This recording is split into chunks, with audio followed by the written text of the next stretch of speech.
have no reason to assume otherwise. Clive, you must listen to this. Lawsman, tell him. Do you recall when we spoke before on the divinity of Ultima? Well, it inspired me to delve deeper into the subject. And what I discovered appears to agree with the findings of His Grace. You will recall that my quest to uncover Ultima's origins began with the mural at Phoenix Gate. But while I've always known it to be important, its secrets have heretofore eluded me. Now, however, I believe I know where to find the more complete example, one that will reveal all we seek. Master Clive, have you ever in your travels chanced to hear of the Circle of Malleus? I would think not, if you have.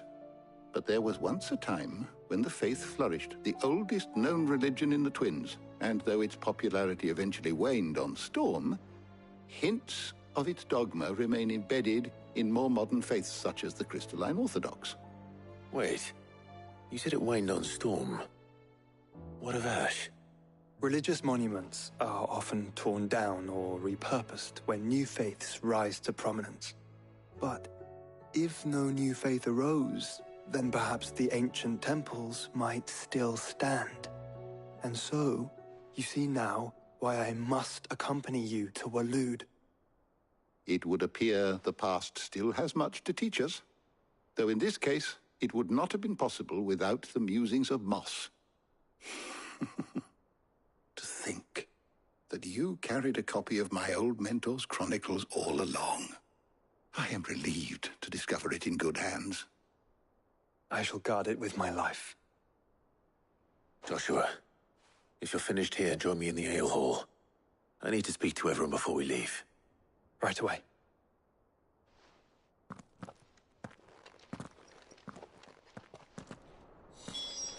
Mid said I could ride the Enterprise next.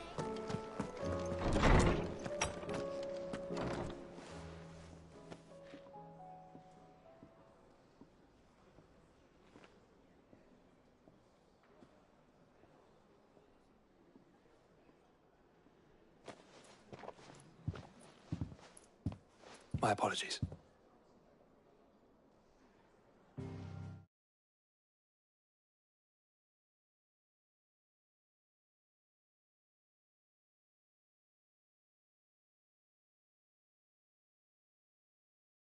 By now you've all heard where we're going and why. So I won't bother you with the boring details, only the important.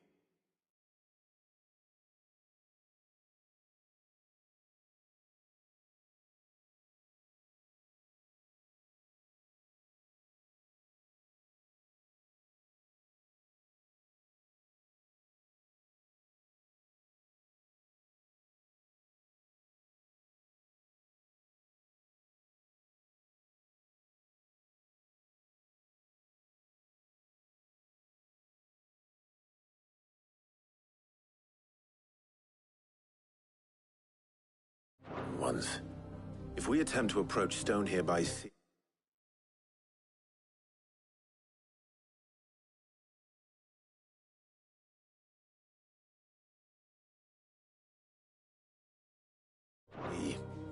there's a good chance we'll be sighted and fall prey to the capital's artillery.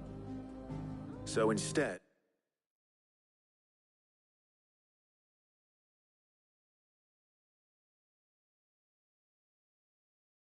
we'll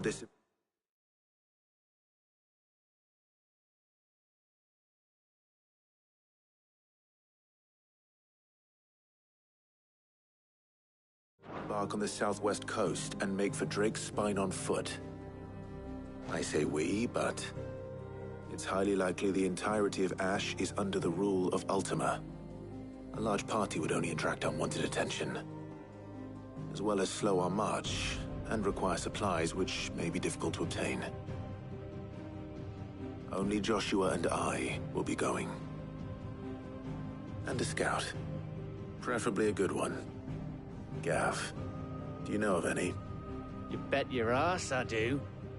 Might still borrow some of Lady Vivian's maps, though. Just in case, like. Once you've dropped us off at the Shadow Coast, you need to retreat into neutral waters, fly merchant colors, and stay inconspicuous.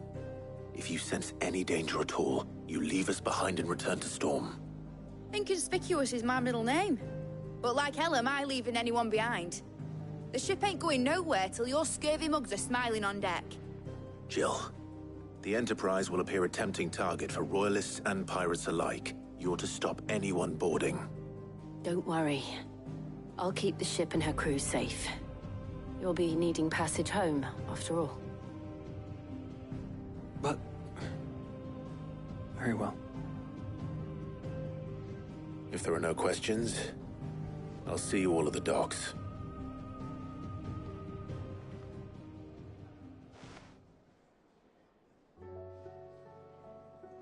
Let me know when you're leaving. I want a word before you go. Of course.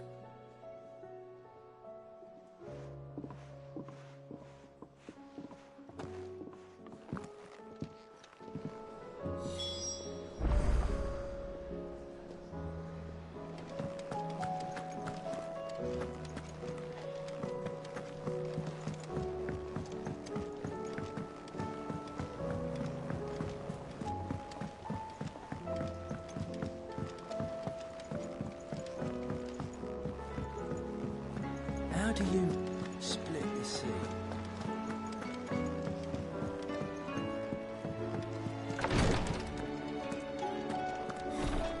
She conk. Glory to Griga. There you are. And not a moment too soon. What's happened?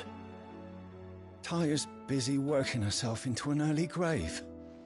Since the arrival of her latest patient, she's refused to stop, even for a moment. I've tried offering to see to him in her stead, but she won't hear of it. Clive, she hasn't left the infirmary in days. She's pushing herself too hard. And if she doesn't rest soon, will you talk to her? Order her to her chambers if that's what it takes. Because if she keeps this up, I fear the hideaway will be without its best physica before too long.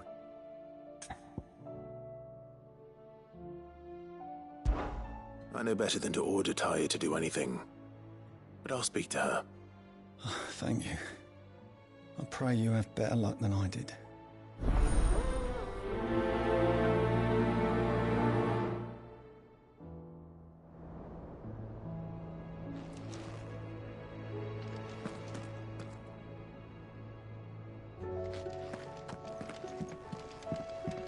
Please, Your Grace, stay strong. My Lord Marquis. Yote, is anything the matter? You seem troubled. Perhaps I might be able to help. My lord. Yes. Perhaps you might. It's your brother. His condition continues to worsen, though he does his best to hide it. The lesion on his chest pains him more with each passing day. I had feared as much.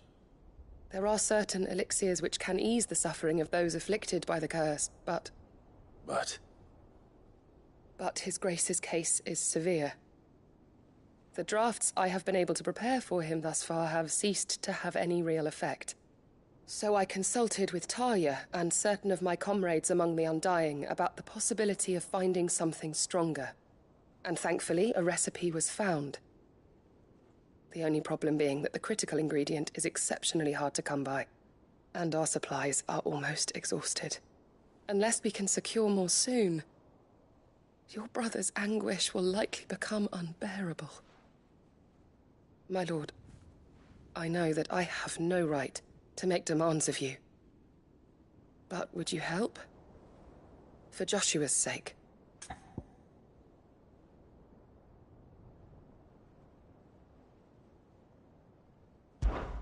for Joshua, anything. Thank you, my lord. So, what is this critical ingredient? A rare herb by the name of stonerwort. It grows only where the ether is densest. The vigor it stores in its stems helps to counteract the curse. We discovered a patch near the aqueduct in Rosaria. But alas, yet more ether has erupted from the earth there recently, leaving the whole area flooded. The search continues for a new source. One that we might reach without being turned. So it's only that you can't reach it. The Stoner Wart itself is unharmed by the flood. Well, yes, but... Then I shall go in your stead. But, my lord... You've yet to find another source, correct? Besides, I'm a dominant. The ether can't hurt me. Well, if you're sure, my lord. Stoner Wart is easily identified by its blood-red blooms. I shall remain here.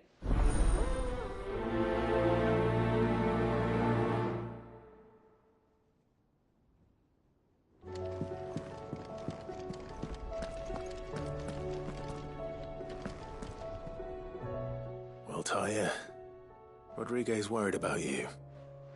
And if what he says is true, then so am I. We all admire your dedication, but you do need to rest. I will, when it's time. Until then, I'm staying put. We owe him that much. Who is he? Someone from my past. Someone who doesn't deserve to die alone. It won't be much longer. The crystal's curse has almost finished its work. If I had the tears, I could ease his passing. But without them, we've nothing that will touch the agony of those last few hours. How would tears help this man? Not my tears. Tears of mercy. Alicia, it's the only thing strong enough. You wouldn't, Talia. Surely. There must be something we can do for him. Sometimes an easy death is the greatest kindness we can offer. You do well to remember that, Rodriguez. I will. We have all the ingredients we need for Alicia Balwam.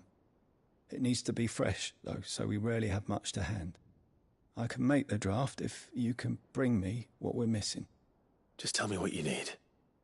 There is a species of venom-weeping spider that lives in the forests of Norvent, near Lorbert's Pass. Bring me one of their eyes. Preserve it as best you can, but avoid contact with the tears. I'll make sure the other ingredients are ready before you return.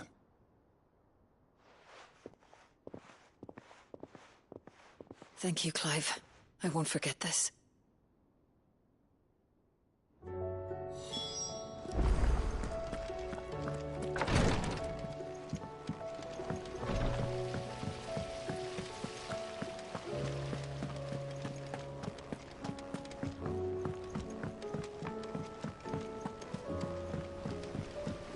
Miss, can we read Miss Editor's story for our lesson today?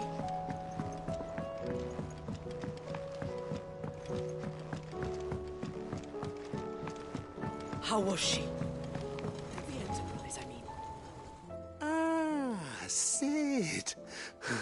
Just the man I was hoping to see. Did you have...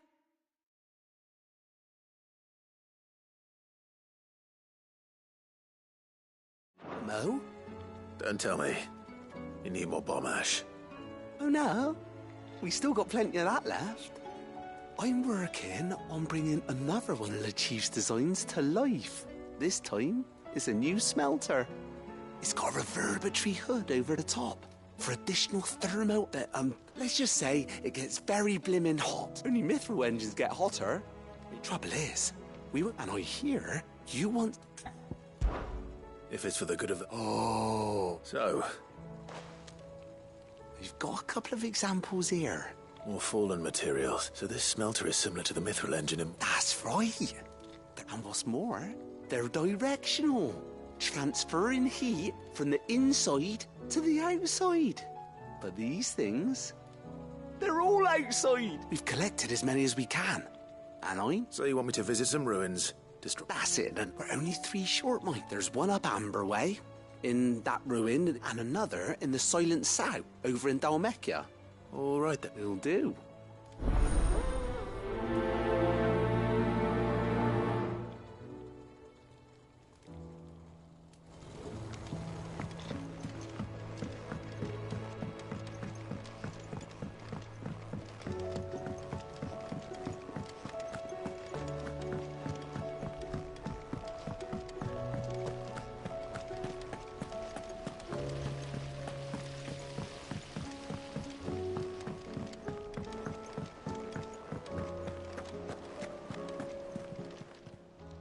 Clive! Anything catch your eye?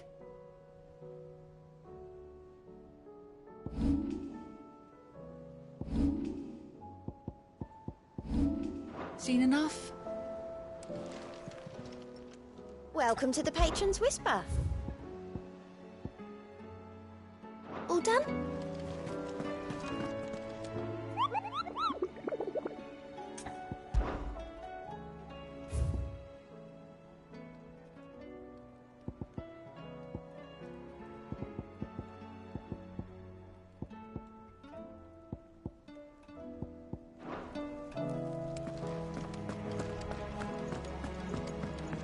How do you split the sea? Is something wrong? Not at all. Honestly. Can't a man wish his friend farewell? Just wanted to let you know that I'll keep things in order while you're off saving the world. I'll hold you to that.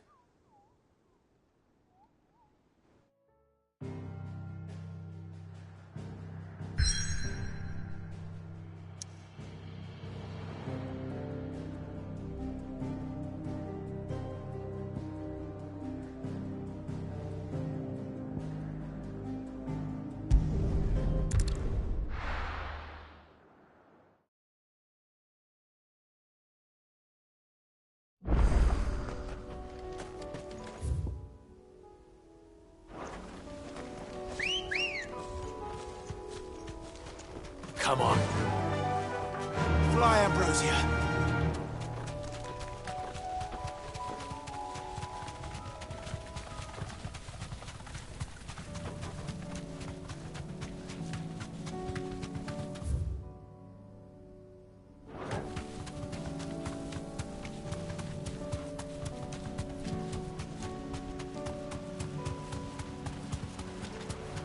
Damn it. The whole village is turned. Back to the stables go.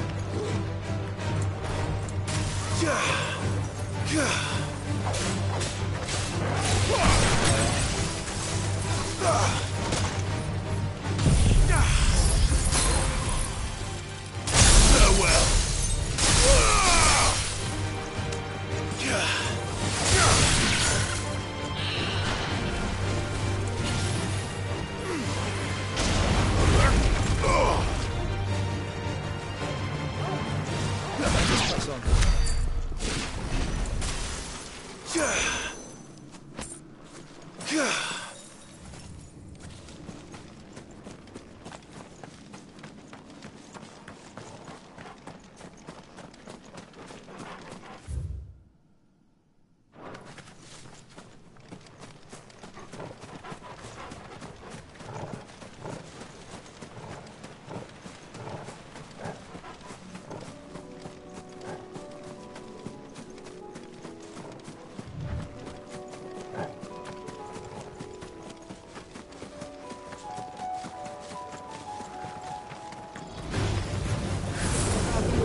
Time to fight.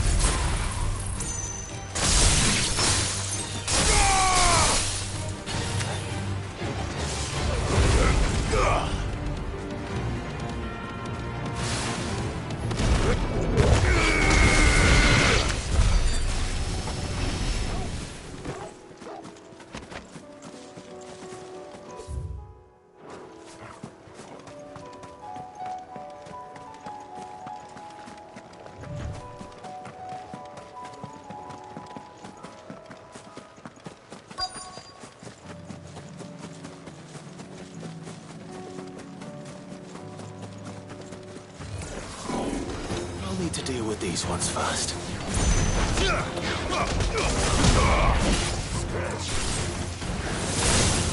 Slow.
This is it. Right then. Just too much.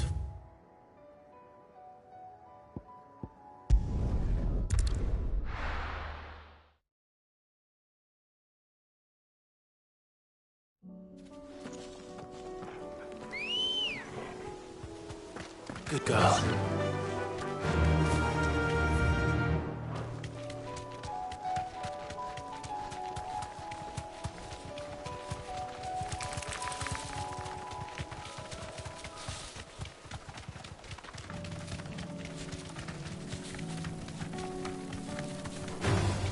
Time to fight.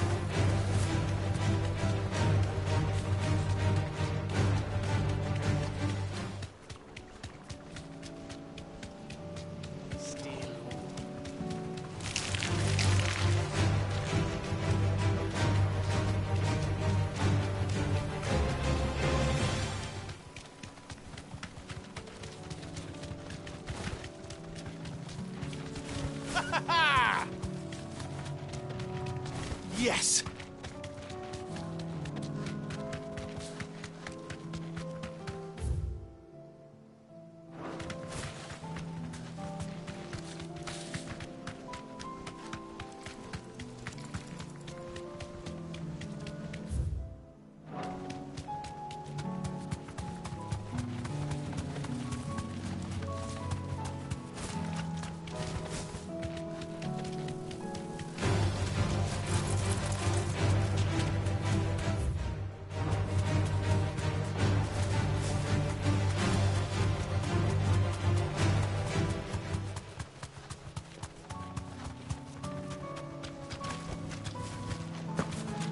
The aqueduct.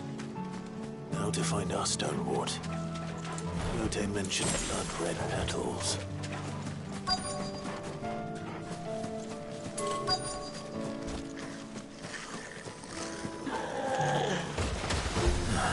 Just my luck. Well, I won't be picking anything till they're gone. There's only one thing for it.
as I can before reinforcements arrive.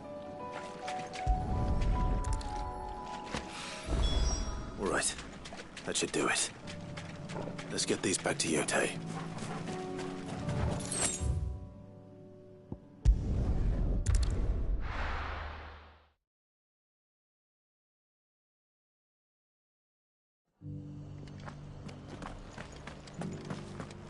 Doris should be somewhere nearby. Assuming she's still here.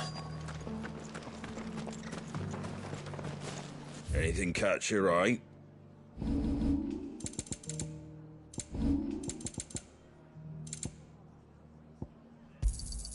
There you go. Just because the heavens have gone to reckon.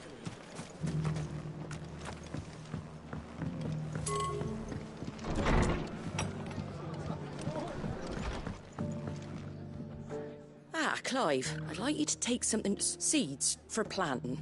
Thought it was about time. I'll keep providing them, but if these pools going to survive, as of those, they've lived their whole lives in small wonder they ain't got the foggiest how to provide. And if you're wondering why you, well, the wagons are Wade's putting a brave face on it. All right. Thanks. Wouldn't there? That should be enough to keep them in Gazal Greens for a few years at least. Gazal Greens. Not the most mouth-watering crop, I'll admit. But they're hardy. Better that than something that'll wither away at first frost. And chocobos love 'em too, which is no small thing. They ain't exactly succulent, but cook 'em right. I'll take your word for it.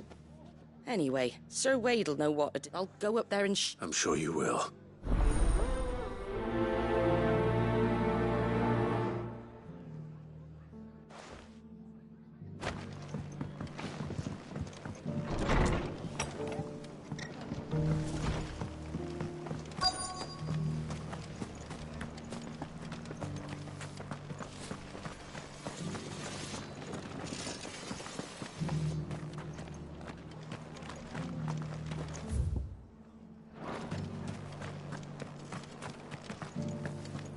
It doesn't still hurt, does it?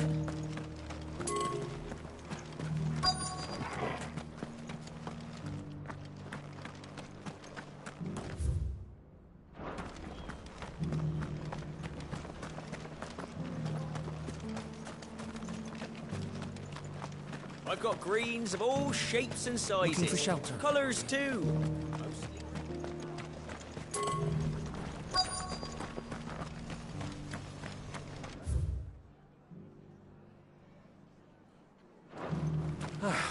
Nearly done.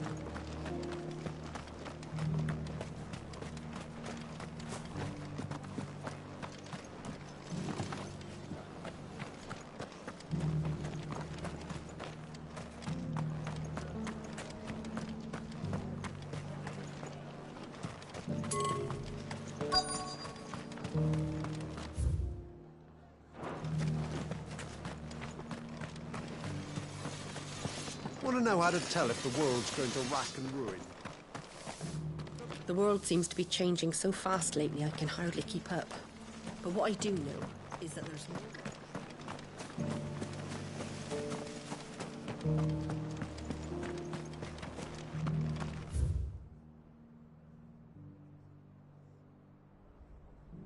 Just because the heavens have gone to reckon.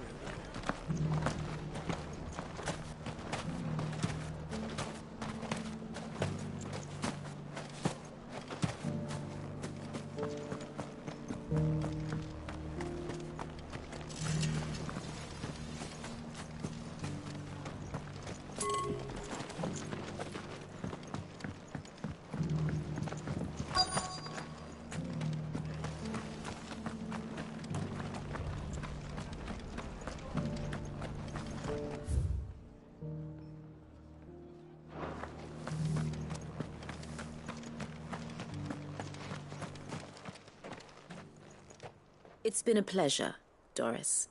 I'll give your offer some thought, my lady. How goes the investigation?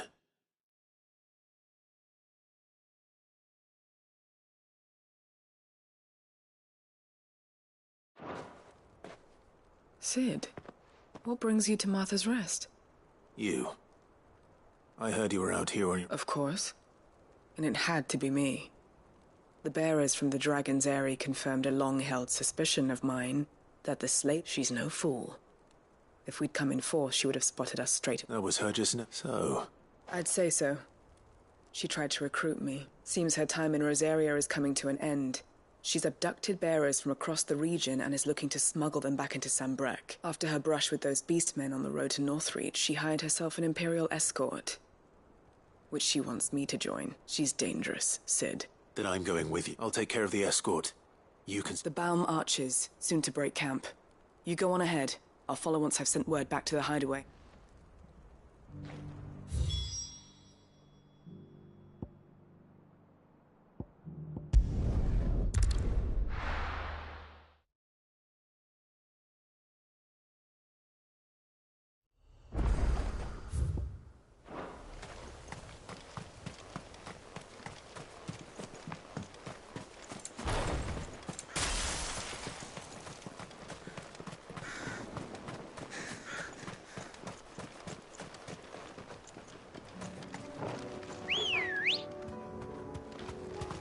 Ready, go?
Good.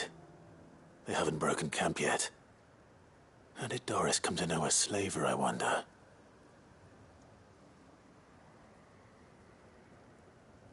We've waited long enough. She's not coming. Ready the bearers. We're leaving. Back to civilization, is it, Mom? With all haste, lest any of you lackwits start talking like these feckless bumpkins. I presume your men are ready. We've suffered too many delays as it is. Any more, and I'll be docking your pay. Yes, Mom. Oh, but before you go, it appears we have company. Kill him. You're welcome to try.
So much for your escort. You'll forgive me for not avenging my men. I'm not the swordswoman I used to be. I surrender. Do with me as you wish, Sid the Outlaw. Sid! Ah, Doris. I take it you're not here to rescue me from our brooding renegade? You know, I always wondered where you'd vanished to. But casting your lot with this criminal of all people... Better fighting for a cause than killing for coin. I'm sorry, Sid. I should have told you sooner. This woman, my former master, once trained bearer children to be weapons in service of the highest bidder. She raised me like a daughter, and I did terrible things to earn her favor. It wasn't all terrible, surely. We had our fun, too. You were always so eager to learn, and had such clever hands. All my other children took either to the blade or to the books. Always either or. But you proved yourself a master of both. That's why I kept you for my own. How about it, my little dagger? Care to swear that blade to me again? I never swore my blade to you, nor will I ever. I fight for a higher cause, to liberate the bearers of this world. Farewell, Master. Thank you for making me the weapon I am. You always were a righteous child. Perhaps that's the reason I loved you so.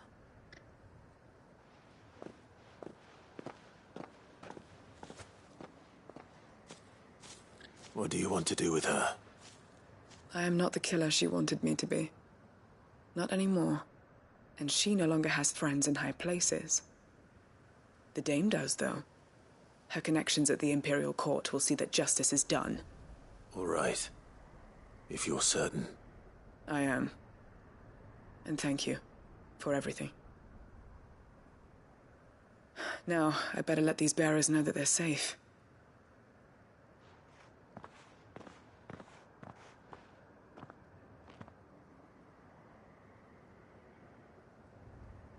And I should head back to the hideaway and put Cole's mind at ease.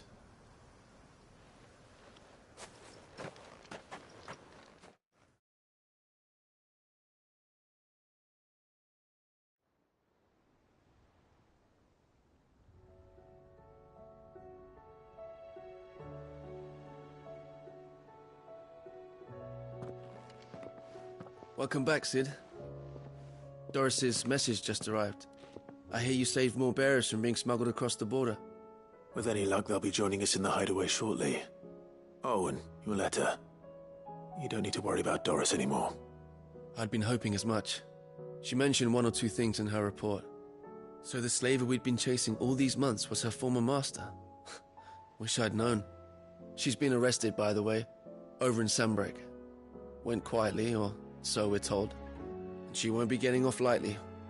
The Empire may have no love for bearers, but it's none too fond of black market traders either. Can't have been easy for Doris. I'm sure it wasn't. But don't worry. She'll be all right. I hope so. Suppose you should know, eh? You had quite the past yourself before you came here, or so I understand. Anyway, thanks again, Sid. The Cursebreakers would be lost without Doris. And you, of course. Keep up the good work, Cole.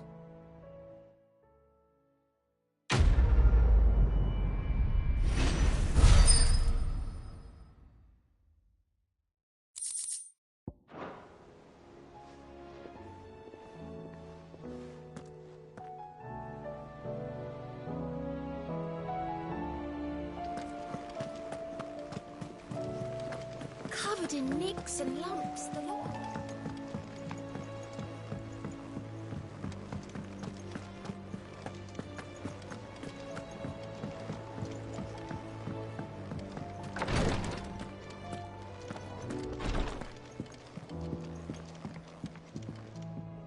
Yose,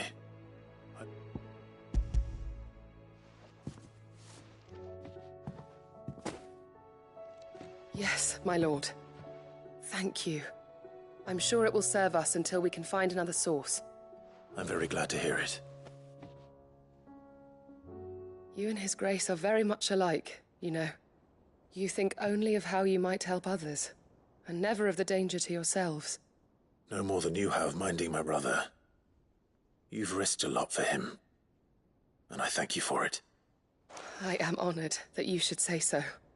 But I beg you, my lord, do not give too much of yourself for the sake of others. We could not afford to lose you. I'll keep that in mind.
I heard the Guardian saying we're supposed to blow up.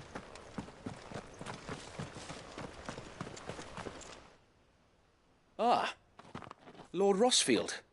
What brings you to Eastpool? A delivery from Martha.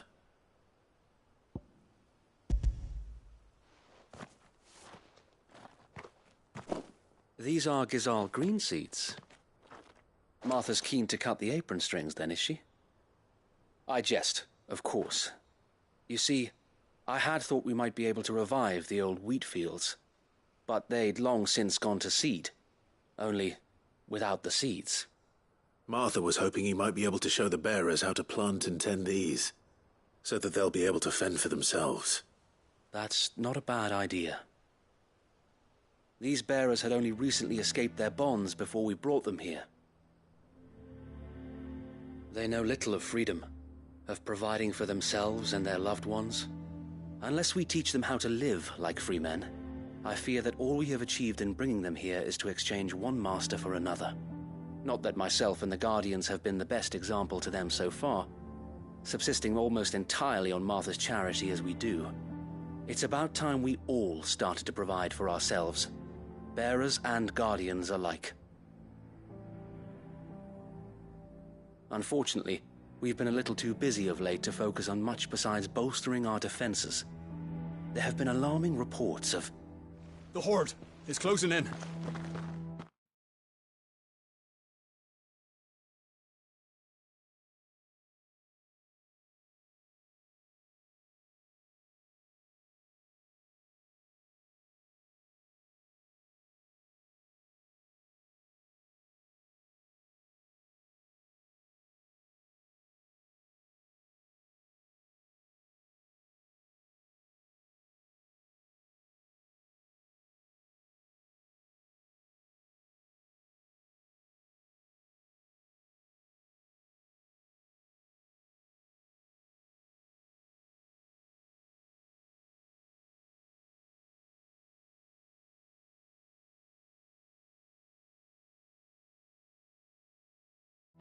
They're coming, so wait, all of them.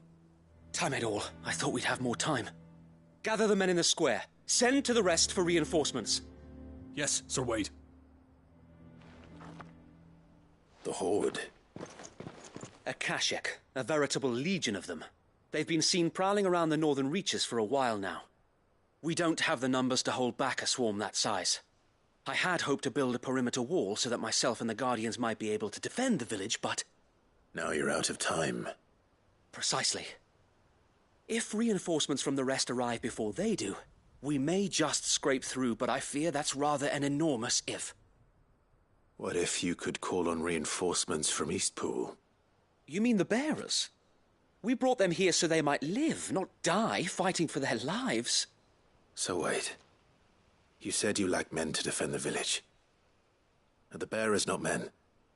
Do they not wish to see Eastpool saved? Though they may not be trained soldiers like your guardians. What help they are able to offer could still prove the difference between victory and defeat. You're right, my lord. I will appeal to them.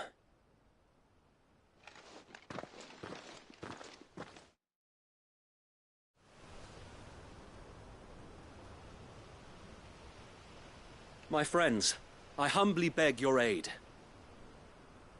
We Guardians are few and our enemies many. But I swear we can defeat them with you at our side.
You would send us to the slaughter, to serve as bait for those fiends so that you and your men might be spared.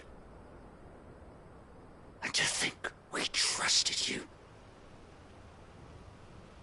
Say what you will, a home is not worth dying for. But it is worth fighting for. Sir Wade fights to give you lot a chance. Just like I do. Just like Sid does. We all wanted to give you a home where you could be free. And you got one, didn't you? This place, Eastpool. This is your village. Your home. And if you don't fight to protect what's yours, you'll lose it. You know I'm right. This world wants to take everything from you. Everything. Your homes, your freedom, your very lives. So then, are you going to stand by and let that happen to you? Are you going to accept fate like good little Bran did and die, having never stood up for yourselves? Or will you fight like free men and women?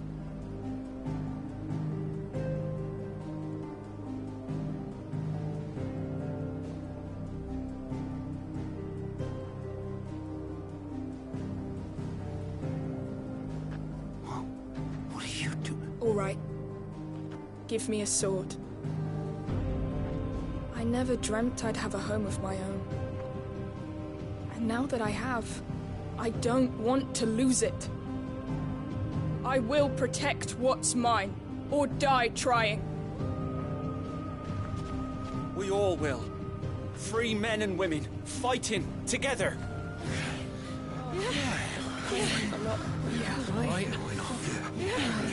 For Eastpool! For Eastpool!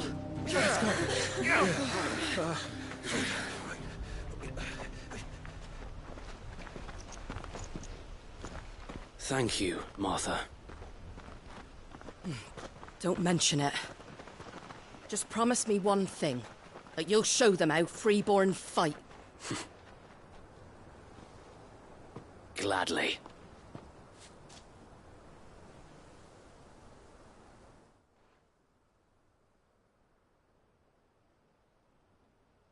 Well, if it was numbers you were lacking, you certainly won't be now. Thanks to you. Me? Oh, I just love the sound of my own voice. Lord Rossfield, my lady, we're ready. So what's the plan of action? We'll divide our forces into several small detachments, each made up of guardians, bearers, and guards from the rest. These will position themselves at strategic points around the village. Upon engaging with the Akashic, each detachment will keep the creatures occupied as best they can, steadily retreating all the while. You're going to lure them into the village? I am.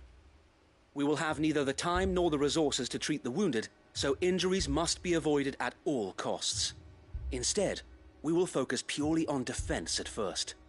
By coordinating our withdrawal through the use of messengers drawn from among the bearers, we will aim to have the swarm converge at a point of our choosing. With luck, that point will be the village square, the perfect place for our most able warriors to surround them and fall upon them, and for you and I to finish them off. A sound plan, but one that'll require a leader with a cool head and strong nerves to coordinate the retreat. I'd say you have both in abundance, Await, but you'll be needed. Please, leave the last of the fighting to me. Ha! And let you have all the glory. Sir Wade! They're here! Then you know what you must do. We work together, everyone playing their part, each shielding the other that no man might fall, that Eastpool might live on. For Rosaria! For Rosaria!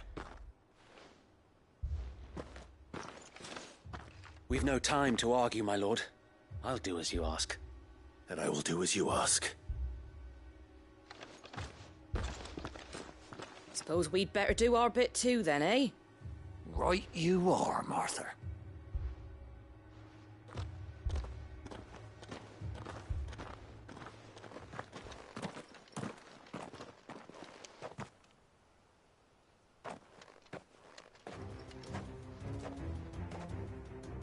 The calm before the storm.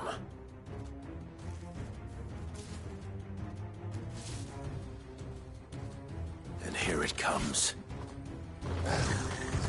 We can't let Eastpool fall.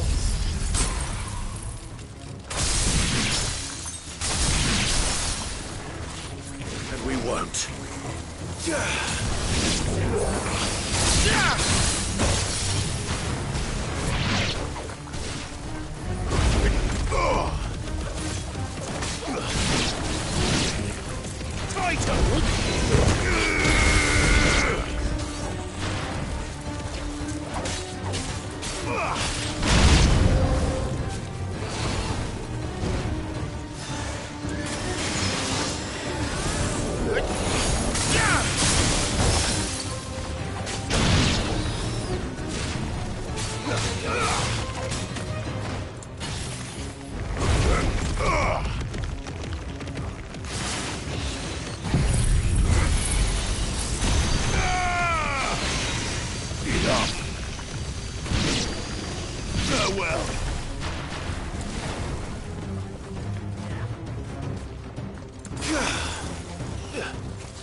Looks like that's the last of them. Lord Rossfield! Change of plan! What is it? Owl from the rest. An Akashic curl's been sighted on Rhiannon's ride and is headed in their direction. Well, the better half of her guard is here. So wait, how many Akashic remain in Eastpool? Hard to say. My men are still facing some resistance, but I think the worst is behind us. I could order a detachment or two to fall back and... No. Let them finish the job. You stay here too, Sir Wade. Your men need you. I'll go after the curl. Join me only when Eastpool is won. If you're sure, my lord. May the Founder protect you.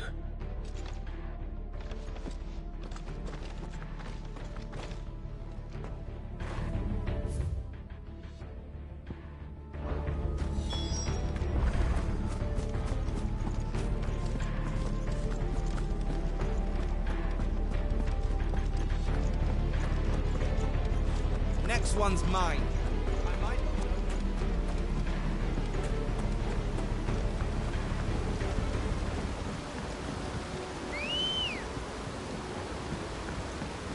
Come on.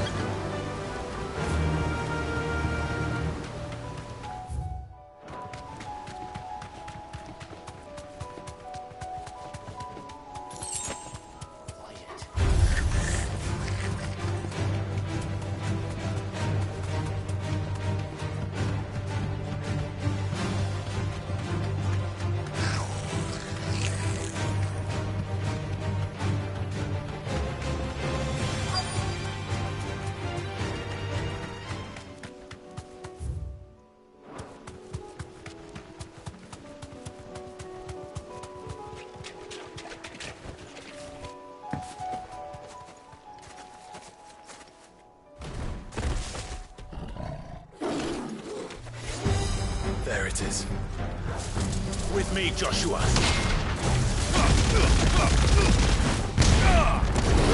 Was I so prepared?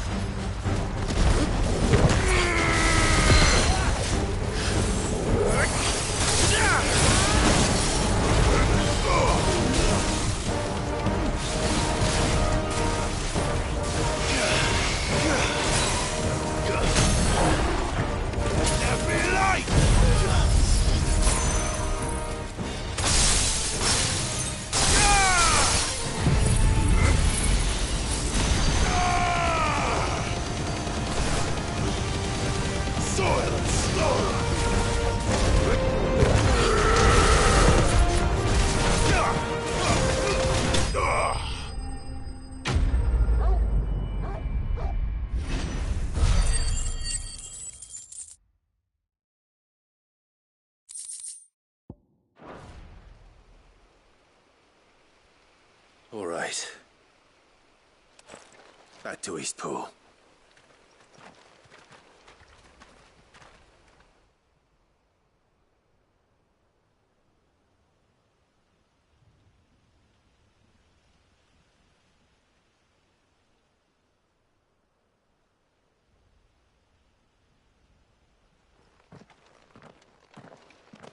Lord Rossfield, the curl, is it? It's dead. Thank the Founder for that. And for you, my lord. We were able to eradicate the rest of the Horde. I have guardians posted around the village to keep watch for further attacks, but all seems quiet for now. I hesitate to say it, but I think it might be over. I think it might.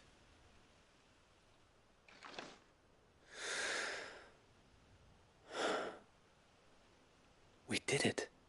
We saved Eastpool. Thank you, my friends. Thank you. No, Sir Wade. It's us who should be thanking you. You brought us together. Showed us what it means to fight for what you hold dear. We never had nothing to call our own before. We didn't know what it meant to protect it, but now we do. We really do. Forgive us, Sir Wade. You and your people saved us, and still we doubted you. But there's no doubt in my mind anymore.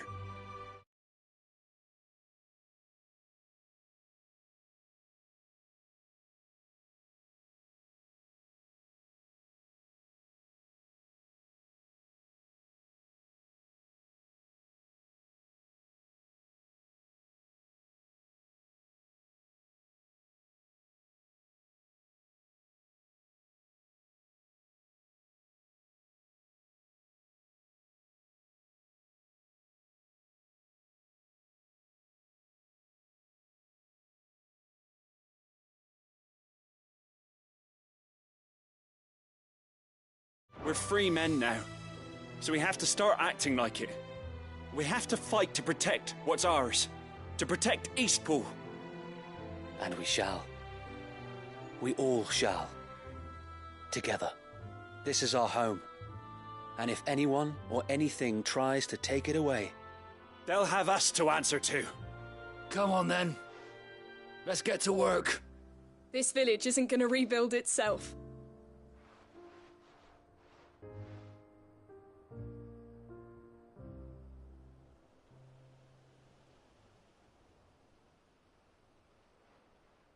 They're not slaves anymore.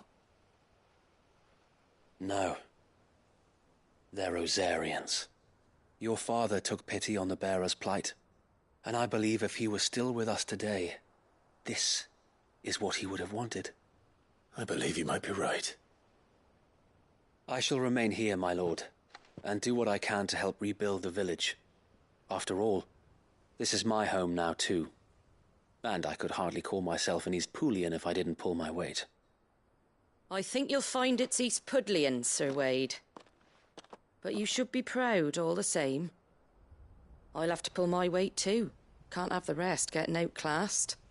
Speaking of which, I ought to be getting back. Can we continue to count on your support, Martha? Of course, and I'd be counting on yours too. Us Rosarians have got to stick together, haven't we? Indeed we have. And Clive, come by the Golden Stables when you get the chance. I ain't paid you for delivering them seeds yet. All right. I will.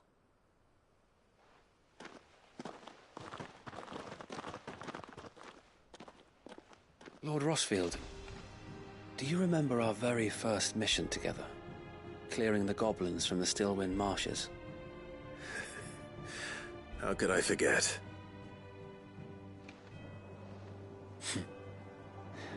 There's one sight that I shall never forget. You, facing off against that giant Morble. Not a trace of fear on your face. Since that day, there have been more than a few times when I felt like giving up. When the odds seemed so stacked in the enemy's favor, I thought I may as well just lay down my sword and surrender. But every time, I would think back to the look in your eyes that day and remember what it means to be a shield. Know that whatever trials Eastpool may face, I shall never lose courage. Thanks to you. So Wade, you have always been a true shield. I know that Eastpool, and indeed all of Rosaria, will be safe in your hands. Thank you, my lord. I know the rest of the world will be safe in yours. I'll do my best.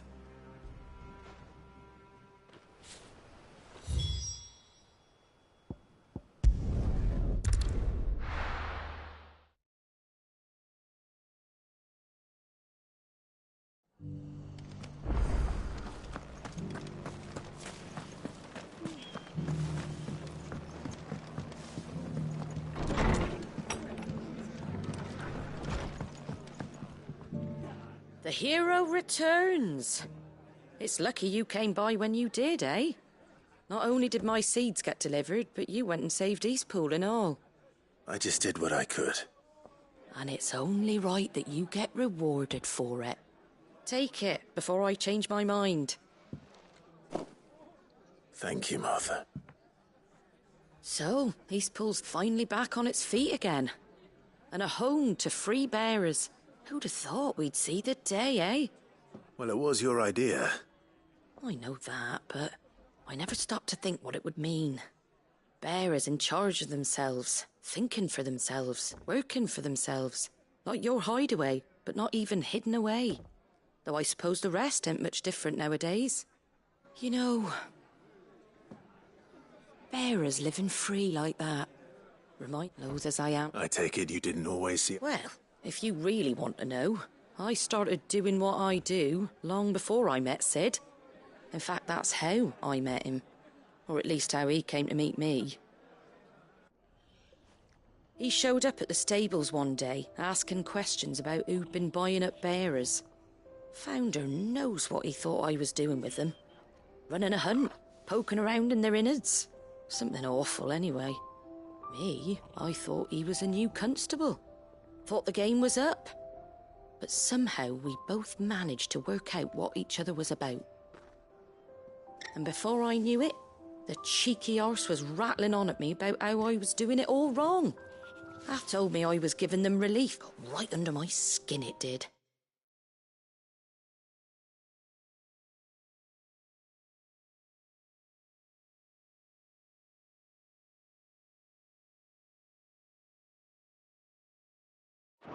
Told him if he didn't... And do you know what he did? And then I did the same. We made a pact that day, that whenever...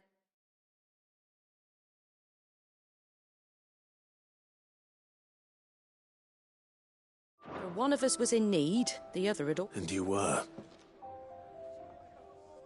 Well, we both wanted the same thing, just like your dad. Do you know I was born right around the time Elwyn became Archduke? Growing up, I saw how he tried to change things. He certainly didn't lack for ambition, that one. Indeed. But the loftier one's ambitions, the harder they are to achieve. Which is why those of us who follow in their footsteps need to finish what people like Sid and my father started. Suppose you're right, aye. And if we don't manage it, there's always them who come after us. Good thing we've got a few half-decent sorts waiting in the wings, eh? It's almost enough to give you a little bit of hope. Just a little. Anyway, enough nattering. Better get back to work. Let's see about making everyone some dinner, shall we? The least the folks who saved Eastpool deserve is a hot meal. And you and me ain't gonna save the world on an empty stomach neither. That sounds like a wonderful idea.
This might take a while.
2 down.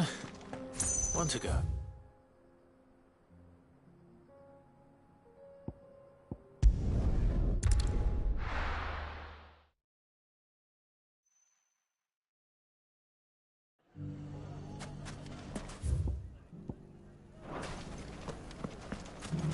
Take that, you naughty thing! Clive! To what do I owe the pleasure? I just wanted to see how the town's been faring since you brought everyone together. Since we brought everyone together, all is absolutely wonderful. Conrad and Natalie's hands remain safely away from each other's throats and firmly at the helm. Our stores are full.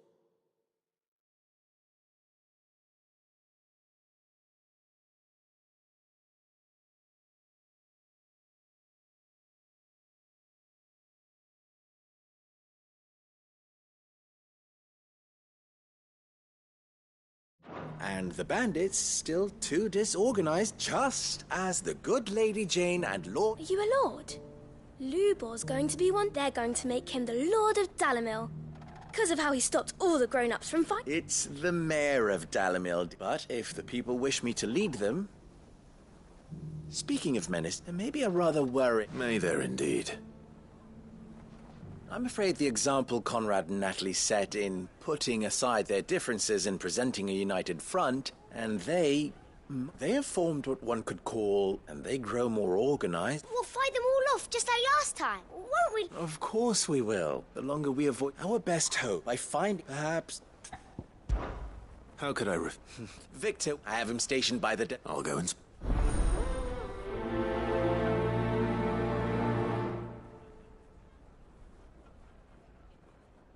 What's the difference between organ and net? A league of outlaws.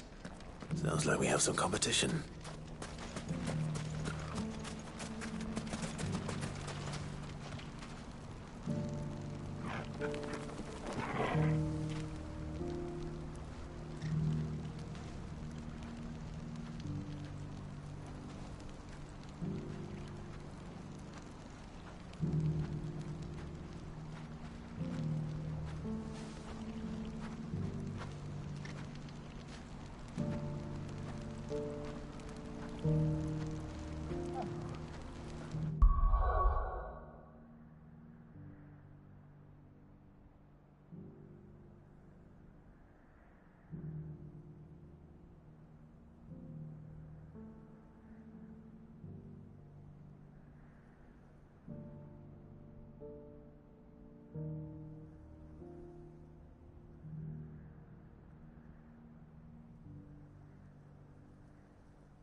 Still in Dalamil, Victor?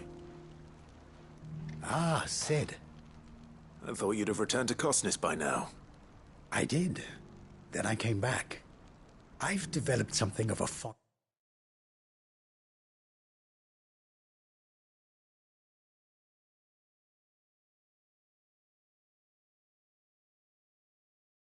for the place. And having worked so hard to see it saved from one fate, it would seem remiss to abandon it to another. A sentiment Master Lubor certainly isn't shy about exploiting. You're not the only one. What does he want you to do? He asked for my aid in putting down the bandits. And he said that you might be able... Then you've come at just there are more camps in it, but we must strike. All right. There's one upriver. Leave it with me.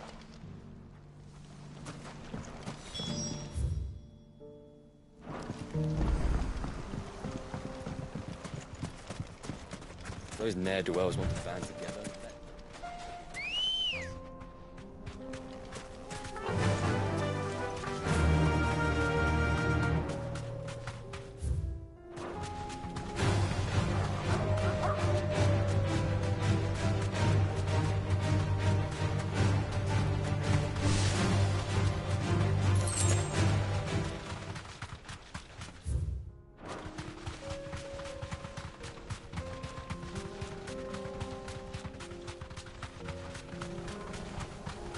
That must be the camp Victor mentioned. We make this quick. That's him! The one who killed Locke and Fingers! Take his head off!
I'd better let Victor know.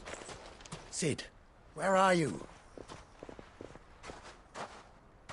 Ah, I see the bandits didn't pose you any trouble. No, but... No.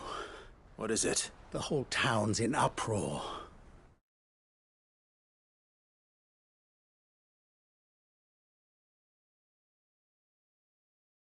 They're saying that Lubor... What? Seems that one of our parties wasn't as thorough as they should have been. But that's not... It is.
If he's a bear, if he has, well, I wouldn't blame him.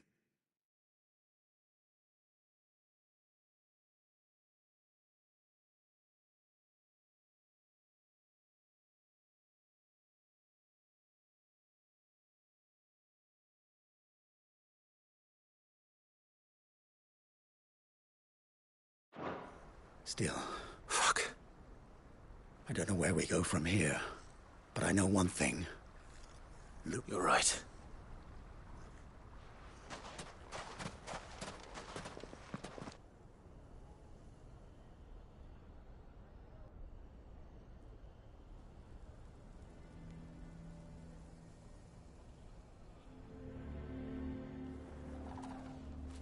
And now everyone knows. I made it a habit to keep a crystal close at hand for just such an occasion. And when that occasion arose, I forgot to reach for it. Well, it was bound to come out sooner or later. We're sorry, Lubor. We tried to keep running, but we just... There's nothing to be sorry. All that matters... Look at him talk.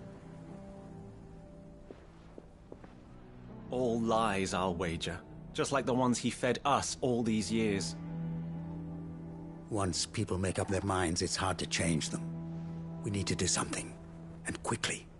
Convince the people not to let their prejudices blind them. Convince them that nothing has changed. That their enemy lies outside these walls, not within them. You're right. We should speak to everyone. I'm glad you agree. I'll handle the townsfolk. I'm a Dalmec born and bred. You head to make Conrad and Natalie They know that Lord... I'll do it.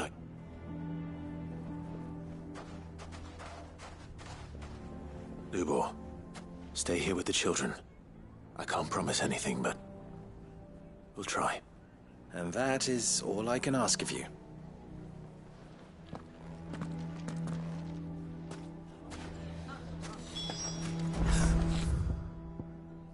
Why are you taking the bearer's side? Why do they always have to make such a fuss? He knew all along that he was playing. Forgive me for disturbing you, but could I... As have I, Lord Underhill, wasn't it? The rumors that he's a... He'll never be mayor now. But what of his wares? Bearer, in this at least he's done the town a service. Leniency? He pretended to be one of us. I'm sorry, my lord, but he lied to us. So what do you propose?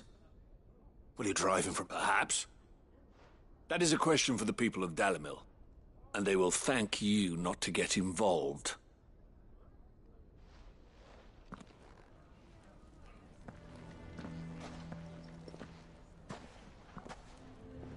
The townsfolk have made their minds up. There was nothing I could do. Nor I. Conrad and Natalie refused to consider anything but their own wounded pride. You never know. Once their anger is cooled, they might see things different. All right.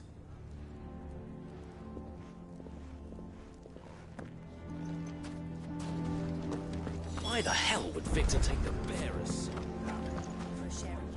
I assume the situation is hopeless? There's still hope. But...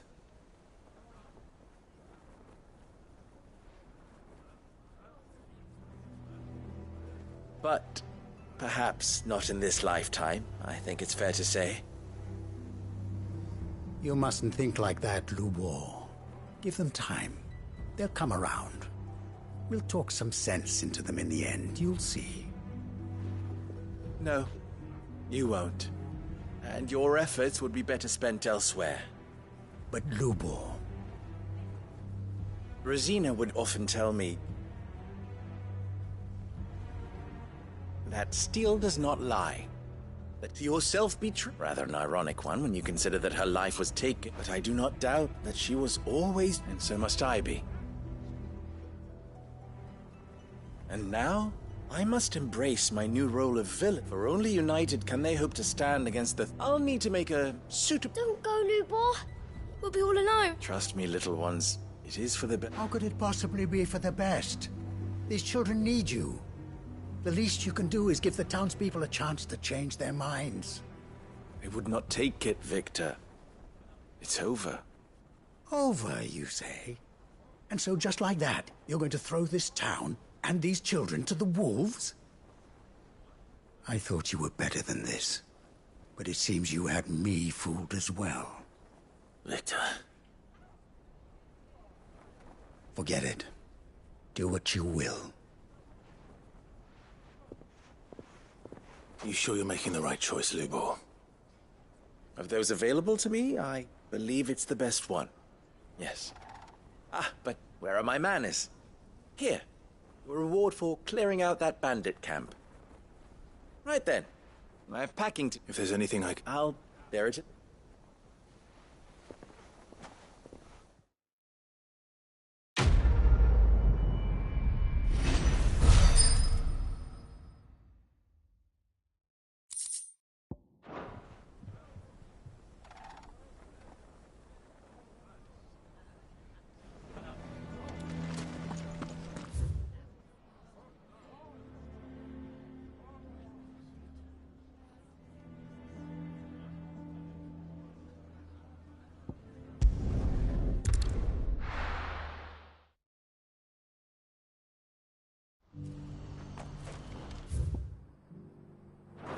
What's happened? I can't...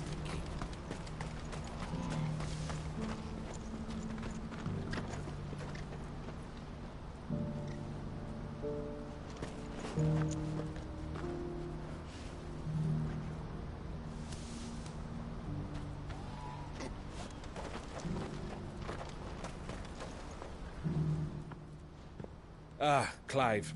You'll be pleased to know that the negotiations are progressing well. That is good news. Yes. Our comrade in Randala has just sent word that the contract should be signed very soon. But I still have much and more to prepare. It's a huge undertaking moving this many bearers at once. You couldn't do me a quick favor, could you?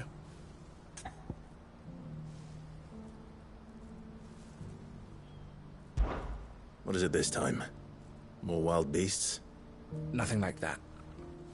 I just need you to go over to the caravans and ask El how long we have until the bearers arrive.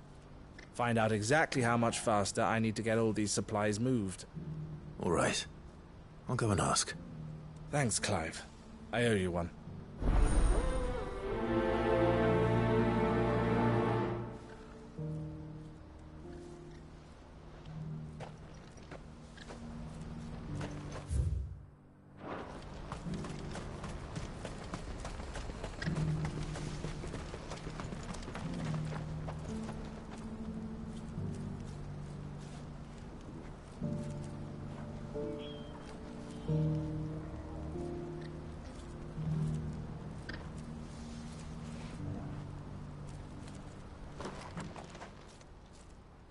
Don't blame yourself, El.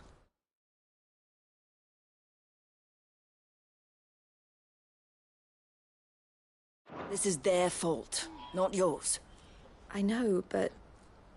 No buts about it, all right?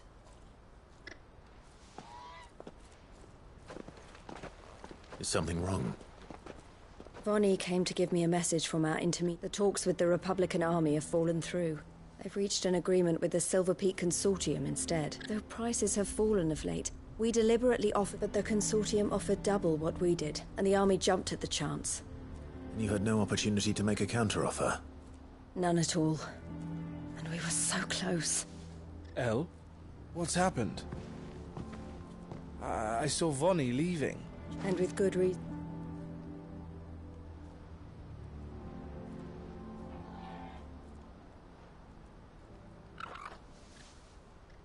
But I thought we were the only ones the Fist were speaking to about the bearers. How did the Consortium be... It's not so surprising. This isn't over. The Consortium will... I'm going to Randalar myself. Alone? Are you offering to be my bodyguard? How kind. Meet me at the checkpoint. You go to Cashlock, Theo, and get everything ready. Even if I failed, someone needs to prepare the... Oh, and that's...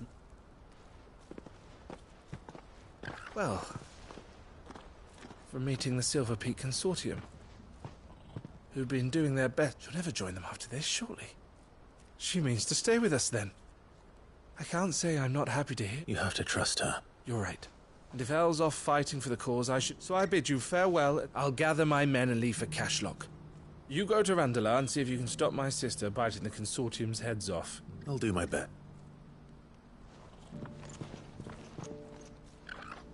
All right.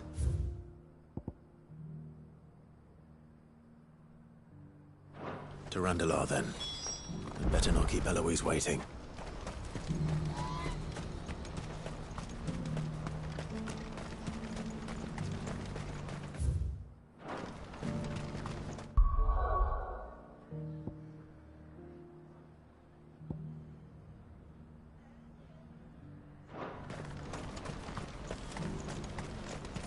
What I wouldn't give for a hot meal. Looks like this is the end of it. When are they gonna let us through? Did you see it too? Lights in the sky over the Dominion. It did. Is it war, do you think?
Finished.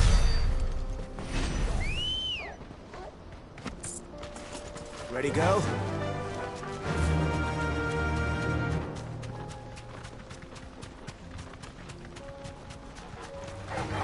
All right.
I hope I didn't keep you waiting. Did you arrange to speak with the Consortium? Here they are now. You wish to consult with me? I did. It's about the bearers you recently purchased from the Fist. We had all but finished making arrangements to buy them ourselves, and then you stepped into the fray. You misunderstand. The Consortium had an interest in purchasing them from the very first. It was only our regard for you that kept us from bidding. But your hesitancy in accepting our offer to you suggested that the regard was not mutual.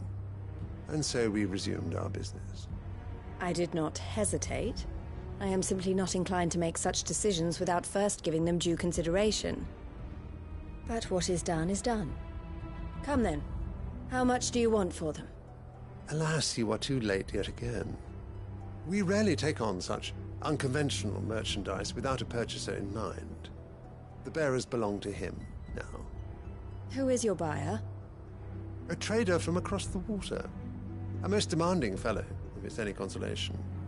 He insisted the bearers be fed, dressed, even given their own bunks for the voyage over. That's what you get when you deal with continental types. I wouldn't know. Oh yes, the culture on the continent is quite different to ours. They pay good money for bearers not fit for the knacker's yard, and treat them like kings. But as long as they pay... That does sound unusual. No matter then. If they've already left our shores, there's little that can be done. Allow me to withdraw my interest. And with it, my interest in joining your organization. My associates will be sorry to hear that.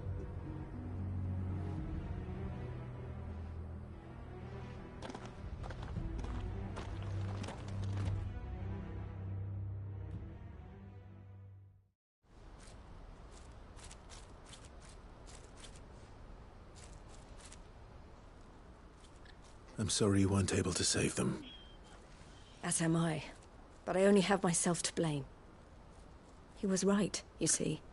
The Silver Peak Consortium did intend to buy those bearers before I did.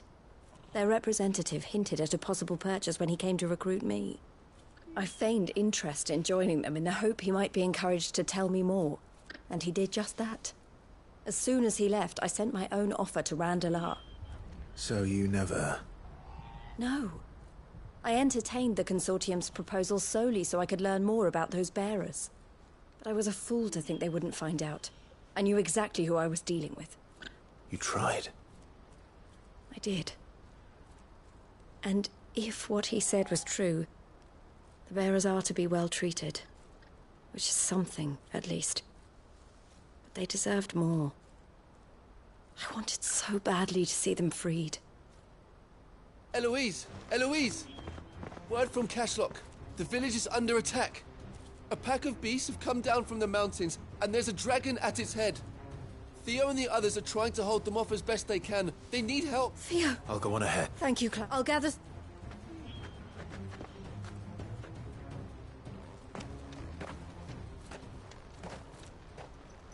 Hold on, Theo.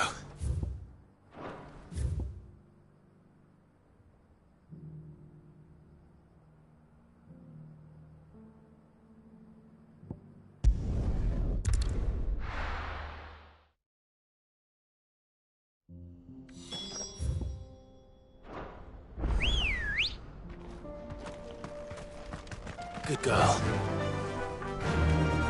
Yeah!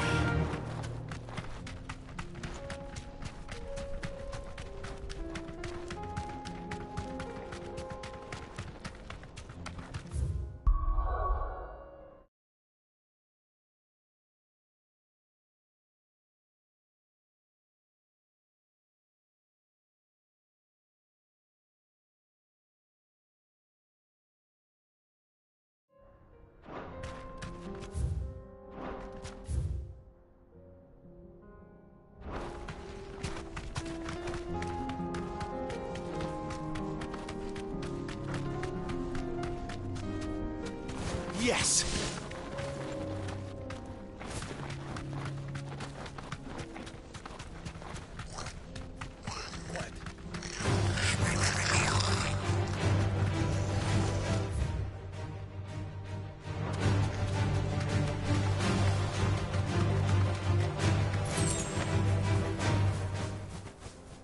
No need to ride from here.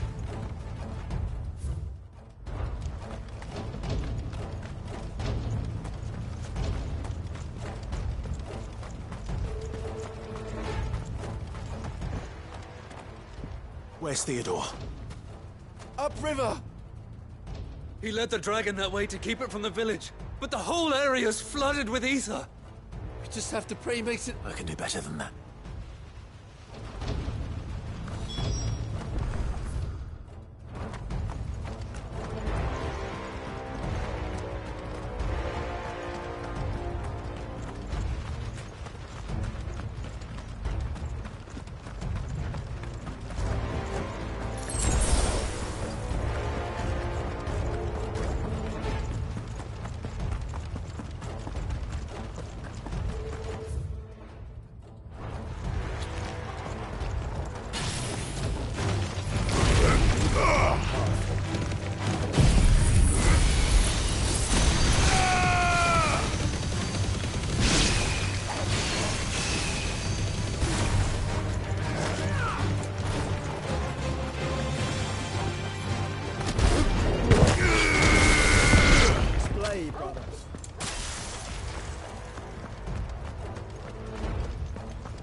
waste any more time.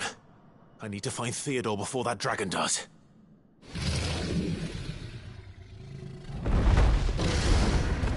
Looks like it's found me. This thing's turned as well. This isn't going to be easy.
Theodore, you had me worried for...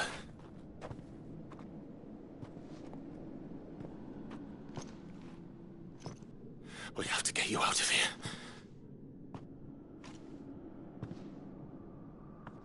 I think it might be a little too late for that. Bearer or no, there's only so much ether a man can take, and that Drake just wouldn't let me leave. You have my thanks, Sid, for finishing what I could not. For keeping Elle's dream. Theodore!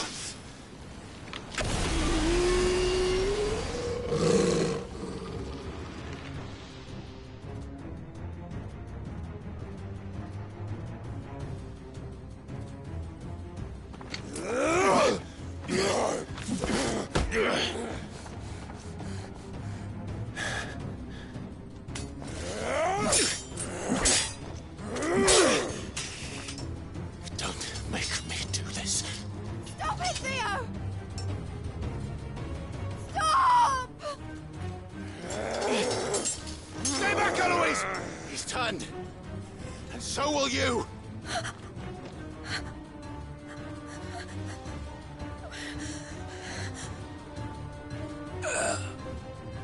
Elle. Theodore.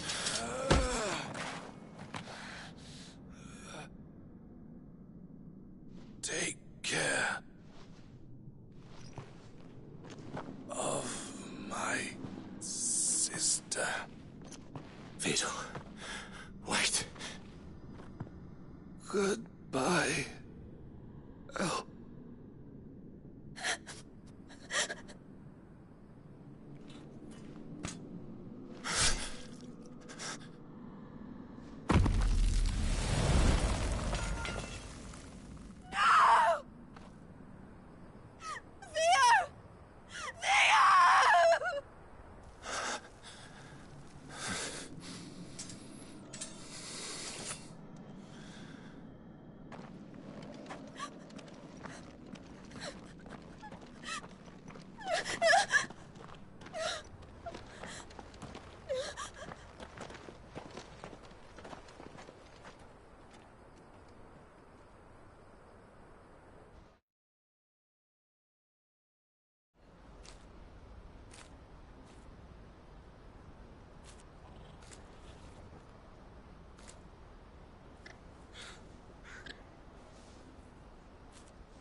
Thank you, Clive.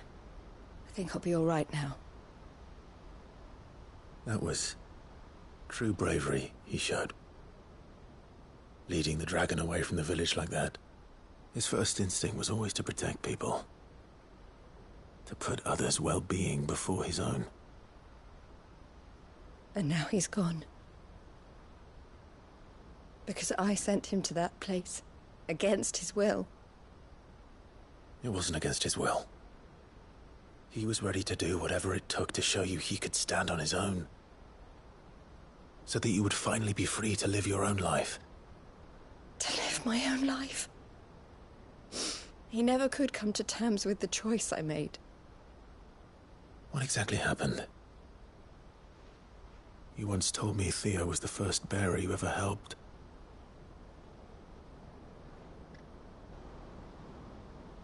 We grew up in Canva.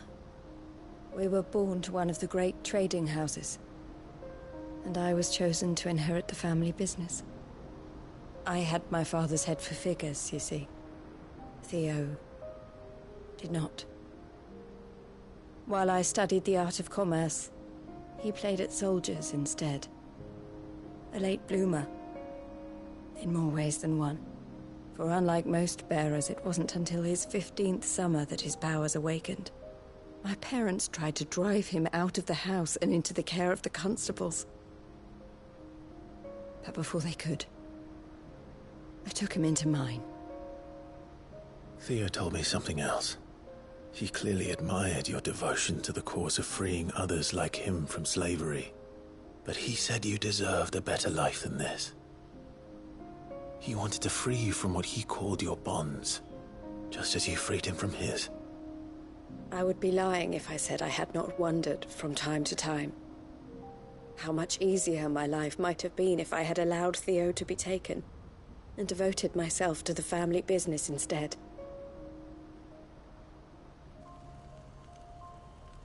But I have never regretted the decision I made. Being with my brother meant more to me than tradition or reputation. I only had to look at him to remind myself of that night, and the choice I made, and the fact that I would make the same choice again in a heartbeat.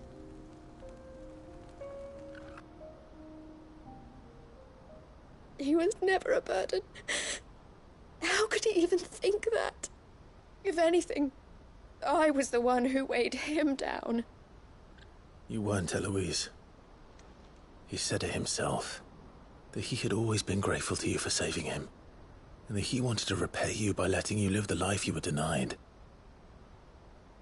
Neither you nor Theo weighed each other down.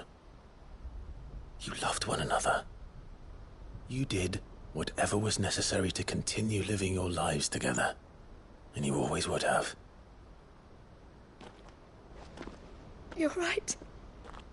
All I ever wanted, all I ever did, it was so we could be together. Oh, Theo, why did you have to...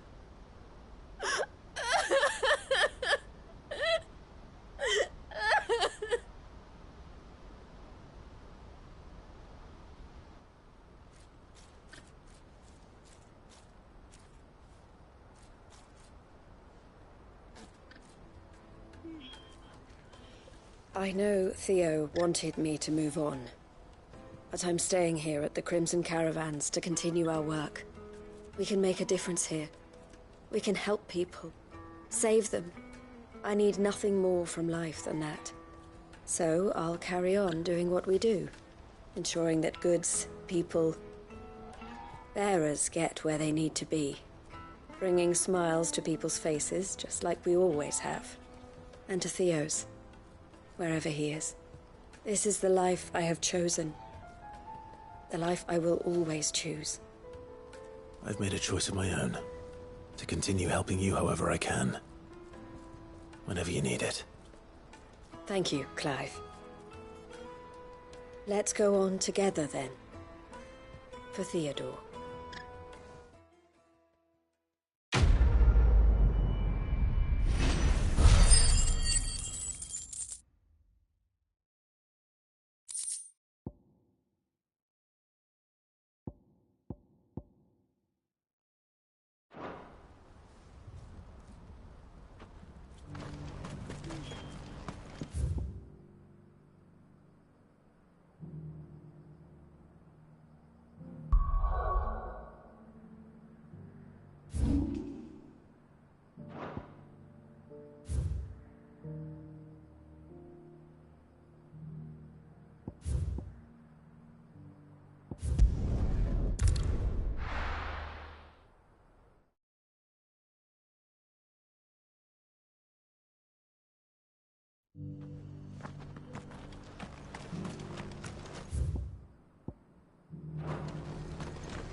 Lord Rosfield, is there aught the Undying might assist you with this day?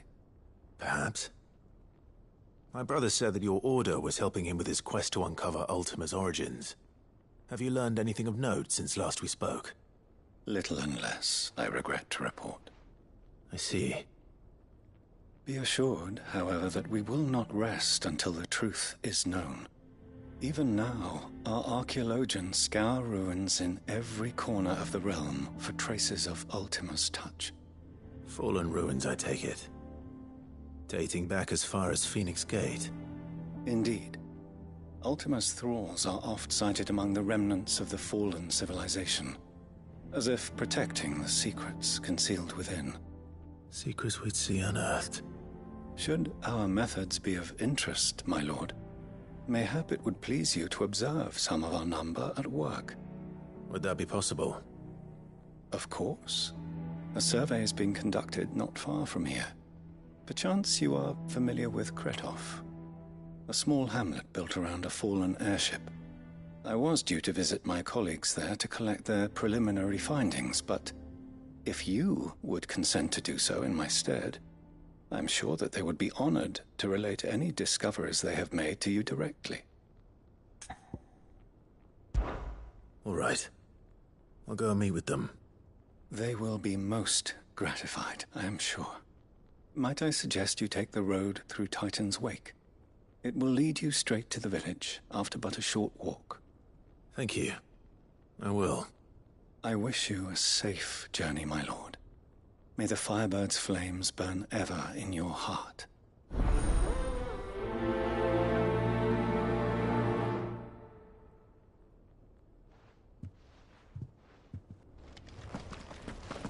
It's kind of you to take an interest in the Undying's affairs, brother. I can't have you all keeping...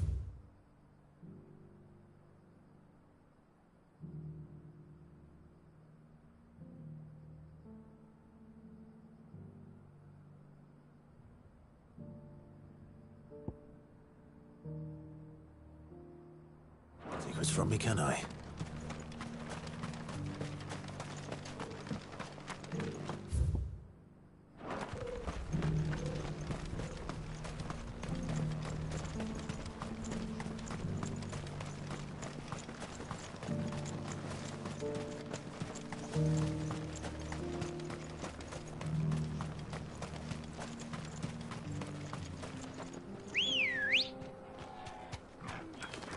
Let's go. Yeah!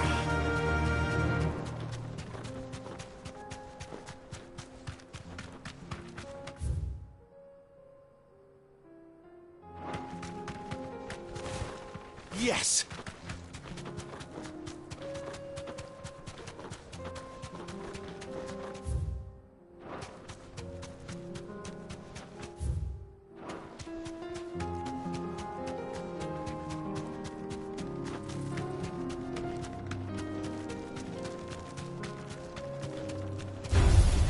Time to fight.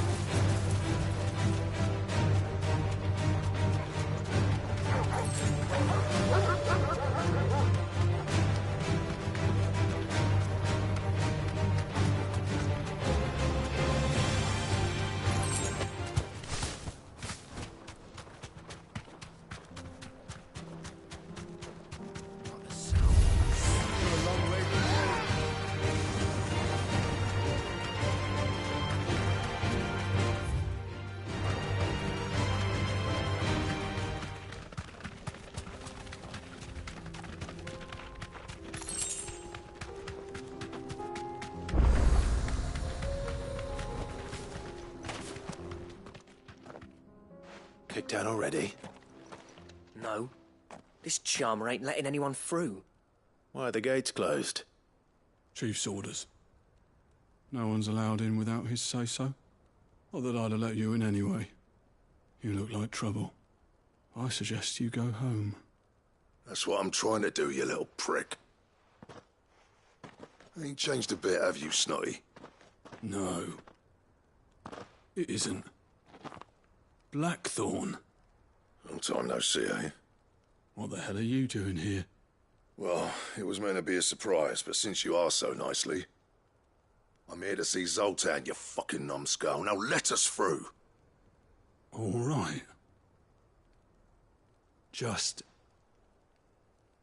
don't go starting anything with the chief. Yeah, I promise I won't throw the first punch. That good enough for you?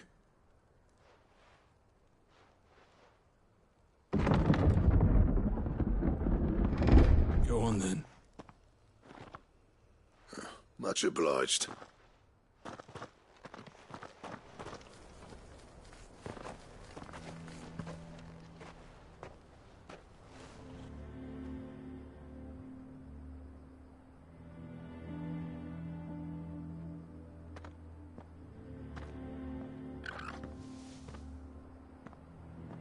So this is Dravosht. Not much going on, is there? It's a smithing town. When I was a lad, you'd have to shout to be heard over the sound of hammer on anvil.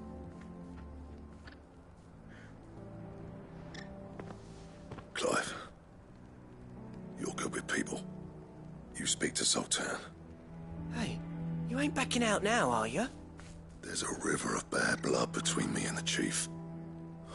But if someone can build me a bridge, then I'll cross it. All right. I'll see what I can do. I appreciate it. It'll be near the forge on the hill.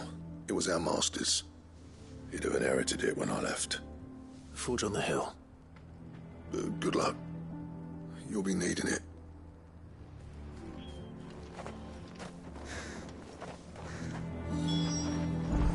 But if we can't fire the forges, how are we going to earn our keep? Mama.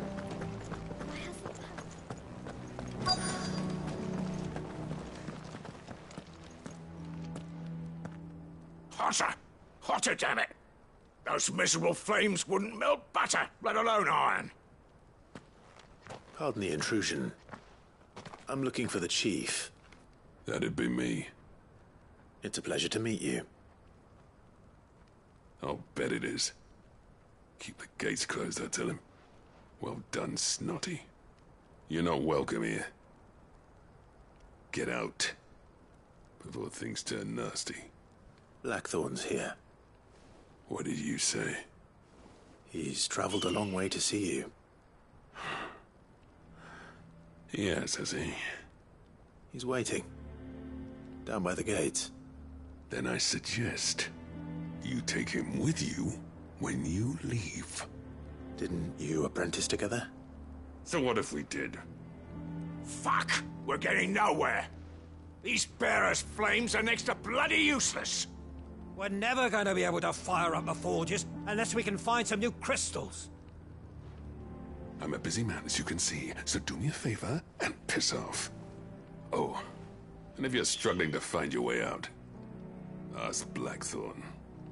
That prick knows exactly where the exit is. He's not wanted here. And neither are you. All right. I'm going.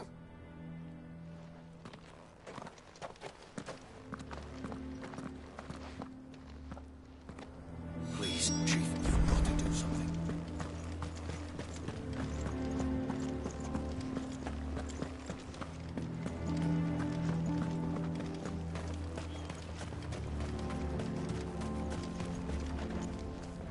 Let me guess. Zoltan told you to piss off. As a personal favor to him, yes.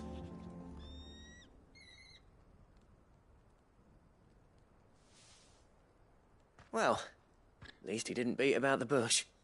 There'll be no talking him round. Not after what I did.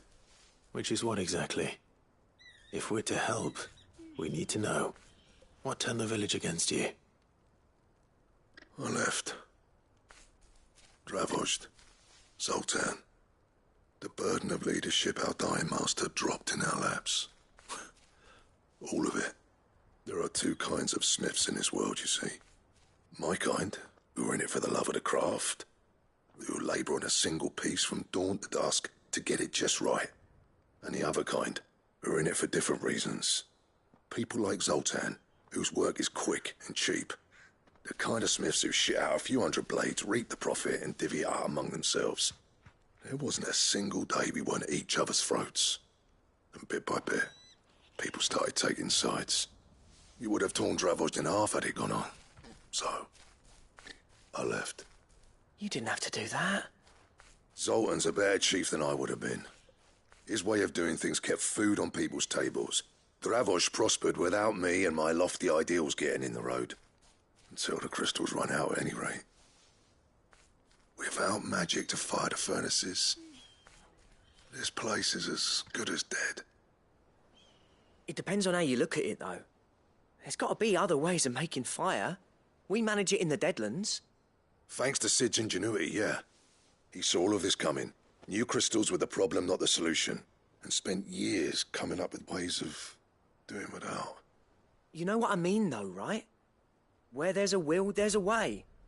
What I'm trying to say is that it's not your fault. You couldn't have predicted this. It doesn't matter whose fault it is. I don't want to be the greatest smith alive just because I happen to be the last. Clive. Dravozd won't last long without his furnaces. So, do you you think it's time we shared Sid's bellows with the world? The way I see it, it's your decision to make. Hold on, Blackthorn. Sid made those things for us. They give us an edge over the rest. And you'd be throwing it away. All right. Do it. This place was your home. I won't abandon it to its fate. Sid's creations were never meant to be hoarded. It was only ever a matter of time before we shared them. Let this be another step on the road to freeing Valisthea from the prison of the Crystal's blessing. Dravost will show the world that it's possible. Wouldn't you agree, August? When you put it that way, of course. It's like hearing Sid speak from beyond the grave. Thank you, Clive. Shall I go and fetch the plans, then? I know I'm off by heart. I'll be needing some help, though. Building a furnace isn't exactly a one-man job. Do us a favour and round up anyone strong enough to lug a brick or two, would you, August? All right, then. And I've got a job for you too, Clive. Finding me some salamander skin. I need leather for the bellows and nothing else will withstand the heat. Luckily for us, salamanders feed out in the fields of Carava. Time for a spot of hunting, then.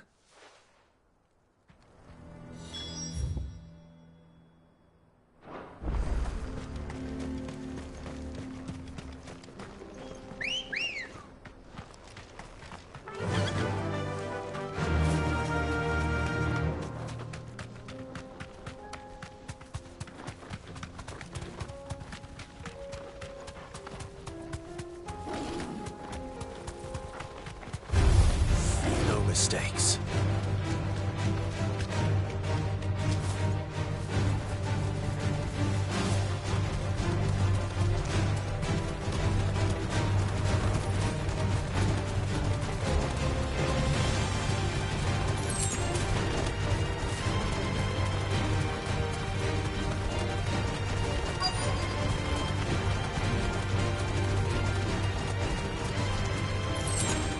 Let's make this quick, shall we?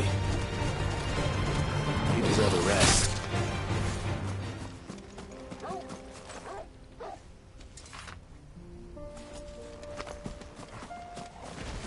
This won't be easy.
Well...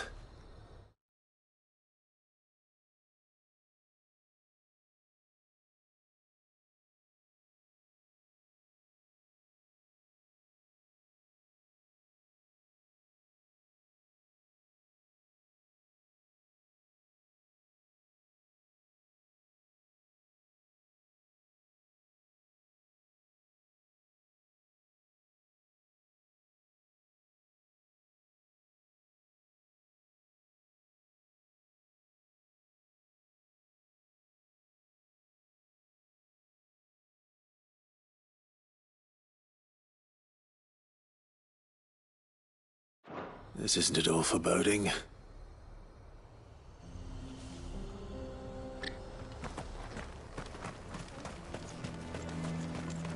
What's this all about then? Don't know. Some kind of new invention.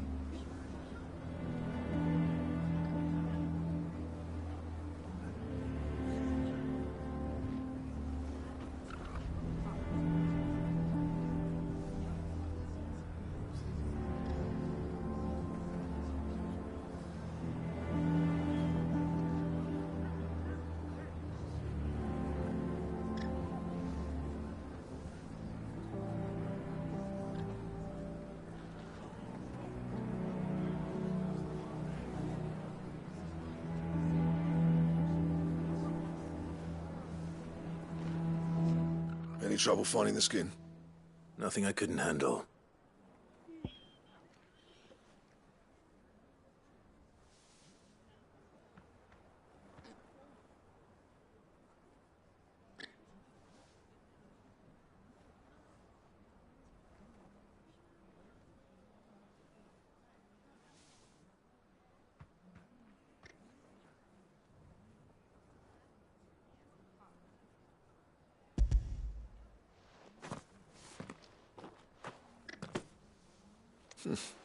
This should be plenty.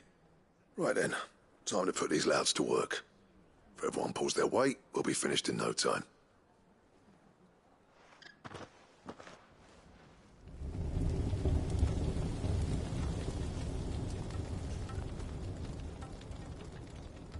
Well, I'll be damned. I honestly didn't think it'd work. But it's hot enough, all right. And without a single crystal in sight. You know what this means, don't you? I do, yeah. Dravost is saved.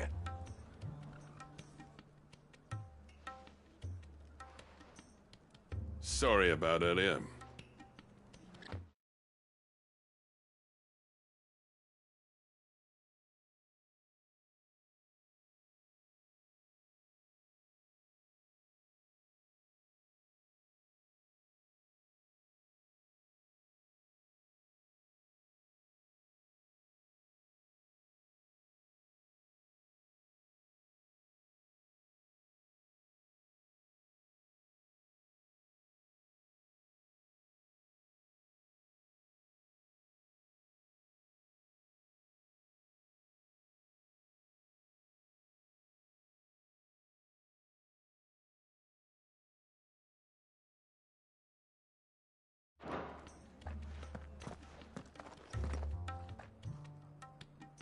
I take back everything I said. That thing you built us is an honest-to-God's marvel. You've saved our village. It's Blackthorn you should be thanking. He oversaw the construction. Give this to him, would you? What is it? Pit coal cinders. After he left, I spent years trying to eke the most out of our forges. That there was my answer. Chuck it in the fire, and your forge will burn hotter for longer, which will do wonders for your steel. Our secret for yours. Only fair. I've always envied Blackthorn. Since the day I became chief, I spent every spare moment trying to match up to the bastard. No amount of sleepless nights at the Anvil will ever bridge that gap, though. He's a genius. Plain and simple. The man Dravost needed. But he took all his talent and left. Gifted and free. Is it any wonder I hate his guts? The cinders would mean more coming from you. I need to forgive him first. And that's not gonna happen.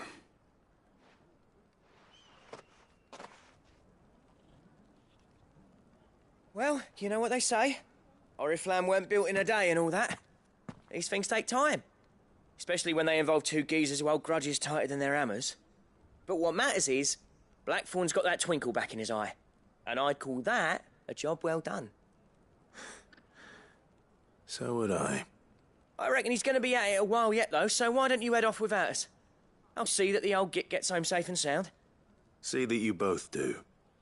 I'll save the cinders till then. All right. It'll be a nice little surprise for him.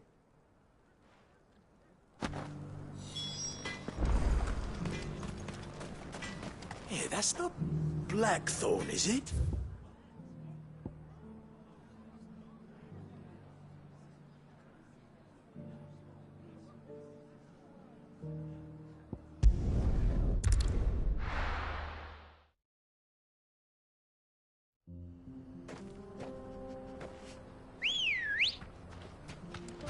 Come on.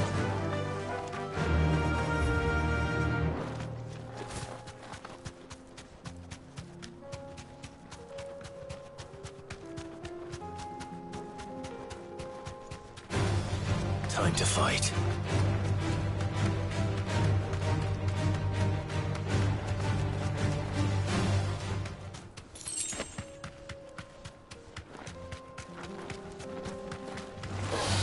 No mistakes.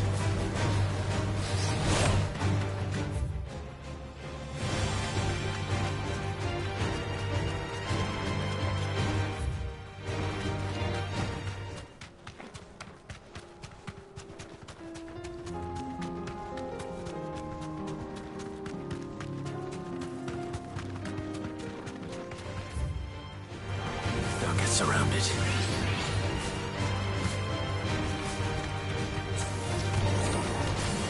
We deserve a rest.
Enough of you, are there?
Oh no.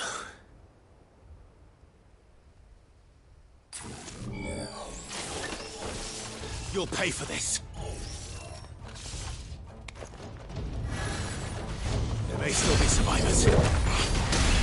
All the more reason to rid this place of echoes.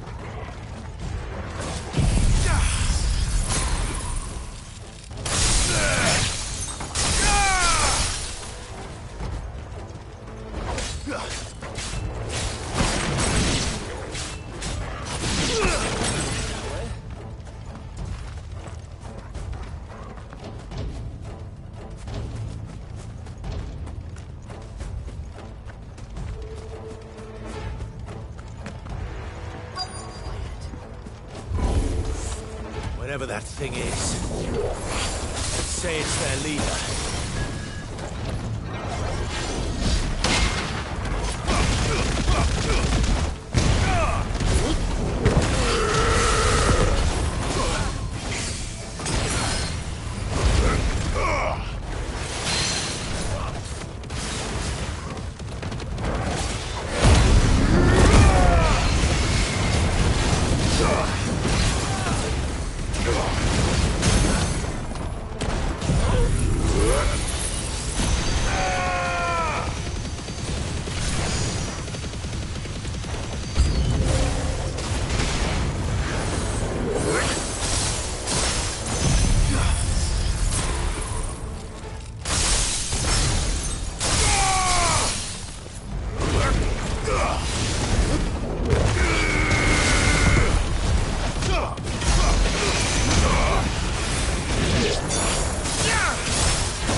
Should have stayed in the past.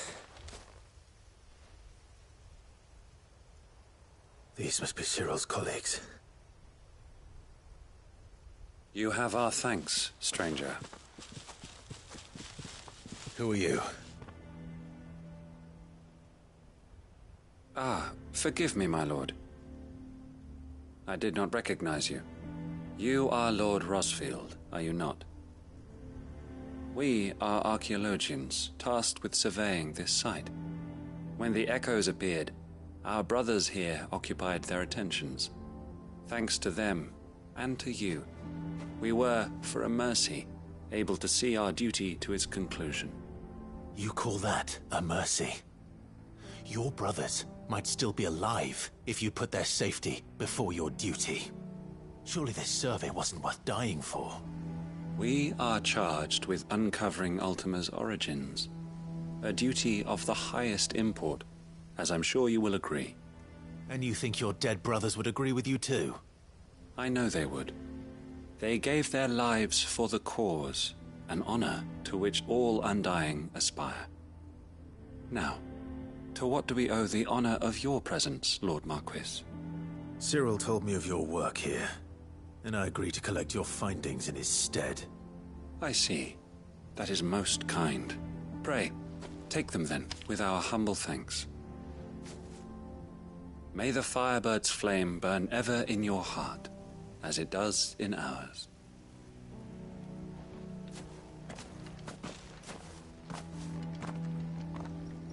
It's one thing to lay down your life for another, but for a survey... Forgive them, Clive. The Undying live by a very different creed, and nothing we say will change that. Come. Let us deliver their findings to Cyril, that their deaths might not be in vain.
Ah, you are returned, my lord.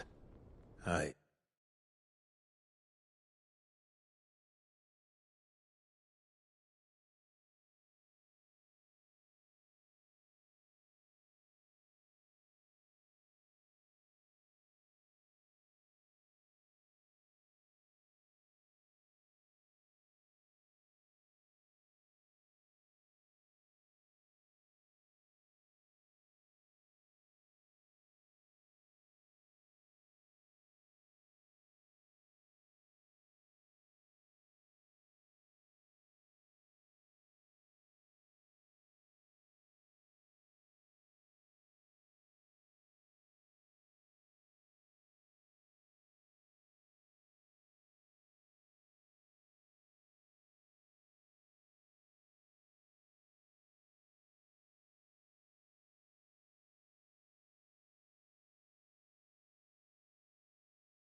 collected your colleagues' preliminary findings.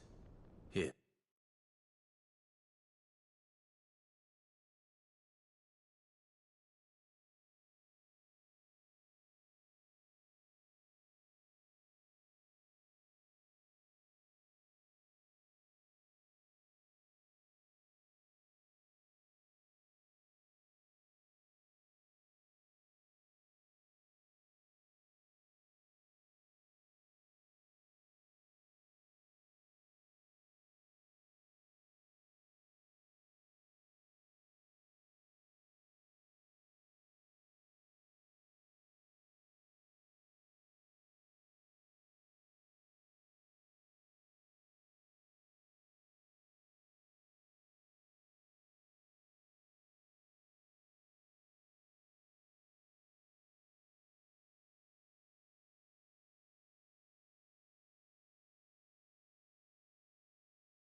Take them.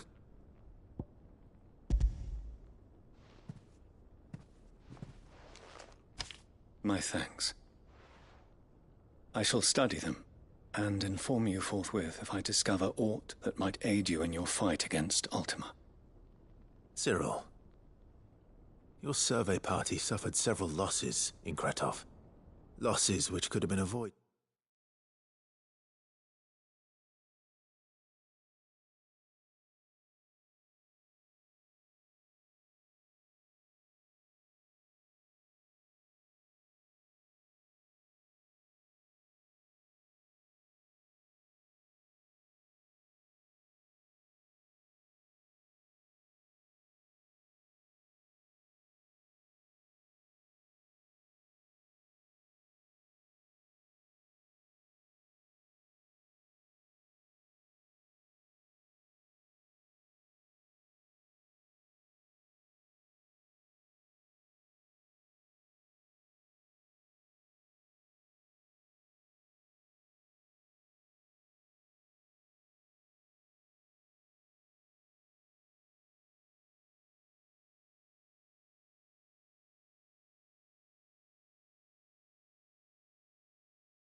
Had the others not chosen to complete their work, instead of saving their friends? Were these your orders? No. This was their choice. Every Undying devotes his life to the service of the Phoenix. It is our sole duty, and should we die in discharging it, so be it. Even when death is avoidable. My lord, I fear that this is not a point over which it would be fruitful to argue. The Undying have served the Phoenix for countless generations, and your opinion of our methods, however earnest, is not like to change them. We live to serve the Phoenix. Our very order exists for that purpose, and that purpose alone. Cyril, I know that you and your brethren answer only to Joshua, but allow me to offer you a word of advice. It does not further the cause of the Phoenix to have his loyal followers surrender their lives without good reason. Provide your survey parties with an escort, that they might live to do their duty for years to come. Think not only of how you can serve the Phoenix, but how Joshua would want you to serve him. Please. For all our sakes. I thank you for your advice, my lord.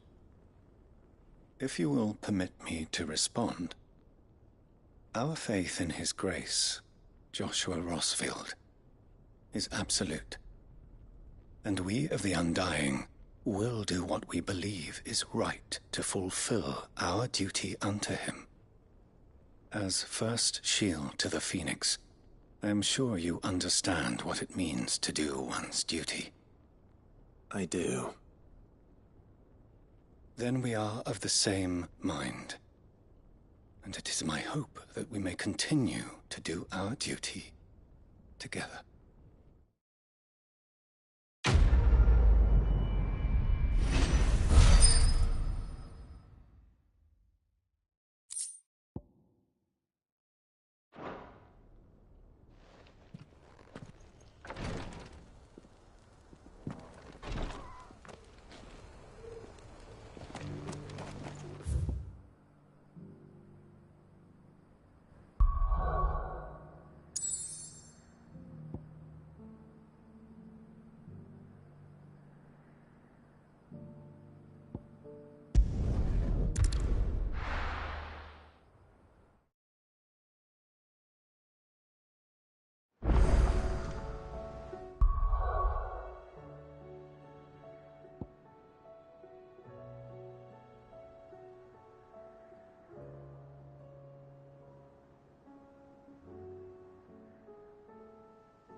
The stew's awful.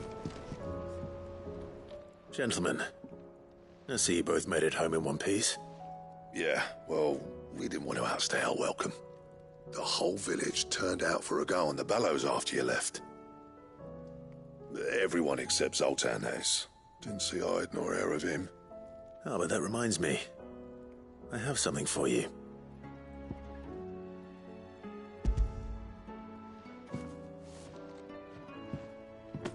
Pico Cinder. How'd you come by this?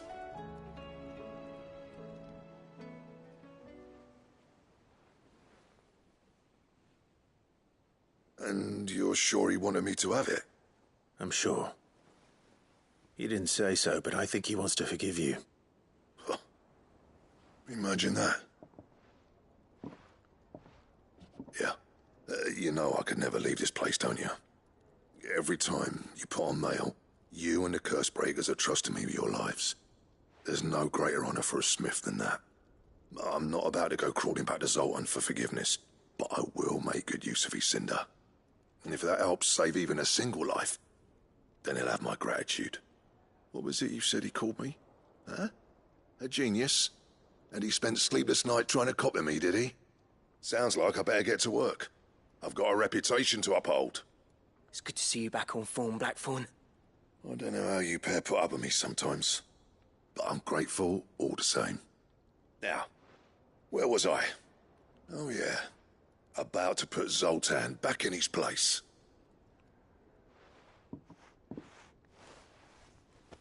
Ain't got the art to tell him how similar they are. Stubborn bastards. A little healthy competition should be good for him. You're not wrong. Still, it's a shame him and Zoltan couldn't let bygones be bygones. No use grumbling about it now, though. Blackthorn's happy. Or as near to happy as he gets. And that's good enough for me.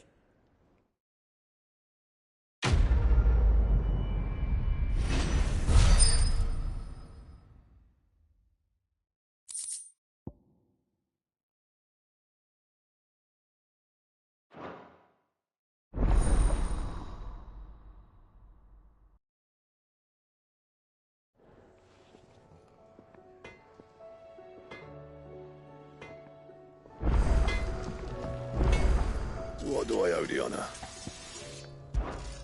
What do you want?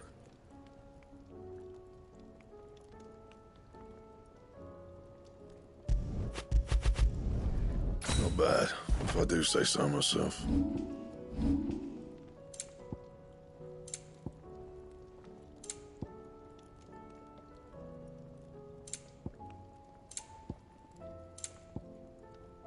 Anything else? Still alive, are ya? Going purse weighing you down?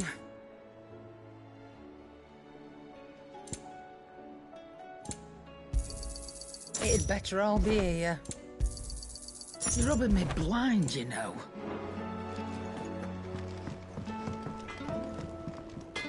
Trouble with your gear, or...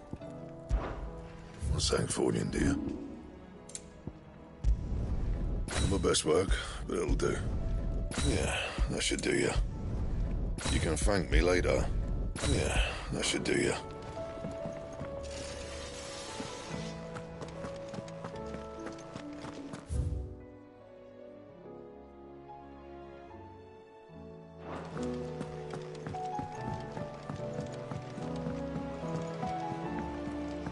I am certain we will find what we seek in that. Covered in nicks and lumps, the lot.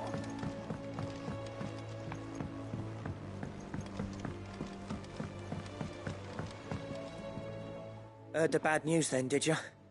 What bad news? About Dravost. Blackthorn's old haunt. With the forge and all that. Well, anyway, the mines just down the road from there are spewing out ether like no one's business. And the village? Safe from the flood for now, but they've got other problems. A Kashik. Every creature in the area is either turned or on the way to turning, apparently. Zoltan and the others are living on borrowed time. They need help, and quick.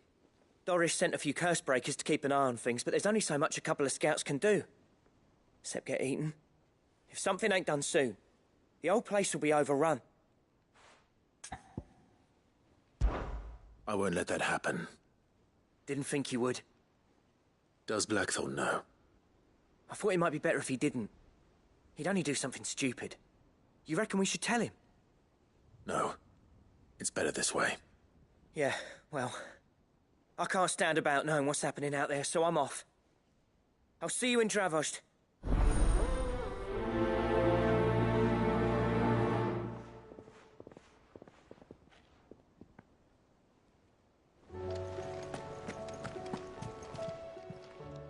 How may I help you today, Clive? Your benefactors are a generous lot. All yours.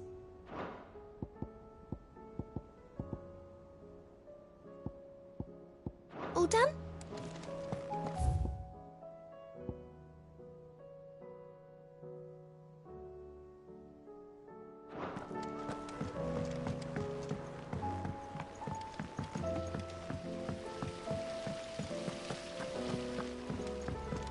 Welcome home, Sid.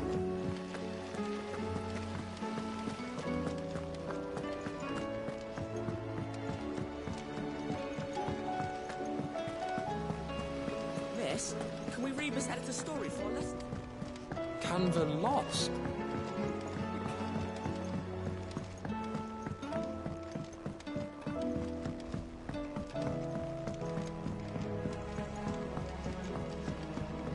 Have you tried Molly's lemon tarts? Lady Karen's calling.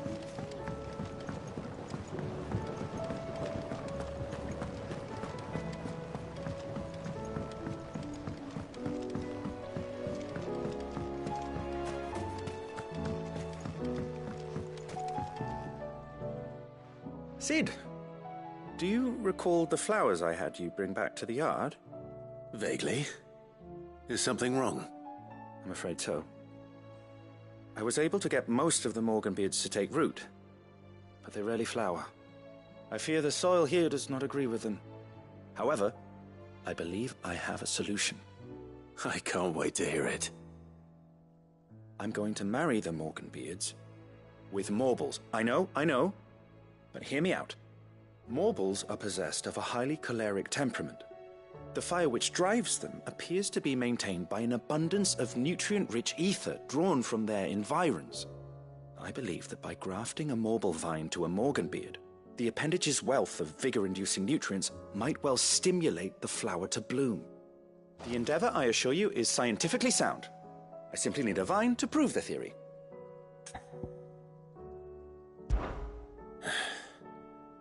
And all you need is a single vine from an ordinary Morble.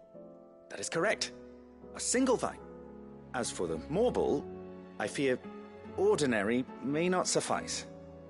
But, as luck would have it, a most extraordinary specimen is rumored to haunt the swamps of Rosaria. Why, a notice concerning this very creature was only recently posted on the hunt board. How timely. Well, I shan't keep you any longer. I know you have much to do, as do I. Now, where did I put my watering can?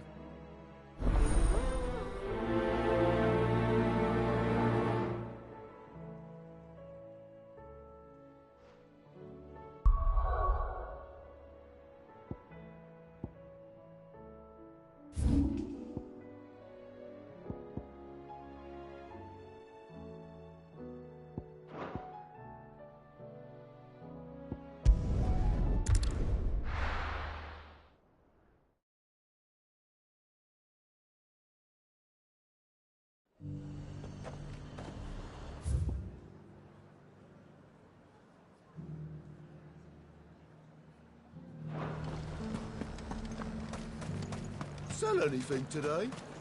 As much as...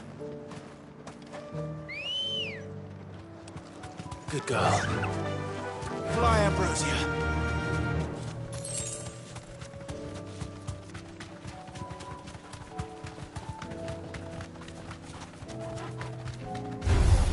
Time to fight.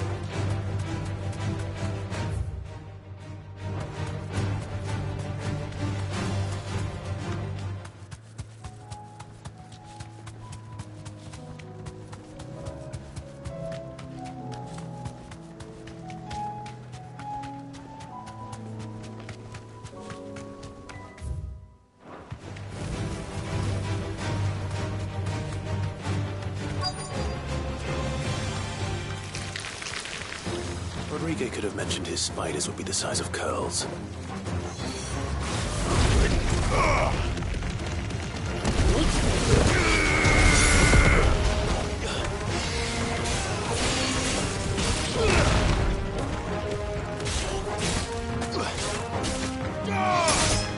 Farewell.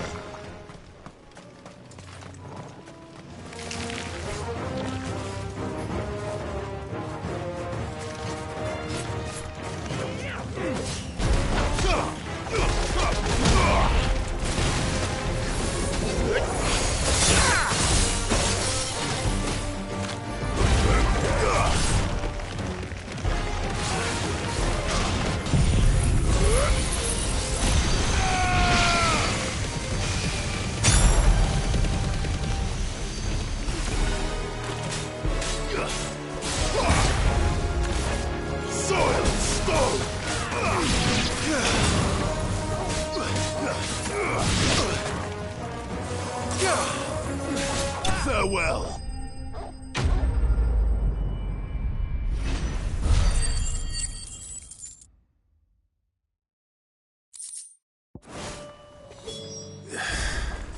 Hopefully one will be enough. Rodrigo will have prepared the other ingredients by now.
That's all of them.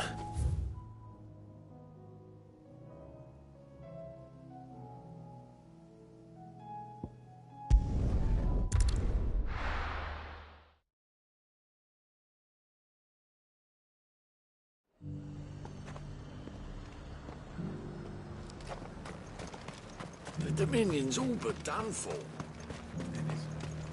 Was that shouting I heard from the barracks? Do you think he was the only one who survived?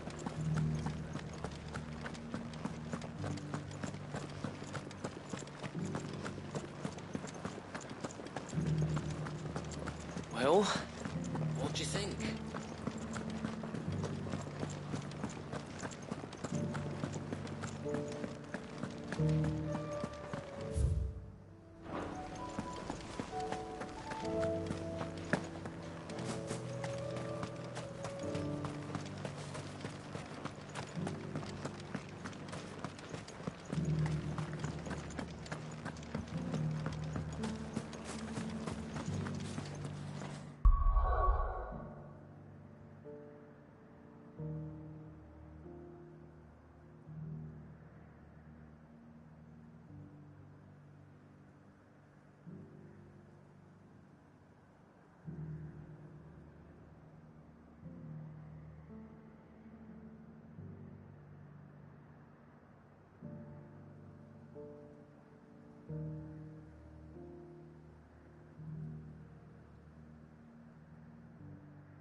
Clive.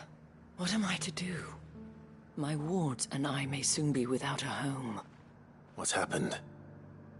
The High Cardinal has descended from his lofty throne and taken up residence here in Northreach. The High Cardinal? Leader of the Council of Elders, second only to his Radiance at the head of the Imperial government. Not that any of those things still exist. Now he goes by his noble title, the Duke of Oriflamme. And what does he want with Northreach? He wants to transform it into a military stronghold, a foundation upon which to build a new Sambrec. He's already secured the support of the various army remnants, with promises that they shall be afforded the respect they deserve in his empire. One built on the confiscated property of the people. He would rob the populace to pay for it. Believe me, I have used every means of persuasion to discourage him from this folly. But for whatever reason, he will not listen to me. What does Captain Philippe make of this? When the town was under attack, it was him the soldiers rallied around. Couldn't he use that influence again? How? By speaking out against one of the most powerful men in Sambrec. A man whose stated aim is to revive the empire Philippe's comrades swore to serve, and to improve the soldiers' lot within it. The captain can offer them a regular supply of gruel, and an occasional trip to the Vale to help them forget the terrors they face each day. The Duke offers them a vision of strength and safety. No. Any attempt to incite mutiny would cost Philippe the support of his men, if it did not cost him his life. But given the mood around town, mutiny may yet be unavoidable. The people have little appetite for further deprivation, least of all when it serves only to elevate others. And who could blame them? Clive, would you appeal to the Duke on my behalf? For your services to Northreach, you have the respect of the soldiers, and they will take you to His Eminence if you ask them. And unlike Philippe, no bonds of loyalty prevent you from speaking your mind to the man. Well, will you try? You could hardly fare any worse than I did.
I'll see what I can do. Thank you, Clive. Tell me then, where will I find this Duke of Oriflamme? In the garrison? Overseeing the troops, yes. All right. Wish me luck.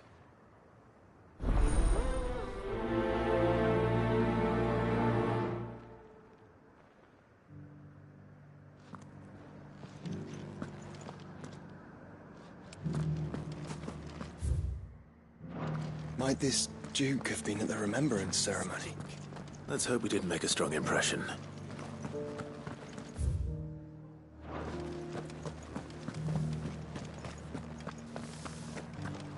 It's not only control of the garrison he wants.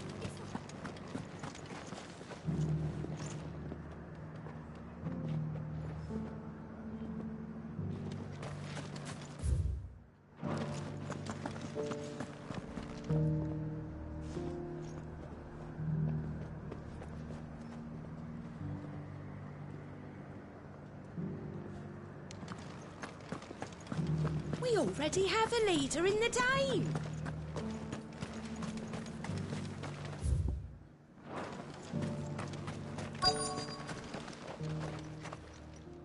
Halt!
Oh, sorry about that. You're the Dame's man, aren't you? You got some business with the captain? No, actually. With the Duke. I was hoping I might be able to speak with him. We're under orders not to let any civilians pass. But you should be all right. His Eminence has heard all about you and your heroics. Wait here. I'll go and ask.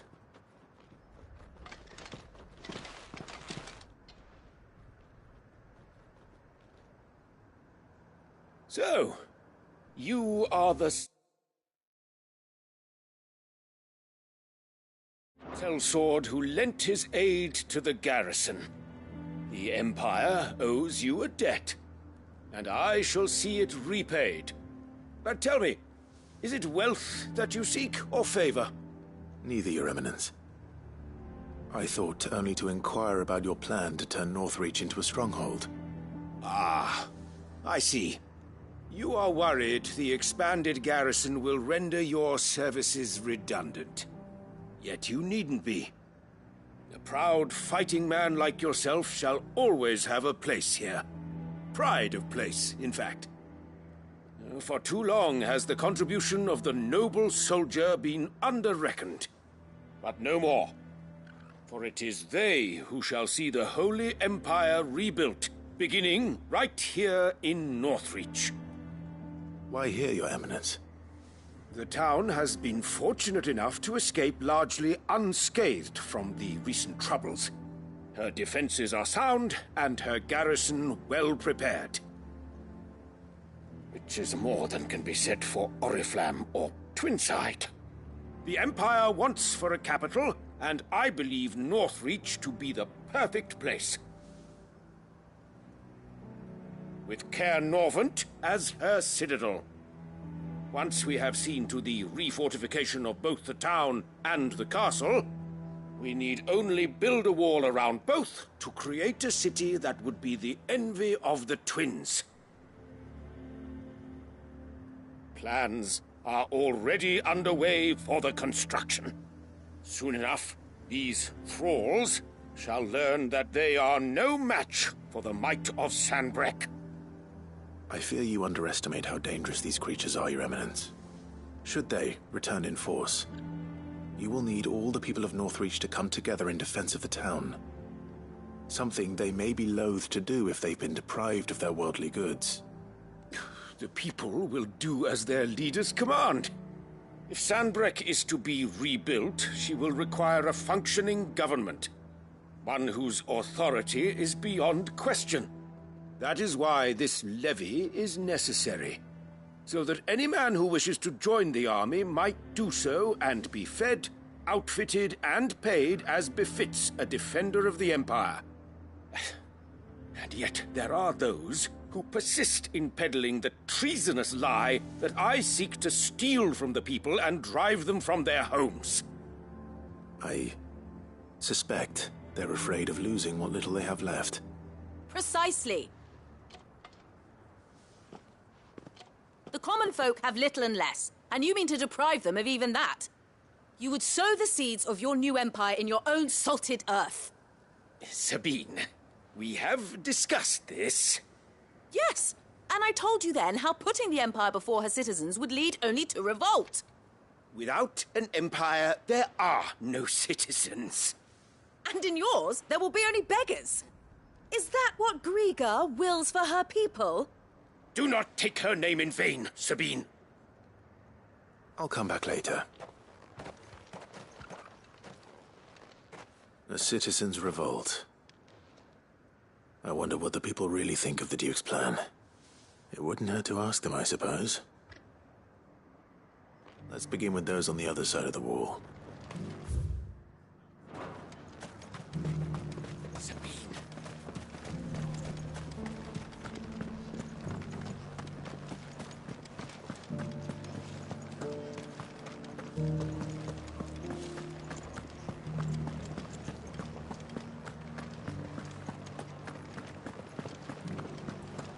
Was that shouting I heard from the barracks? Could be. All right there. What is it you're after, sir? Just your opinion, actually. I wondered what you thought of the Duke of Oriflamme. Oh, him.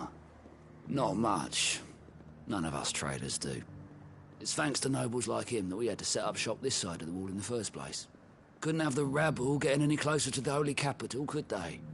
And now he's trying to drive us out completely, threatening to take everything we got from us if we don't clear off. If the dame said she wanted him run out of town, I'd be straight through that checkpoint, tar bucket in hand. That so-called Jew. He's asking too much. Half of what comes in is barely Sell anything today? I've been hearing a lot of talk about a certain Duke. Nothing good, I'll wager. Going around acting like he owns the place. And with hardly a word to the dame. This is her town, not his. I take it you'd rather she was in charge. As far as I'm concerned, she still is. Just need his eminence to sod off back to Oriflamme. The The Dominion's all but done for.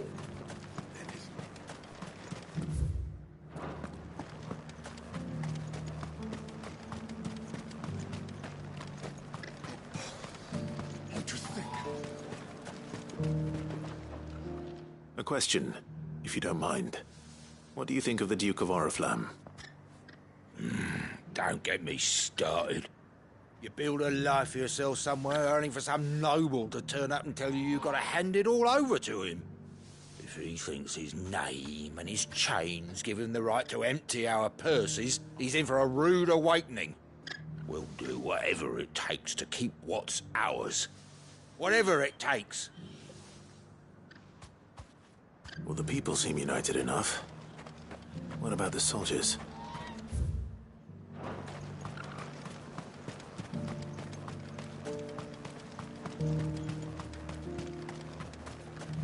Was that shouting I heard from the barracks?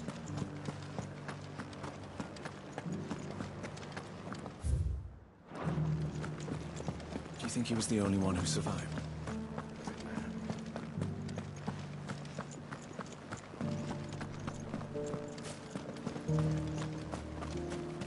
One at a time now.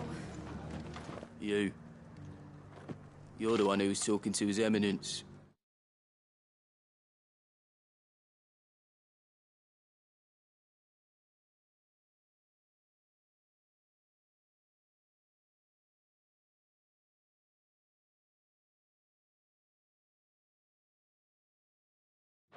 On the Dame's behalf, yes. I was trying to persuade him not to take the people's goodwill for granted, but it seems my words fell on deaf ears. What do you think of his plans? I'm a soldier, mate. He tells me what to do, not the other way round. Listen, I've got nothing but respect for the Dame, but I've got a family to look after. That's where my loyalties lie, not with the town or the Empire, but with my wife and children. If the Duke can get us cement and the equipment we need to fight off those blue-skinned bastards, I don't care how he does it.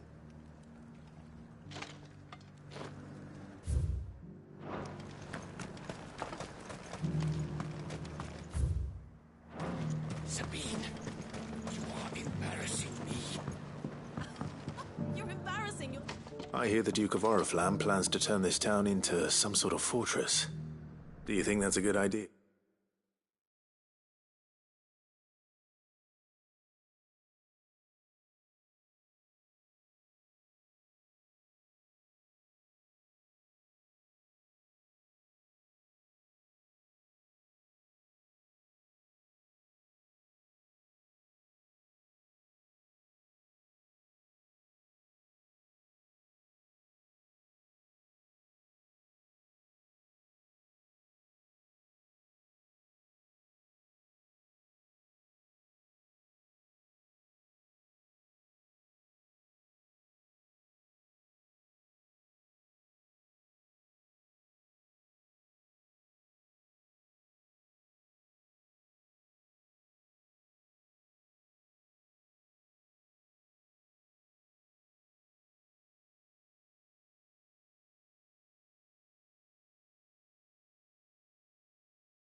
It's not for me to say. All I know is that unless the Emperor orders me otherwise, His Eminence's word is law. Look, no one likes all these taxes and tariffs, but empires don't come for free. Once Sandbreck is back on her feet, we'll all reap the benefit.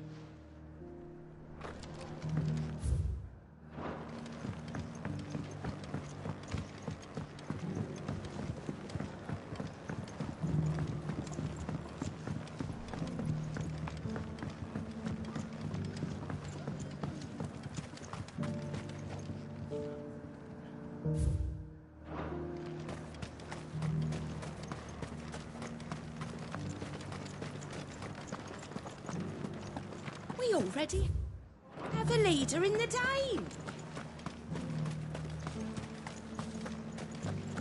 It's not only control of the garrison he wants, it's the whole of... Excuse me, do you have a moment? I wondered if you'd mind sharing your thoughts on the Duke of Oriflamme. Well, he's made a lot of enemies coming in the way he did. I mean, look around us. You can see the state the realm's in. The traders might not like having the screws put on them, but if they've volunteered a few more of their hard-earned gil before think the Duke's got a point when he says rebuilding the Empire's the best. And if that means people who don't know one end of a sword from another have to make way for those who do... Let's see what Philippe makes of all this.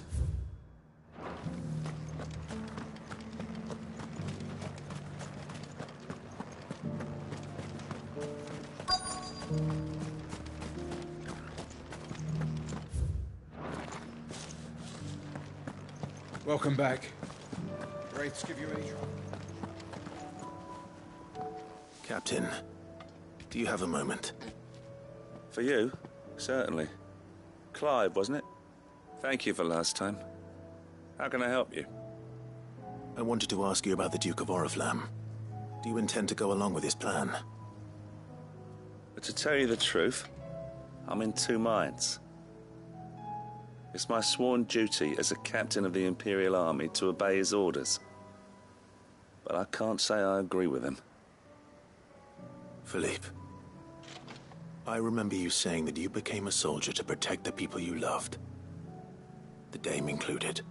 That's right, I did. Well, she doesn't agree with the Duke's orders either. She thinks they could tear Northreach apart.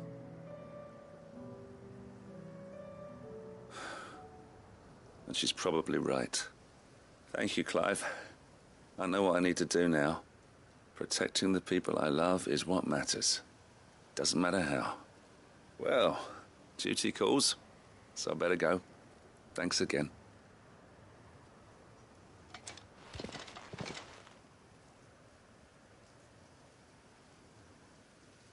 It seems Philippe wants to do the right thing at least. I expect Isabel will be pleased to hear that, if nothing else.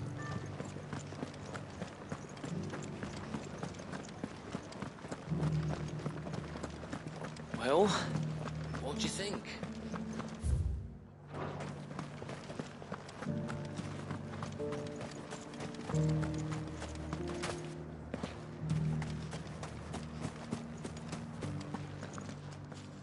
Ah, Clive. How did you fare? Were you able to speak with the Duke? I was, but...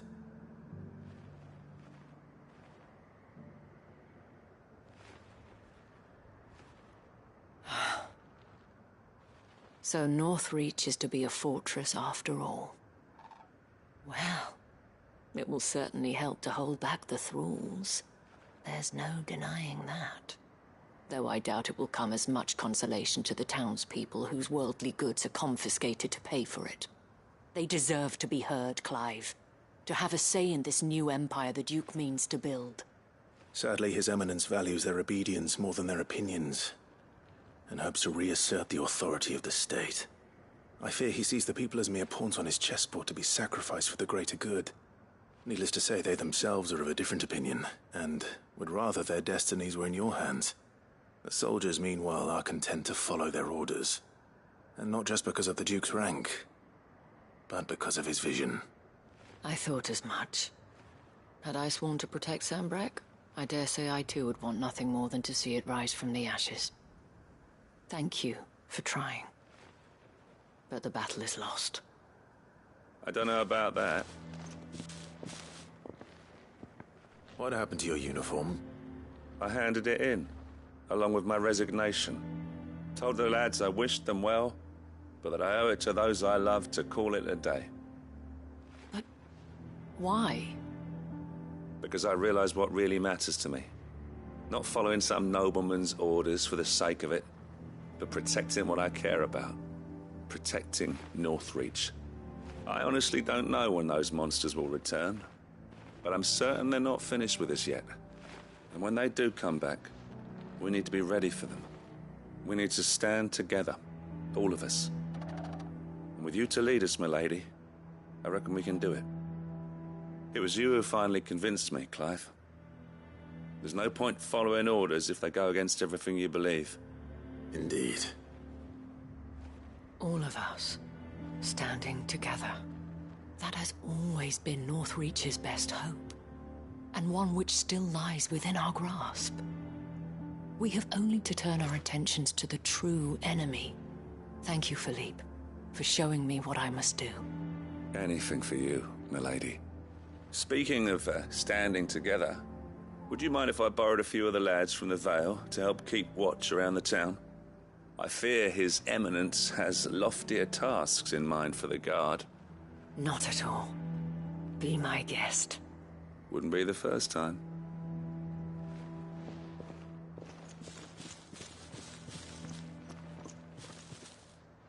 There may be hope for Northreach yet. Especially with men like you and Philippe to champion our cause. I, for my part, shall continue to work upon the Duke, in the stubborn belief that I might still tempt him into joining hands. But I suspect I shall have to call upon your aid again. Until then, Clive. Until then.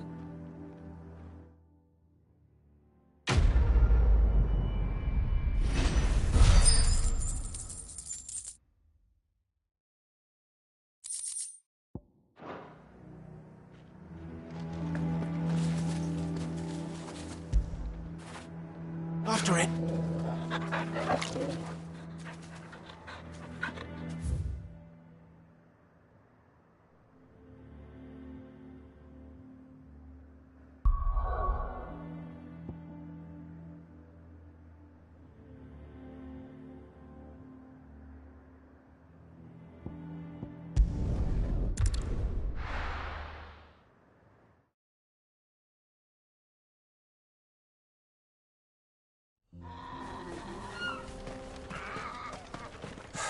So Dravost is still standing. For now, at least.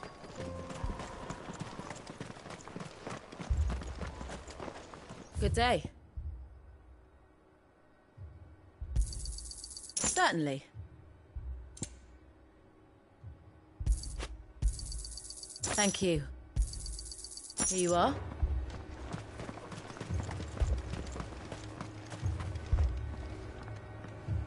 Clive!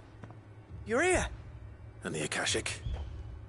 Mostly off to the north still. But I spoke to Doris's scouts and it turns out things are worse than I thought. There's swarms of them out there. Told old Snotty to be ready to seal the north gate. That should buy us some time if we need it. Enough for the villagers to barricade themselves inside their homes at least. Well done. Welcome back. Sid. I'd never have guessed, you know. Not if August hadn't let slip. Who'd have thought that the savior of Dravost would turn out to be the realm's most infamous outlaw? Keen to help us out again? I am. Thought you could sneak off without me, did you? Blackthorn. Oh, what are you doing here? One of the scouts couldn't keep his voice down. Unlike my best mate who didn't think I deserved to know. Zoltan, how long's it been? Long enough for us two to turn into a pair of old codgers, I see. That your idea of an apology? Prick. Don't listen to him. You only did what you thought was best. For the village and that. I did, yeah. But that ain't the whole of it. Vulcan, our master, didn't leave the chiefdom to the two of us. He left it to me. The best blacksmith in Dravost, barring himself, of course. Bloody stupid tradition, in my opinion. If someone's got talent, you should let them practice their craft, not ask them to settle petty feuds and barter for grain. Our master wasted half his life that way. I wasn't about to let that happen to me. So you wasted half of mine instead. You're what Dravost needed. Under me and my precious ideals, this place wouldn't have lasted a year. So I left to devote myself to the work and spare you lot the consequences. I may be a selfish prick, but I only did what I felt I had to. What you had to do was your duty! Even if it meant we all starved? Enough. This is no time for bickering. You can finish beating each other up once Dravost is safe. Fine. I've said my piece anyway. Yeah, so have I. Sorry, Clive. I shouldn't have stuck my nose in. We're short enough on time as it is. Still, give us a mo, would you? I need to get my head straight before any of them Akashic try to bite it off.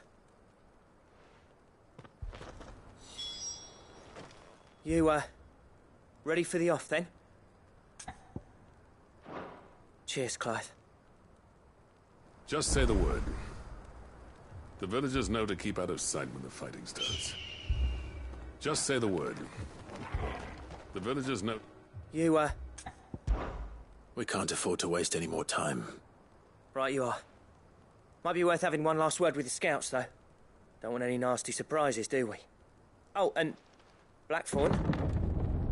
You and Zoltan might be better off staying inside the... Akashic on the move. How close are they? Within sight of the walls. And there are more coming up from the mines. What was I saying about nasty surprises? They'll wash right over us if we stay out in the open. We're pulling back behind the gates. Good idea. Get yourselves inside, but keep your weapons handy. Understood.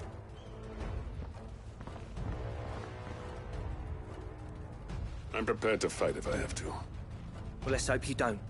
That's our job. Once the scouts are inside, order your men to barricade the gates. No heroic last stands, you hear me? No fighting at all if you can help it. August's right. I've seen what Akashic beasts can do to armor. The people here are tough and willing, but they ain't equipped to face what's coming. I'm going out there. Start work on the gate as soon as I've left. I'll give you as much time as I can. And if they kill you? You evacuate. But it won't come to that. I promise. You'd better be right. Take good care of Dravost till I get back. Leave it to me. And give those things what for, yeah?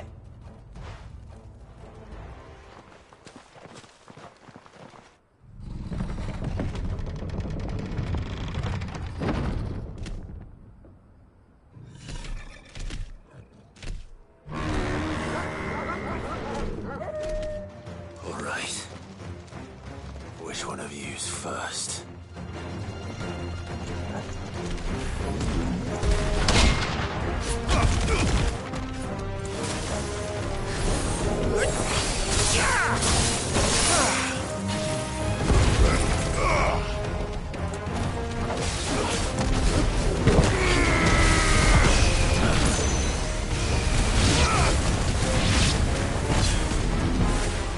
Nice try.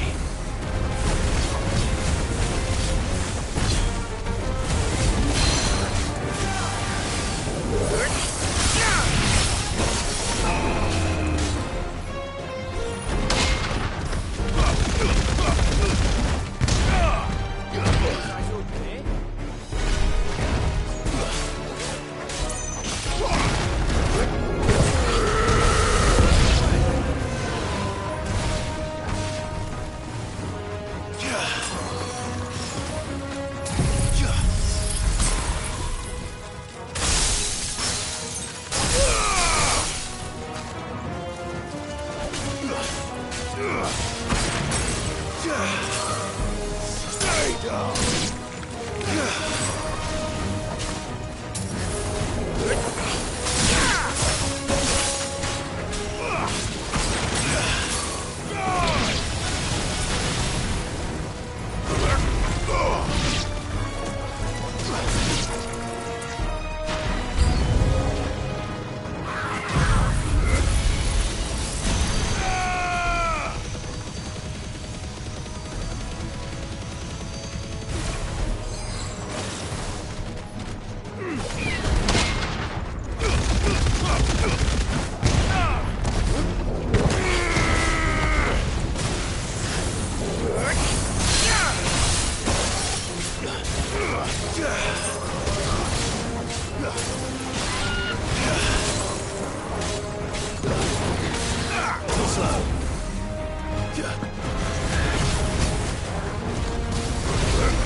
Is that it? Apparently not.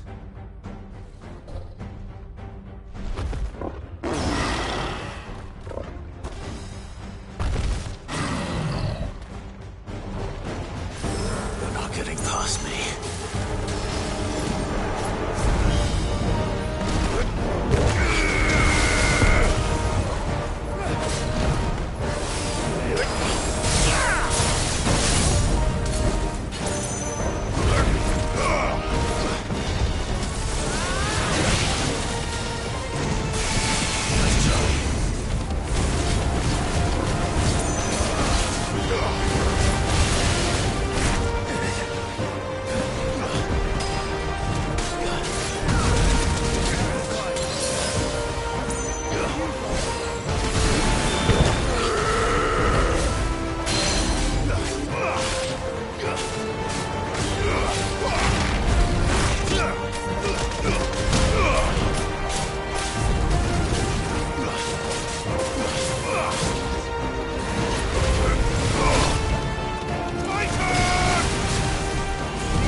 It's over.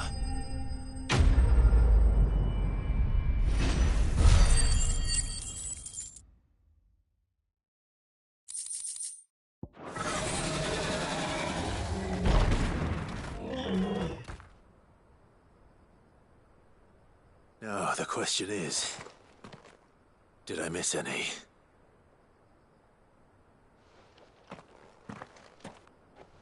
Man alive! You still in one piece! I slew as many as I could. As many as I could, he says. The old bleeding lot, more like it. Well, almost. Only almost. Yeah, one or two did try to sneak over the wall. But we got the bastards, don't you worry. Good. Though you do know, more will come in time. In time, yeah.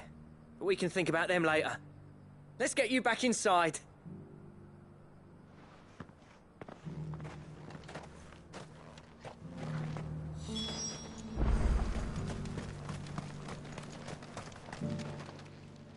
Sid! You're even more fearsome than your reputation. Enough to give those Akashic monsters nightmares. I almost felt sorry for the wretched things. But mostly, I felt grateful. Dravost won't forget what you did today. I'm afraid I've only delayed the inevitable. There's no getting rid of that ether flood. Meaning that any living thing which stumbles into those mines will end up clawing at your walls again. And that's if the flood don't spread. If it does, well, I hate to say it, but the village's days are numbered. That may be, but we're staying just the same. With ether floods springing up all over, it's no less safe than anywhere, and more importantly, it's our home. We'll fortify the gates to the north, and I'll see that they're guarded day and night. All right. Then we'll give you a hand shoring up those defenses. As for you, Blackthorn, that's twice you've turned up when Dravosh needed you. So, thanks. I shouldn't have stayed away so long. And I shouldn't have left without talking it over with you first. Too bloody right you shouldn't. Though I doubt I'd have listened. I always envied you. How you made everything look so easy when, for me, it was anything but. You leaving gave me the perfect excuse to hate you. And from that day on, I never once stopped to wonder what it would have been like if you'd stayed. But what you said earlier, it was true. You'd have been the death of this place. Finally, something we can agree on. I hope you see the sense of it eventually. You kept this place alive. Alive, perhaps. Wealthy even, but Dravosh isn't what it once was. Our work used to be the pride of Dalmekia. Now, we churn out the same rubbish day after day because it's easy and turns a profit. It's not about the craft anymore. I wouldn't send my sons to war wearing the shit most of our smiths are making. I've kept working, honing my skills, trying to lead by example, but no one sees the point. The average castle apprentice has as much passion for the craft as our current lot. Come back to us, Blackthorn. Remind Dravost what a true master blacksmith looks like. I'll even man those bellows of yours if it means we can work at the same forge again. That's a kind offer. Kinder than I deserve. And I wish I could accept, but I'm needed elsewhere. There's people who trust their lives to my steel, and I daren't let them down. Fair enough. But that doesn't mean I couldn't visit from time to time. Let's see if we can't rekindle this town's passion for the craft, shall we? I'd like that. Just be sure to tell Snotty to let me in the next time I come calling, yeah? Knowing him, he'd let you in anyway. Blackthorn. The Master Smith turned outlaw, back in my good graces. I never thought I'd see the day.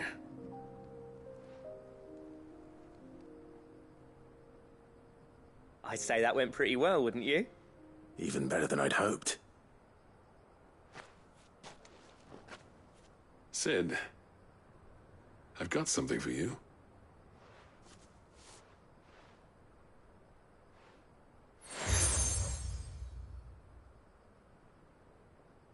And this is? A token of our lasting gratitude. But I'm of a mind to make you a far grander gift. Designs for a certain sword have been passed down from chief to chief for generations. Now hold on, Zoltan. There's a reason no one's made that blade in centuries. There's not been a craftsman equal to the task.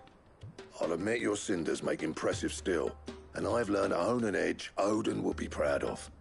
But the engravings on that thing are enough to make a jeweler cry. And they're not just for show, either.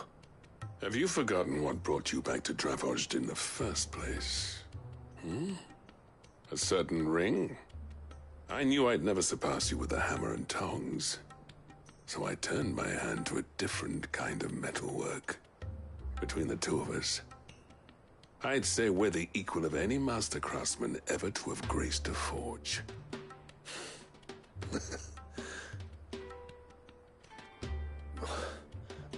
You know what?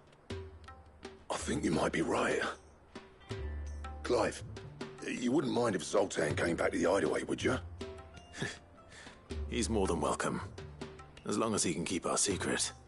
Right. Zoltan, get your tools. We've got a legend to forge.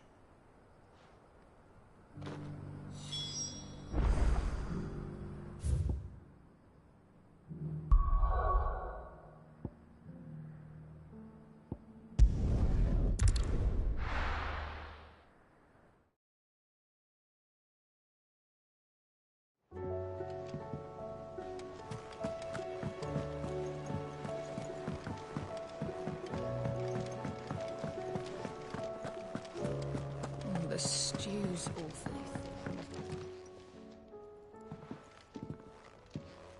Ah, the man himself.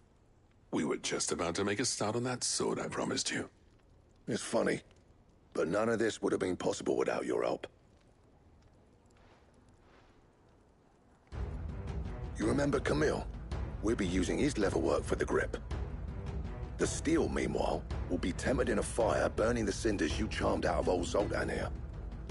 And that whetstone from the Outer Isles? That'll be what gives the blade its edge. And the final flourish will be my talented colleagues' engraving. A team effort led by the greatest blacksmith alive. Now, save that talk till the thing's finished, yeah? Right. I'm ready if you are. To the bellows it is, then.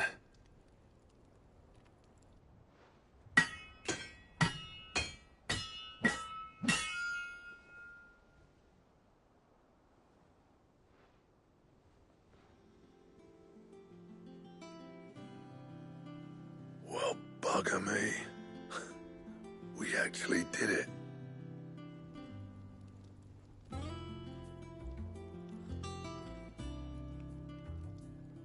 The sword to end all swords. Ragnarok. It's quite something. I trust you'll take good care of it. Thank you. Both of you. So, does this make you pair the greatest craftsman alive, then? This? Nah. This was just following the footsteps of the greats of old. It'll take more than that to earn us our place in history. But we're up for the challenge. Here. A list of materials. Zoltan and I got talking on the long road back from Dravost. We reckon with those items there, we could craft something even better than the Ragnarok. Something worthy of a legendary outlaw like yourself. That's a weapon I'd like to see. You leave this list with me. I was hoping you'd say that. One legend at a time, eh, lads? Before you start on the next, who fancies raising a cup to friendship reforged? Good idea. No more drinking to forget my past. It's about time I had something to celebrate. Then tap the kegs! Vulcan's boys are on their way!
covered in nicks and lumps, the lot.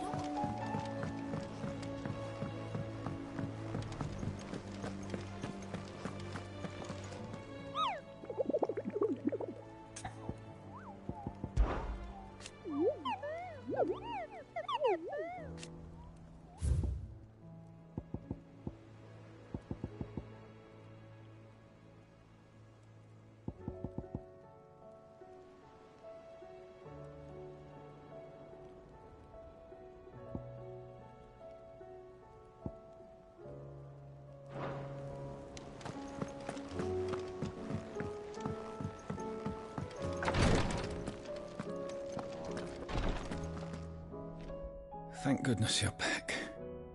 Taya looks like she's about to collapse. Is this what you needed?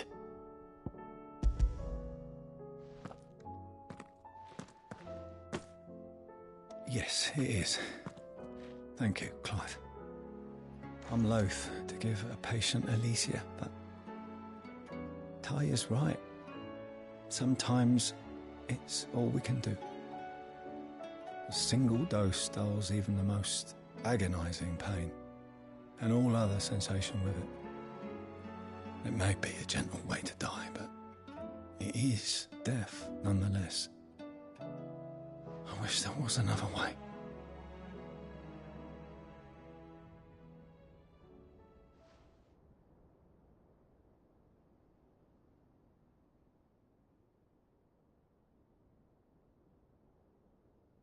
How are you feeling? Light, mid-here. Drifting on waves. Good. Just relax. Let the waves carry you to a better place. Thank you, Taya. I'm so proud of you.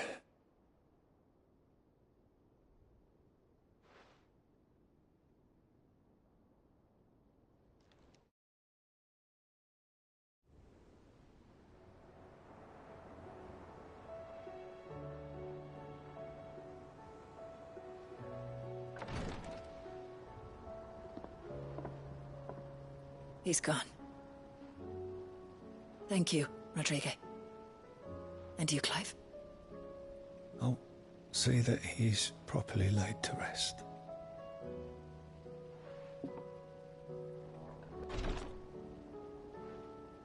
The man you helped today was my mentor, back in the Southern Isles, on the front lines of some meaningless war. I was still a child when they shipped me to their triage tents, to treat the wounded with my gift. But in such blighted lands, I was next to useless. Until he taught me the true physicker's art, that is. An art we would be lost without. Tears of mercy were his gift to the bearers of the world. A respite from the agony of the curse's end. And a kindness Sid would have approved of. You know as well as I what life is like for a bearer soldier. Marched from one battle to the next, never knowing which might be your last. A commander may care nothing for the bearer spent in his service, but my mentor's gift gave the dying one fleeting moment of tranquility before the end. I've no tears left, Clive. I've seen too many of my friends taken.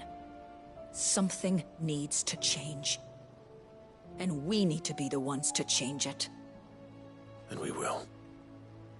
I promise. I hope so.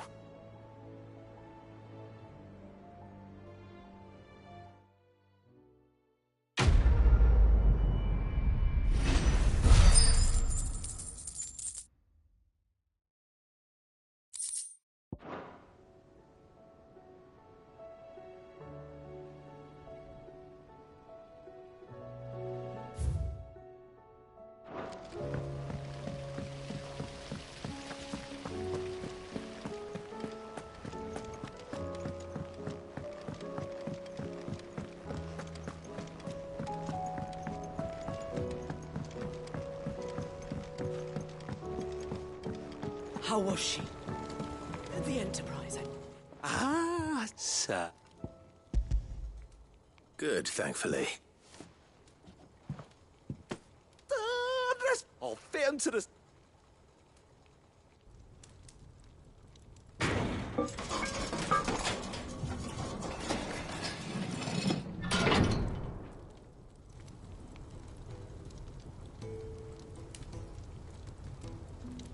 May I present to you the Telemon Furnace? Ain't bad, is she? She's a beauty. You saved my bacon again. It's fine, really. Oh, don't say that. You could just buy me a bigger... How about that clasp? Looks a bit stiff. Reckon you could loosen it up? And I reckon I know how. With a new... It's a metal, see? Stretchy metal. That is the...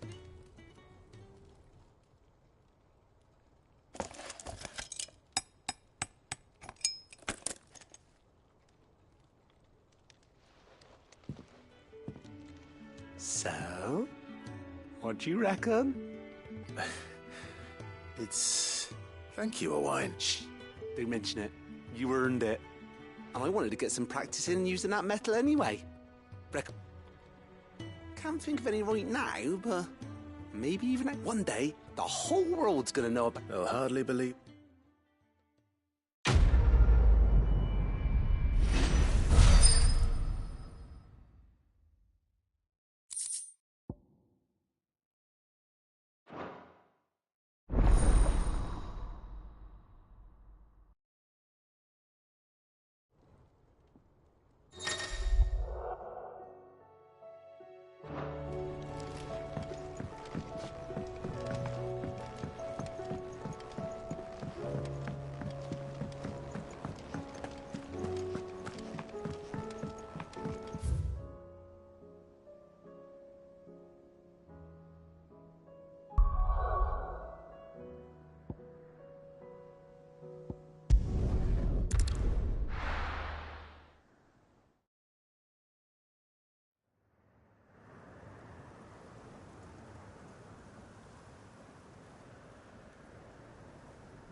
Reckon it'll be a long walk to the capital if we follow the cliffs. I'll scout ahead, see if I can't find us an inland route.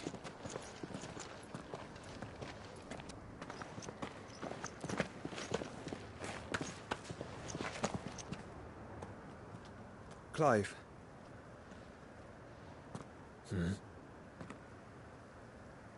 There's something I've been meaning to ask.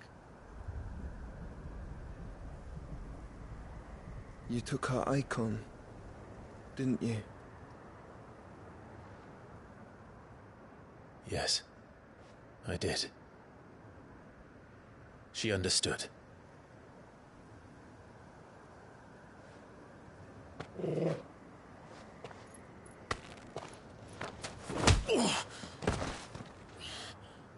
Oh, she understood. Understood that you decided to save the world all on your own, and that you'd die without her power. How dare you make her choose? You knew damn well she'd never refuse you. But I will. You can't keep pushing us away, Clive. The world is ours to save, not yours.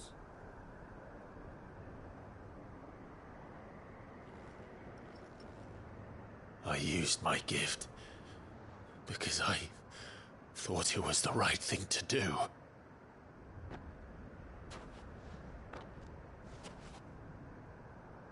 And you truly believe this will save you? Will save us all? I do.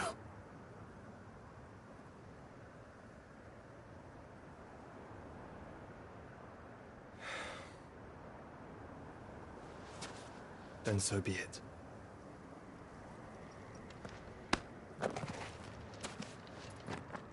Just don't forget, you're not alone.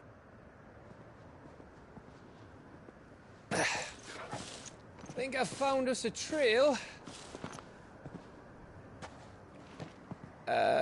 Did I miss something?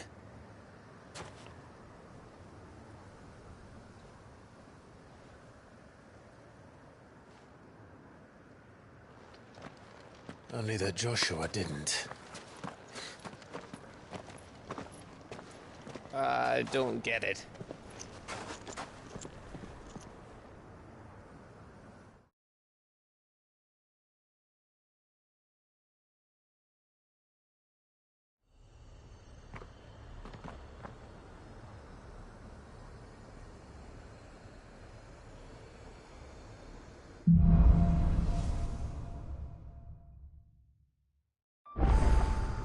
Always wanted to visit Ash. We're in Waluda territory now. Don't expect a warm welcome. Oh, I don't know, Clive. That castle over there looks inviting enough. Shall we sample its inhabitants' hospitality?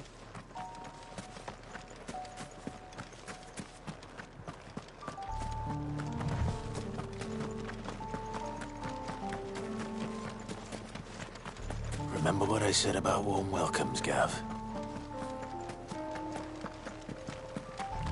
Oh, this place is as dead as Grieger's ghost.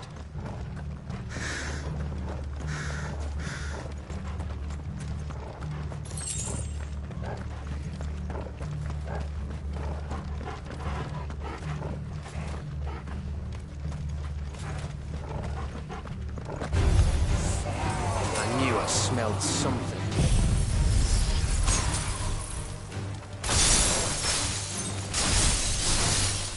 I see only orcs and a Kashek here.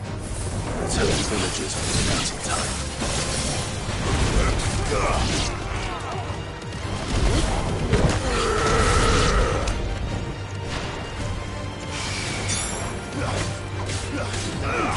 Display, brother.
Camber all over again.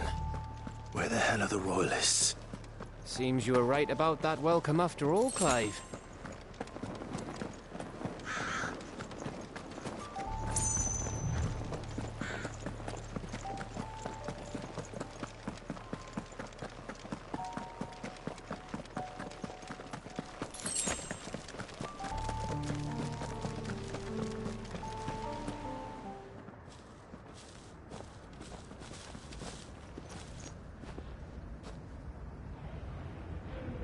Aye, aye.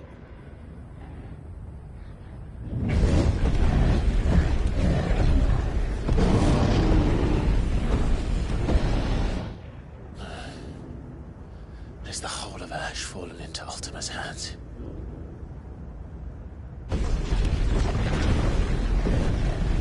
That's no peace delegation. We should send a warning to the others. No. My uncle will have an eye on the coast. I trust he'll find a way to entertain any uninvited guests. Our mark is Drake's Spine, and there's a lot of road between us and it. We press on to Stone here. Aye, you never know. It might not be a nest of slavering monsters.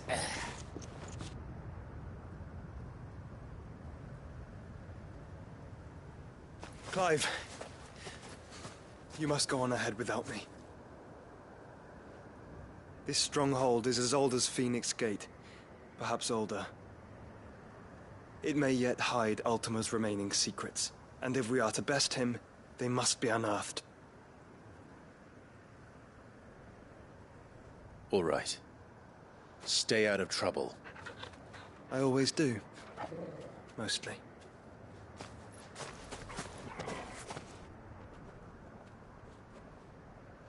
You sure about this? About leaving my brother on his own. Of course. Mostly.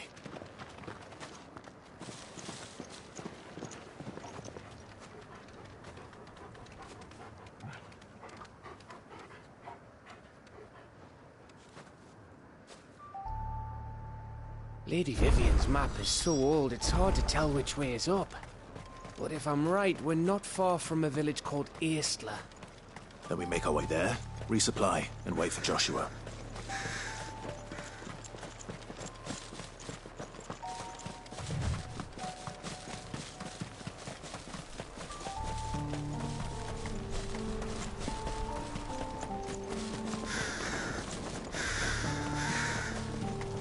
Ugh, this place reeks like a morble's arsehole. Though I'm guessing it's not the smell that'll kill us.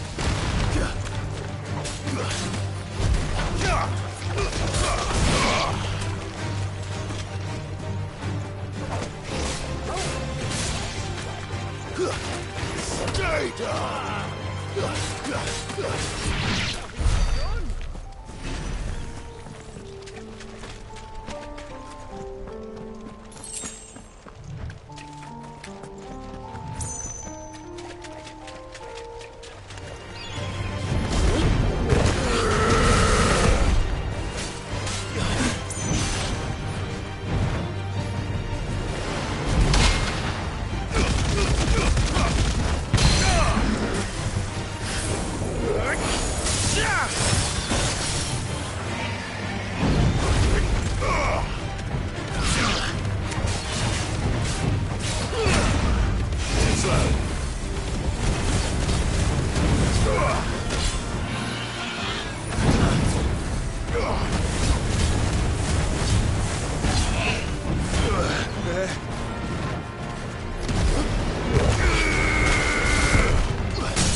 Bahamut's breath. Don't look down, Torgal.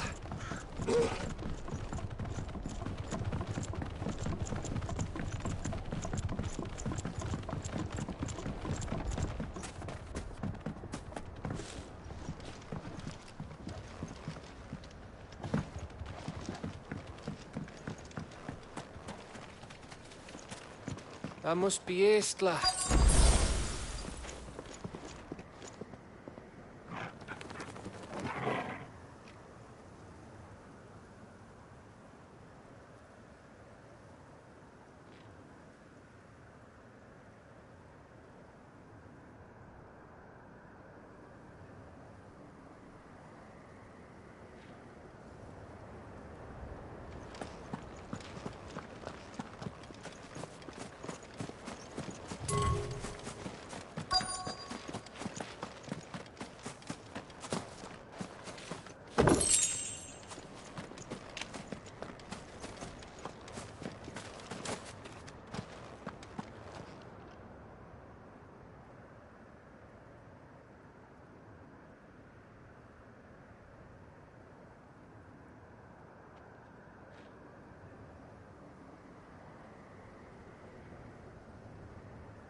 What do you think, Clive?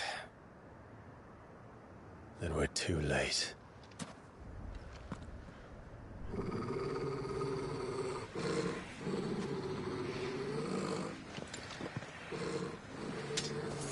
Damn it. They're all turned. There's nothing we can do. I wouldn't say nothing. No quarter, Gav! No quarter!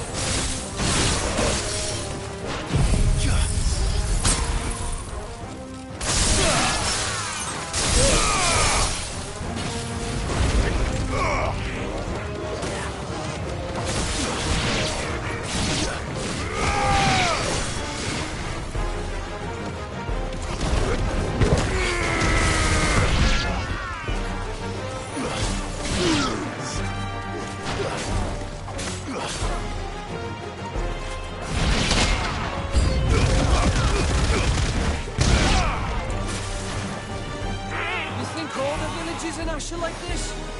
A question for later, Gav.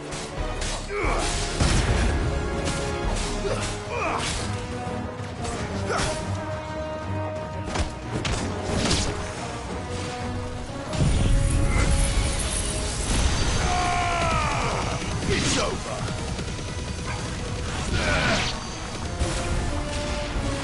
Titan!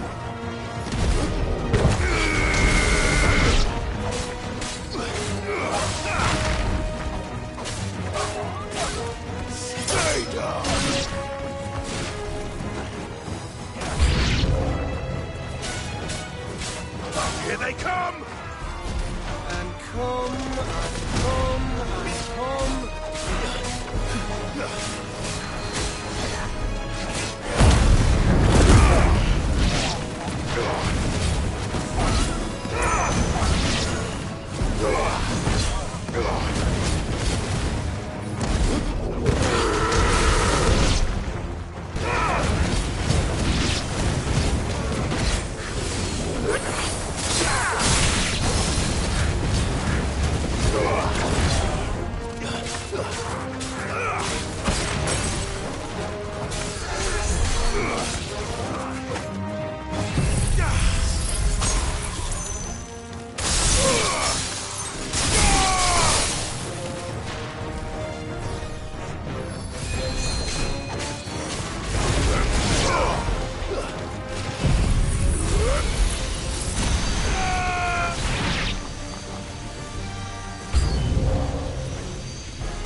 Then don't!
It isn't over yet!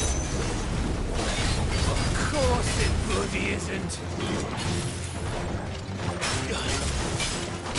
Nice try.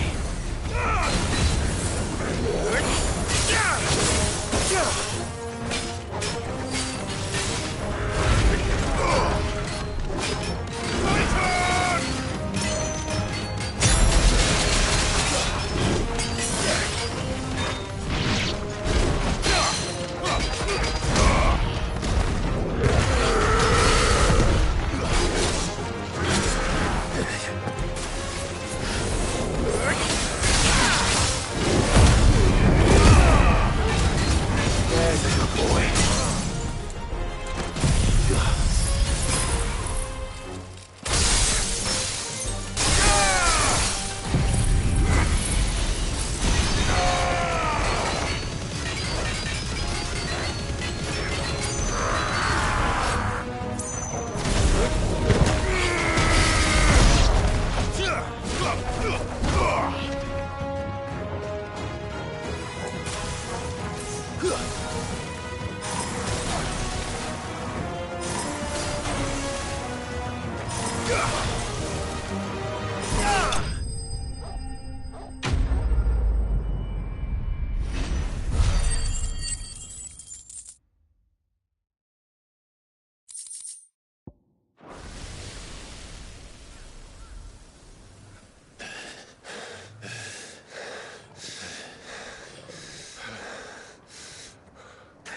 Gav. Gav! Don't tell me there's more of the bastards. Oh, fuck.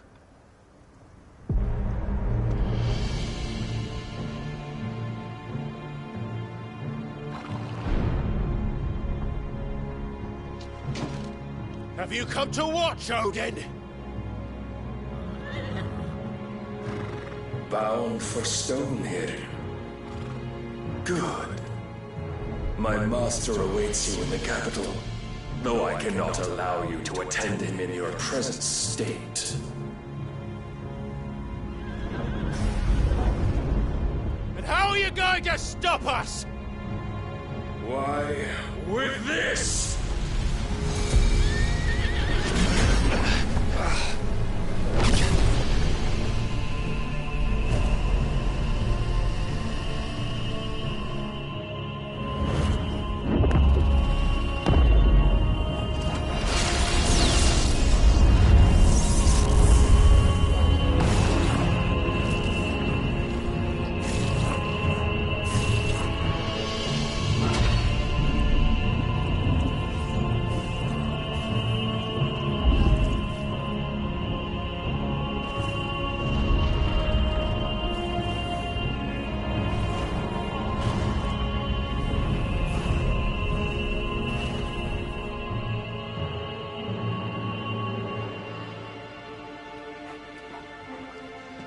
What did you do?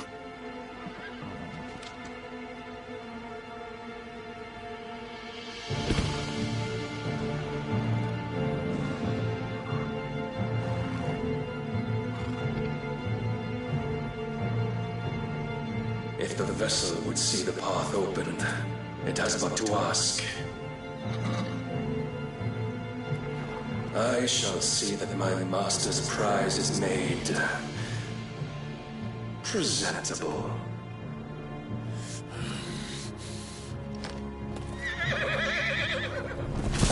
Shit! No!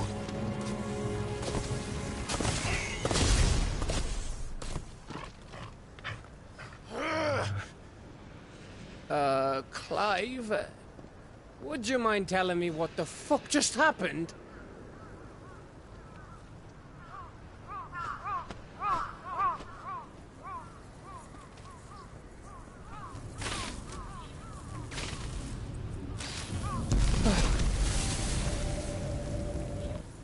Oh, you've got to be.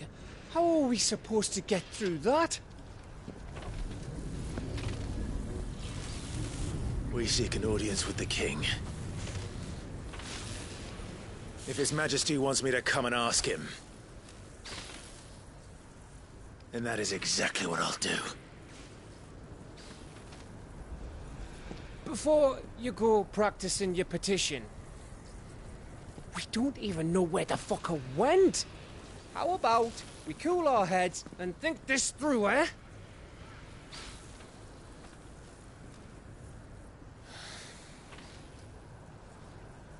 All right. Maybe there's something here we can use.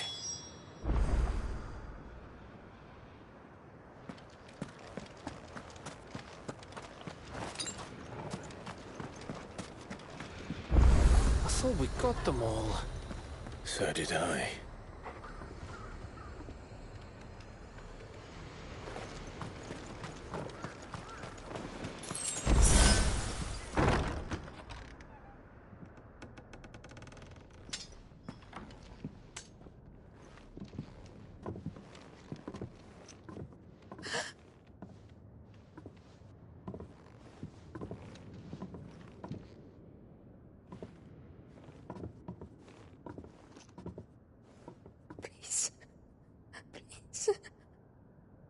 Please, no. Miss. Whoa. Easy. Easy. We're not turned, all right?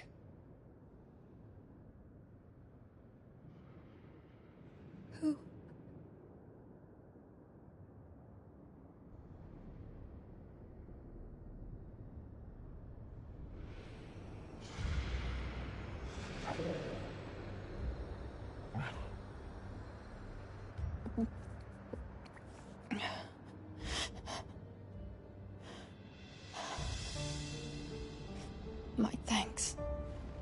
kind travelers.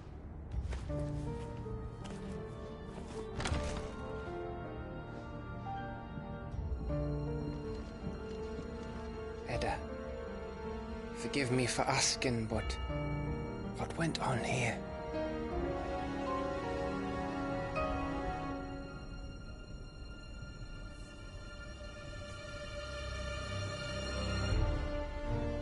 It all started when the skies changed.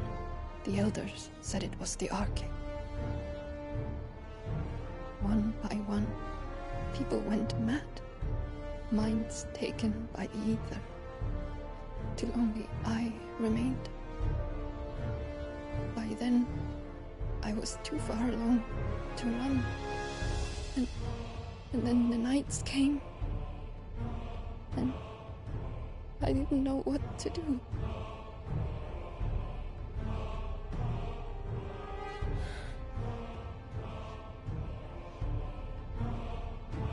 And this, Arcade is... just a story.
Something our grandparents told us when we misbehaved.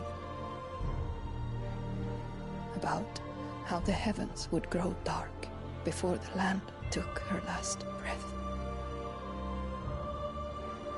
The end of the world. You said the others went mad. But where did they go?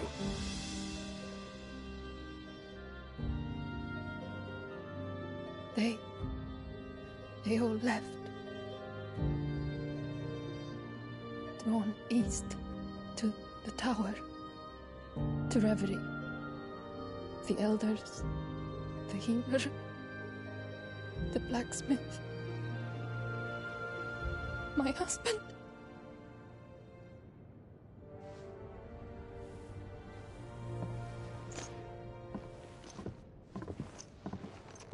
You thinking he did this? Of course. Who else could it be? You were in Canva. You saw what he did to the people. But then what about her? How come her nut hasn't cracked? The baby, perhaps? Could be protecting her from the ether. I can't think of any other explanation. You mean... it's a bearer? It won't matter what it is once Ultima's magic takes hold. Time's running out.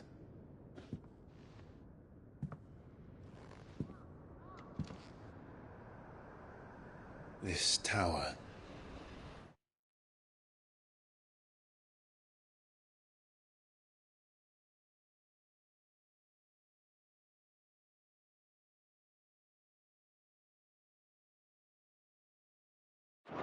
That's where we'll find the king.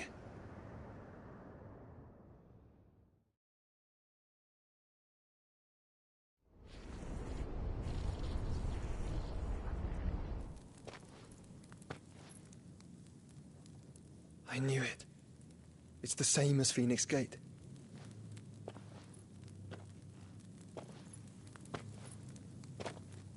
Which means at the end of these stairs should be...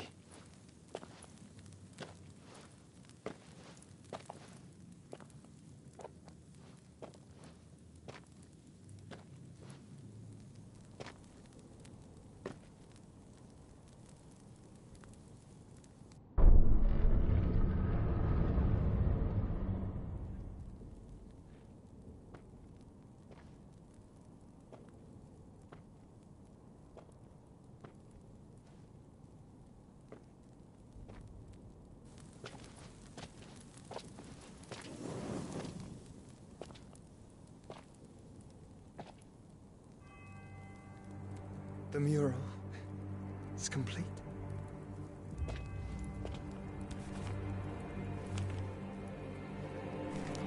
Ultima and his vessel, Ifrit. Garuda, Ramu, Shiva, Titan, Bahamut, Odin. Even Leviathan the Lost is here. But where is the Phoenix?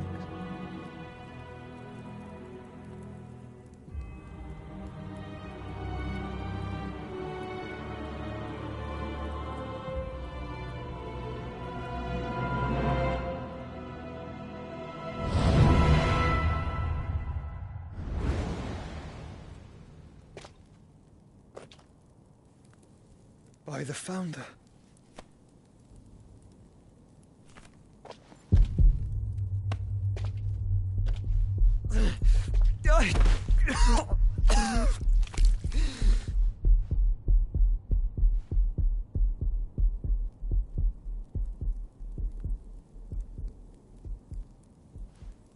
So that's what you want, isn't it, Ultima?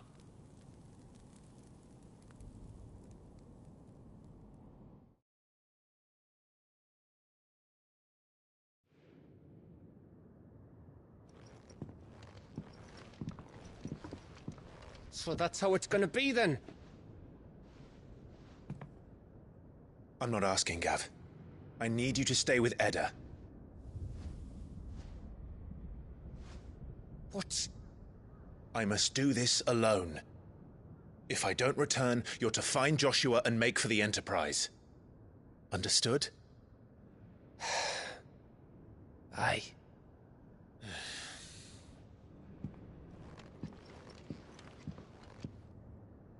Just don't you go dying on me.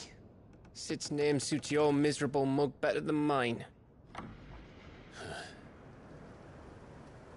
Don't worry. I haven't finished with it yet.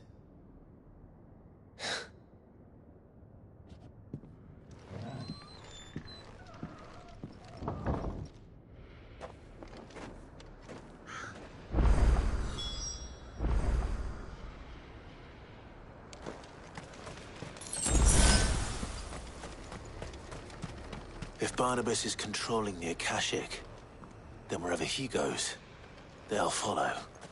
And so will I.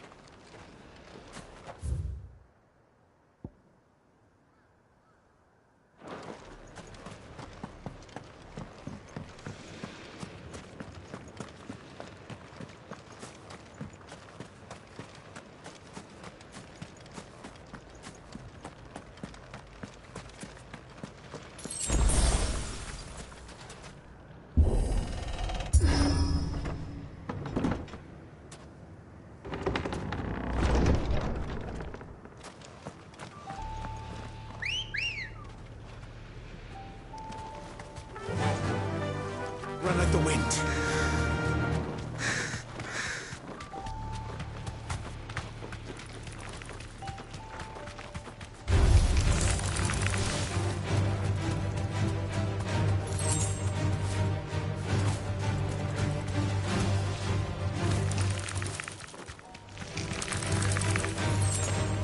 That's it!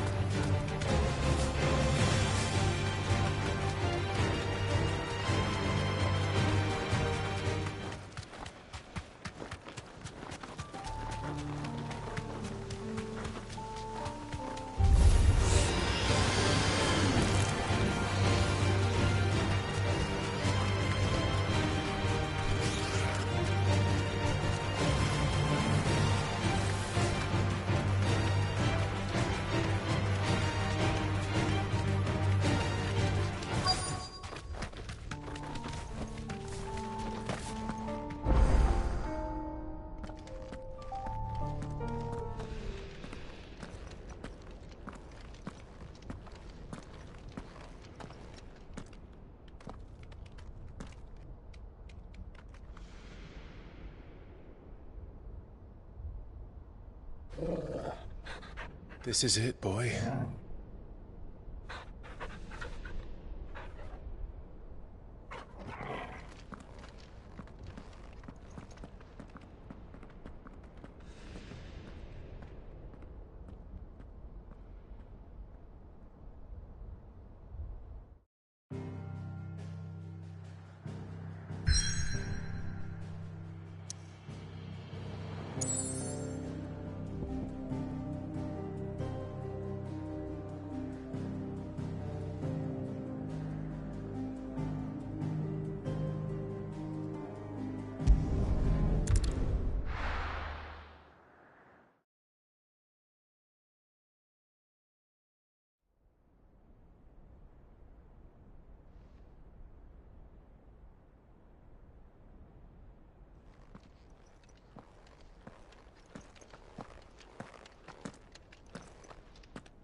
I've come for you, Barnabas.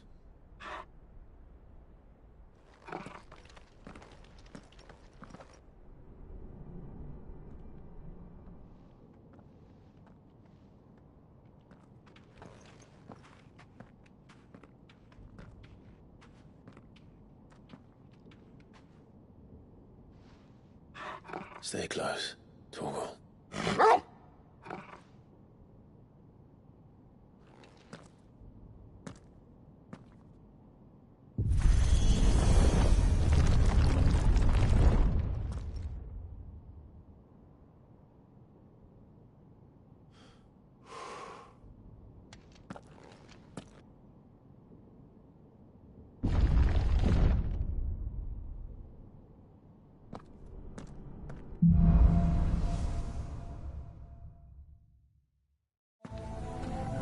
The tower.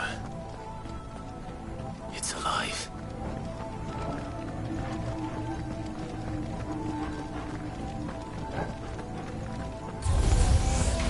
More echoes of the fallen. They seem to feed on ether. But there shouldn't be any here.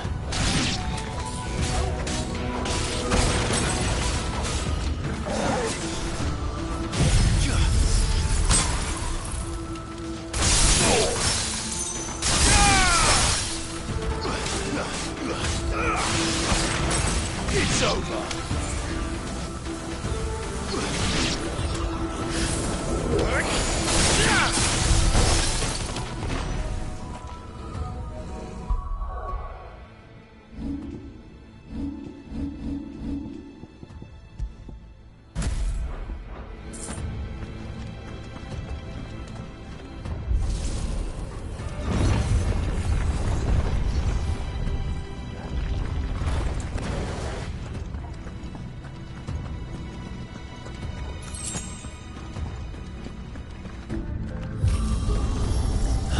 Bloody fallen.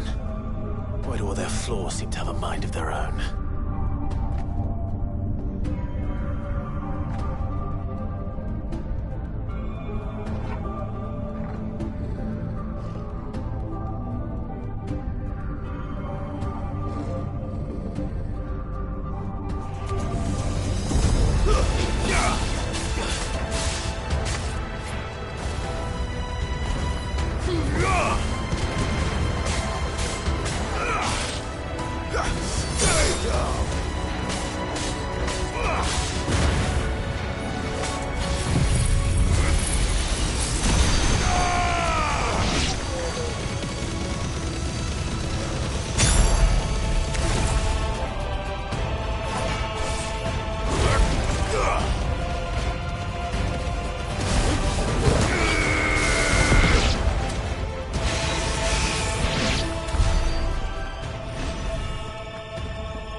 Soil and stone!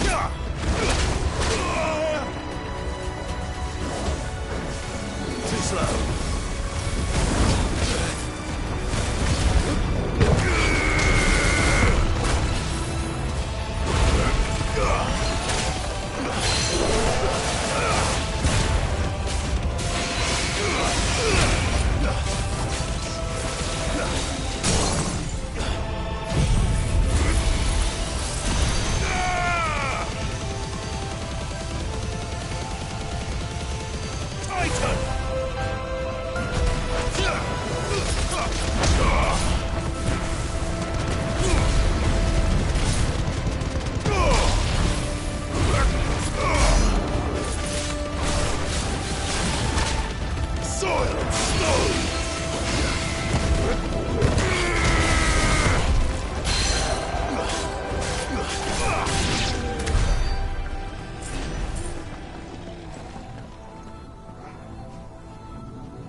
If I were Barnabas, where would I be? The top. So I could look down on the world.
That's new. No way, expecting to pull that cold rest.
Enough!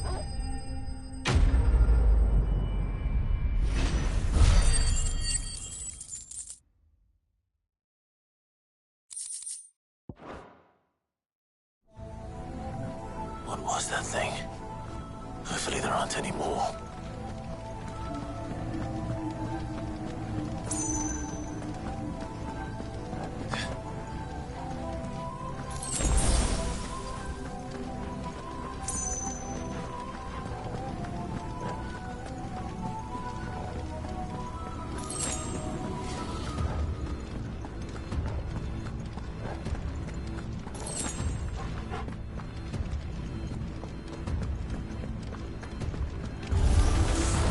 You know what to do, boy.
almost there.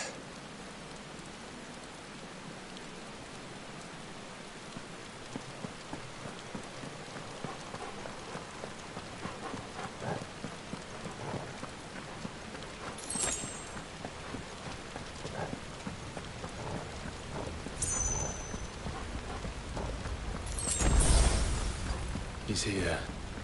I can feel him.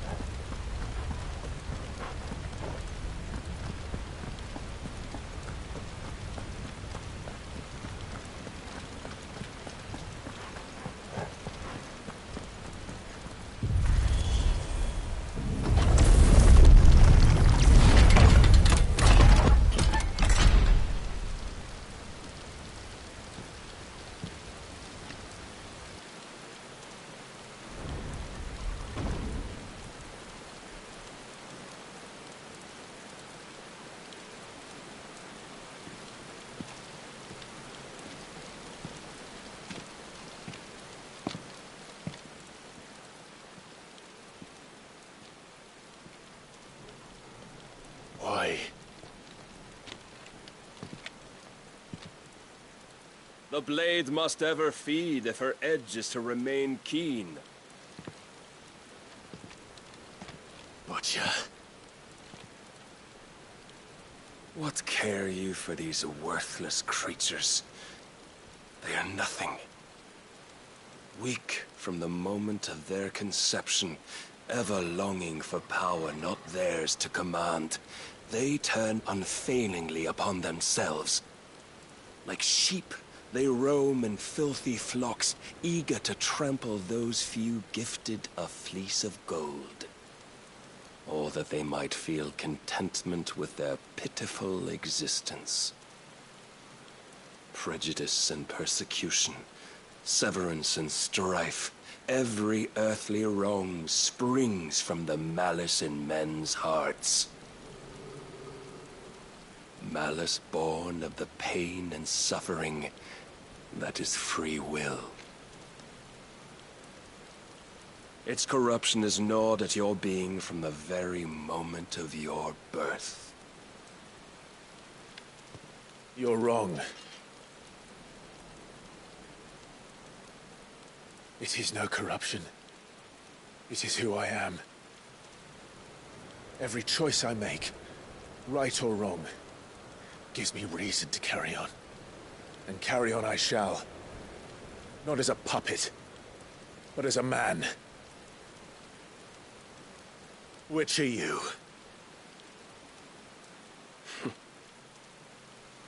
There was a time I too thought those the only choices. What? Long ago, God granted man the gift of magic. And with that gift did he build great civilizations. Yet over time, man lost sight of the gift's true meaning, stepping from the path of shared prosperity to one of avarice. He abandoned his creator for sword and flame, and through his folly, beckoned the blight. Yet, there were those few who refused to turn their eyes from the heavens, and they prayed to God that he might lead them back to righteousness. And the Lord, he did answer. Before the worthy shall the gates of paradise open. And so did I spread my arms to the ether, and cast my soul upon its gentle waters. I gave myself unto him.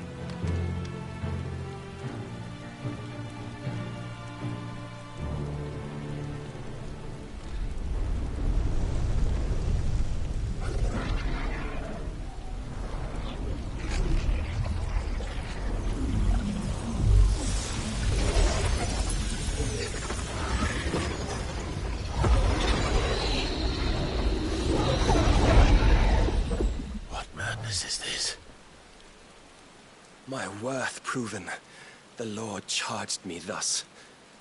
If your kind are to find salvation, They must be made to serve. You see, paradise lies but a single step away. Could we only take it? Could we only leave our transgressions behind? For none save the pure of heart and mind may set foot in the new world. I will save us. But it all begins and ends with you. You are the key, Mythos. And with this humble offering, shall I prove my faith once more. So you forsook your kingdom.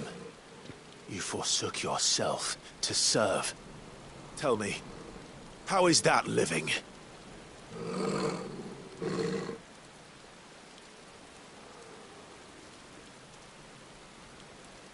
What you seek to provide is not salvation. It's anything but. Life is about always having a choice. Take that away, and we might as well be dead.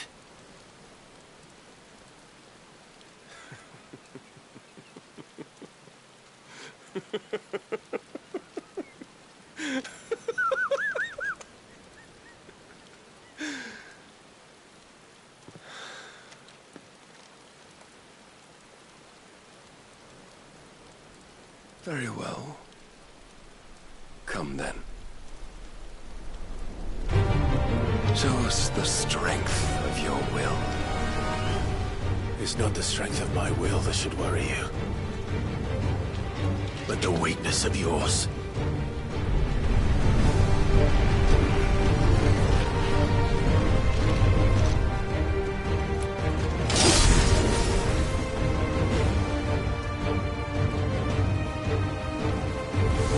If you think your will the stronger, prove it.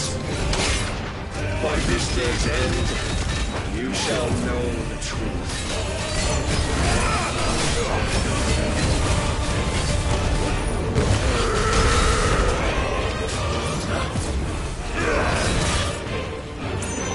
I'm tired of this.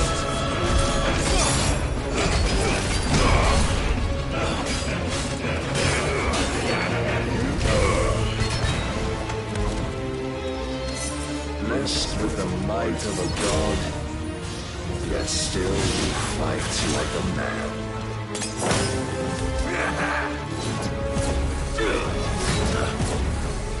Must I show you?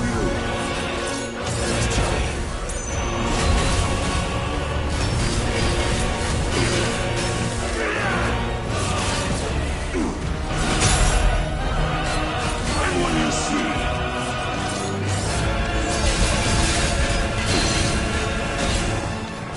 show me more!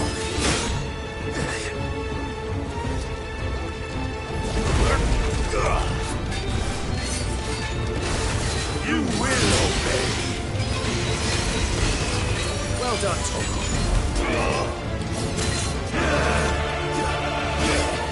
Don't disappoint me!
chose you to serve as his vessel, and you cling to this foolish notion of hope when there is none.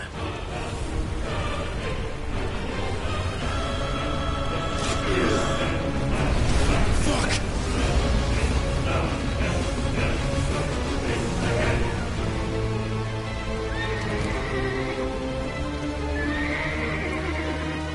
Desperate, are we?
You have been shown the path.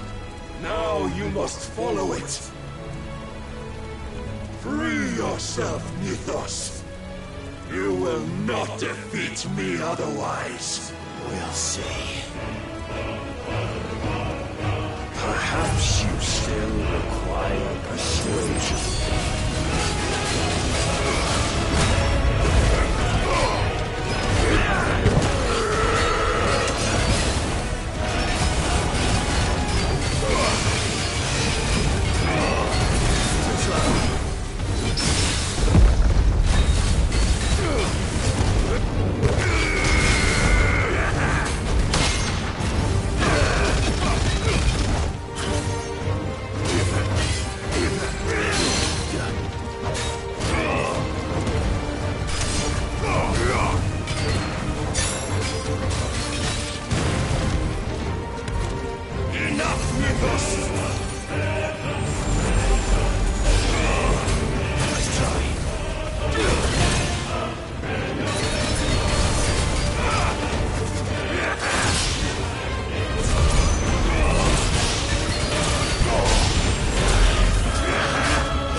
Defeated. You admitted defeat the moment you turned your back on us. When you turned your back on the truth, Barnabas. We are not as weak as your god believes.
What are you waiting for? Men know nothing of strength.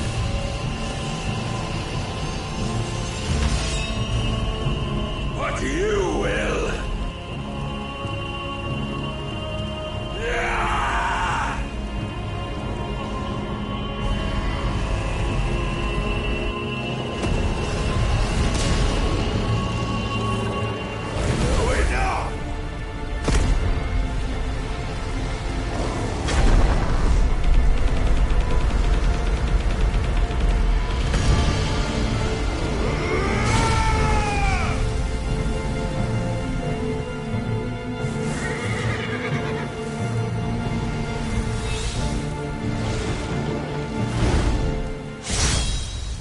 You dare!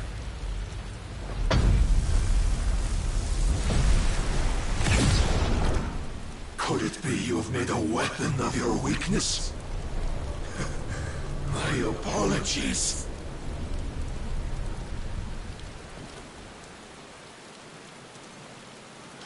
You are not the fool I took you for. And so it ends. No!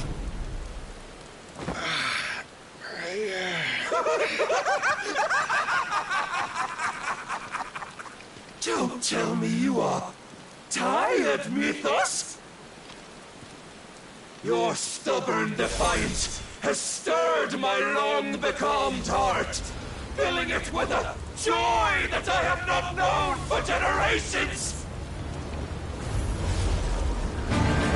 I had thought the tantalizing kiss of self-indulgence a dream forever out of reach. And now that its sweet ruin courses through my veins, I shall not be quick to relinquish it. Show me your work, Mythos, that I might revel in it!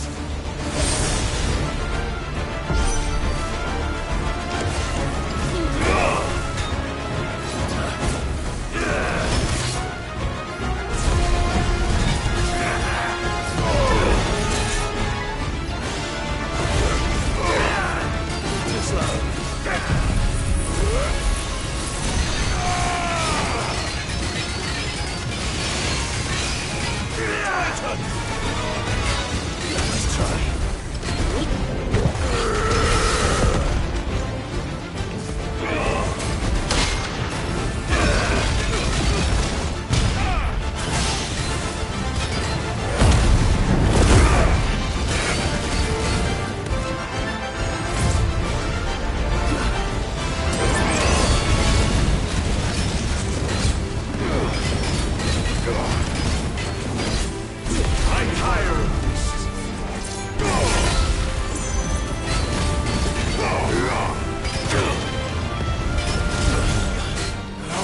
Suffered the disappointment of lesser rivals, but no more.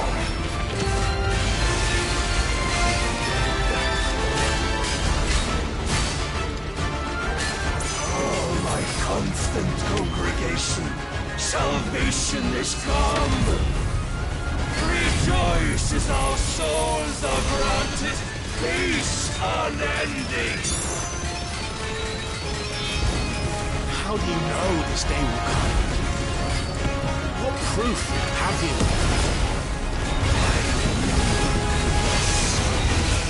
Your mere existence is proof of the Lord's grand design. I'll never serve your God!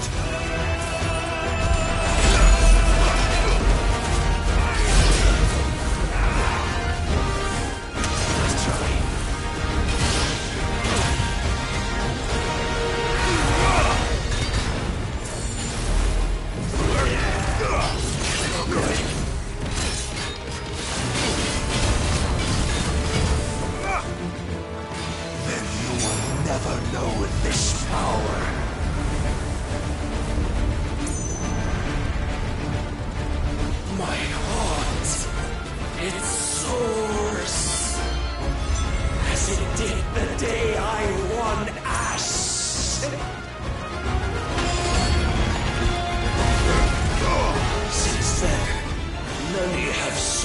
my crown, Ethos. But none could wrest it from my head.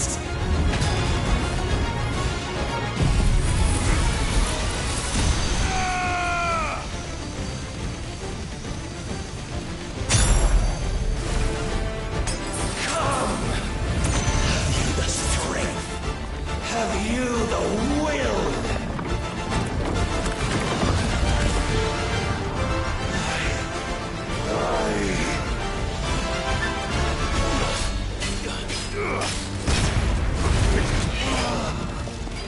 The rapture! I am yours, Mythos. Claim me as your prize!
Is at an end. And we both know the truth. It is I who stand victorious. My will that prevailed. Your will? No. It was his. Clive Rossfield.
Perhaps there is strength in will. Would that I had not relinquished my own.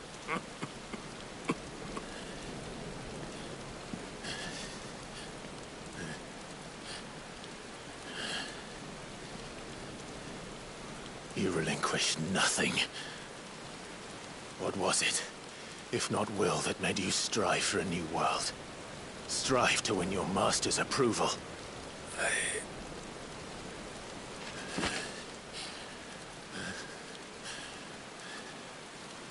You were shown a fantasy, and you chose to believe it. But you were wrong. There is no world but the one we live in. And that world is worth saving. Even if it means killing a god.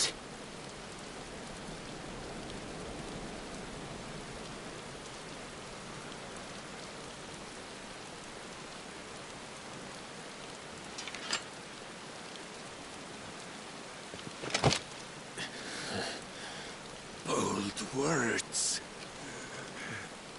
From one who has served the Lord so well. This is pointless.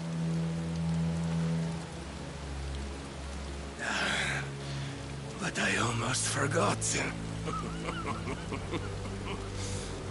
I promised that I would make you presentable. Did I not?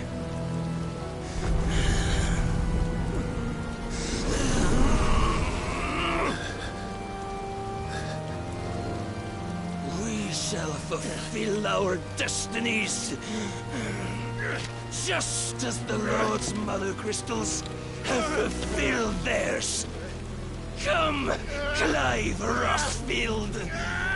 Take what is rightfully yours.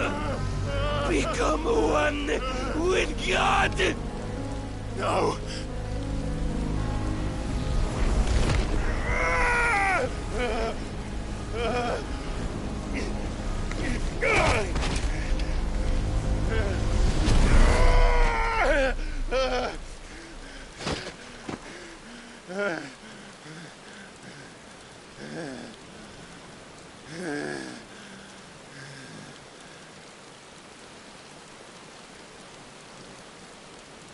At long last, salvation. I'm coming home. Mother.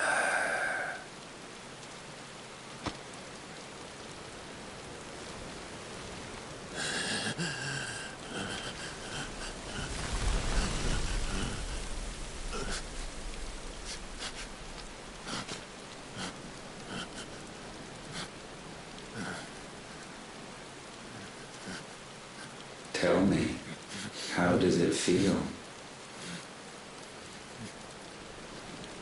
Show yourself! Face me! How does it feel to consume your rival's strength, to gorge yourself on their beam, to edge step by trembling step ever closer to the divine? With or without a will, you are still but a vessel, our vessel. Behold, how your body shudders in anticipation of its fate.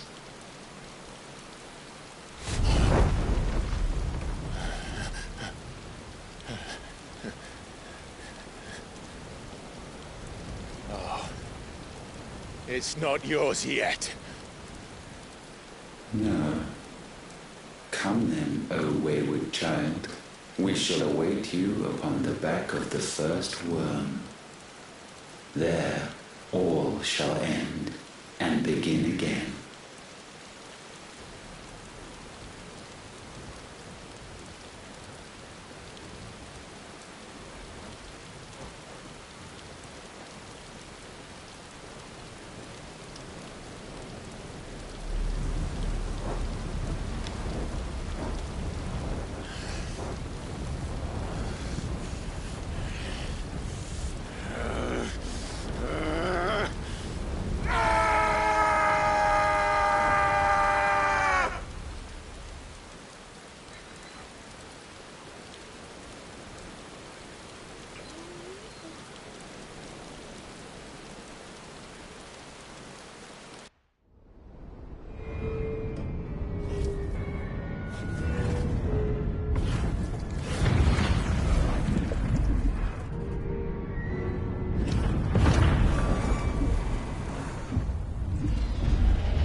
Anything, my lord! Quickly!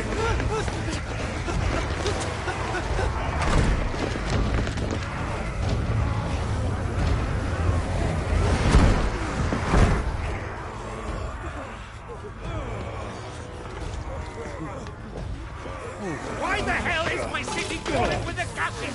Don't ask me, ask them! Since when was Eugen Hamel one to hide when there was a fight to be had? Since they stripped me of my rank and banished me from the battlefield. Now I'm stuck wiping the backsides of this lot while the city burns and my wife tells off the man half my age! And then you turn up! What the hell are you doing here anyway?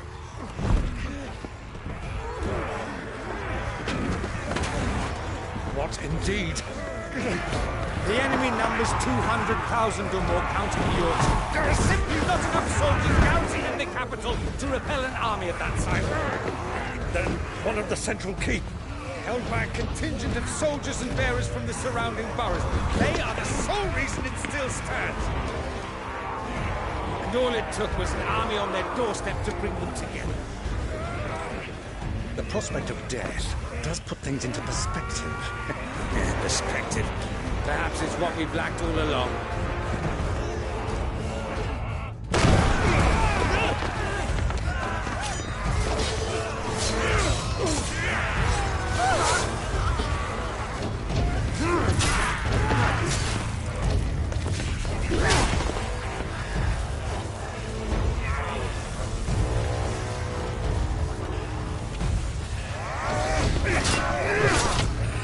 Hamel, I need you to lend me some of your best men. Preferably all of them.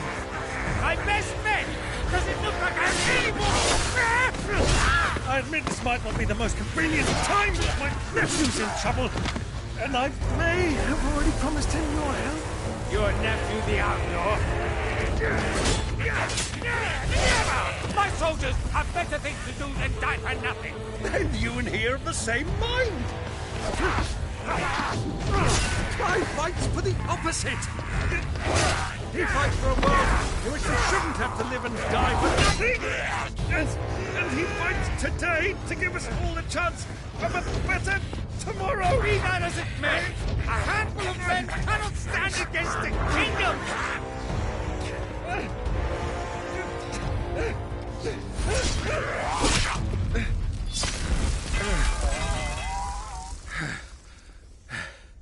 Then mayhap they are the wrong men.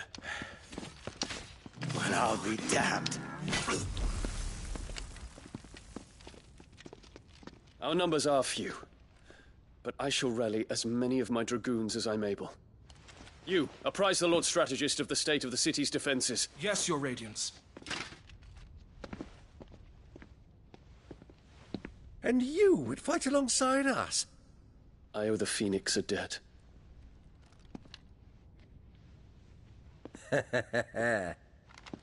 Does this vouch for my nephews? Aye, but I still have my doubts about you. Which we can discuss later. Indeed. You said you had men garrisoned in the keep. Captain, do you know how many yet remain? Allow me to confirm. Commander? Whatever their number, Randalar will be needing Gather the them bodies all. and build a pyre in the courtyard. Quickly. Terence. My lord.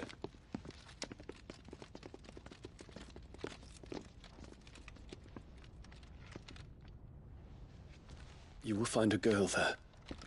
A girl? We are in the middle of a war. I owe her my life, and I always pay my debts. You are to see that she is provided for. Dion, I cannot leave. But you shall.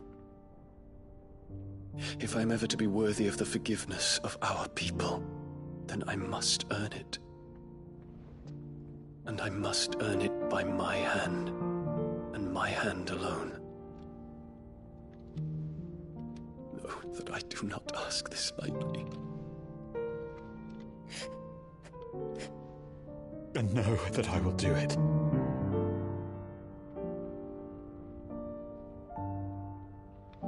Farewell, Terence.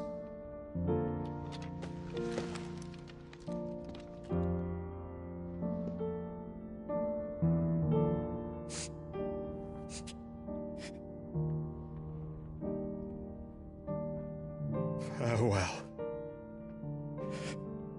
my prince.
Clive! Thank fuck.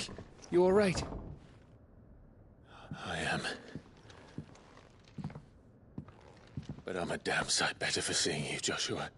And Barnabas.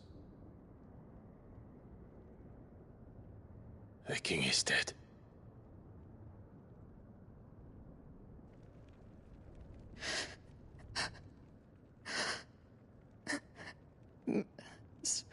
So they're all...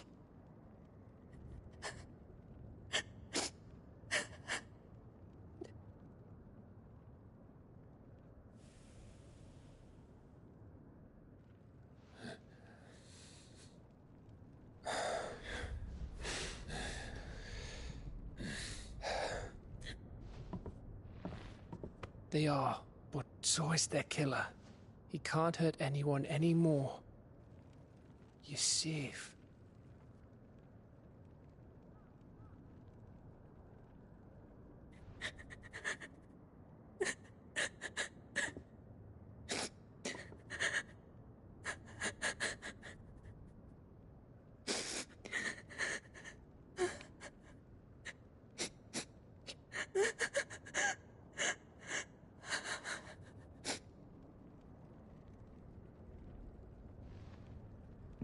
Gav, we need to talk.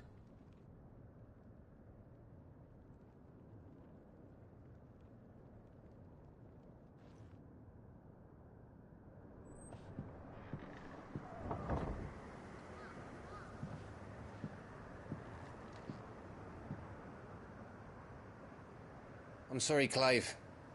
You know I want nothing more than to go with you. I do. But I'm glad you're heading back to the Enterprise nonetheless. And not just for Etta's sake. Our people need to know what happened here. You can count on me. As can she, I hope. Thank you, me lords.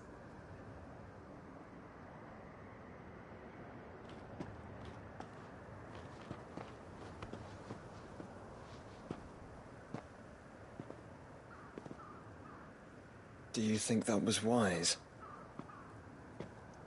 Wiser than leaving a woman with child alone in the Deadlands. They'll be safer at the hideaway. For now, at least.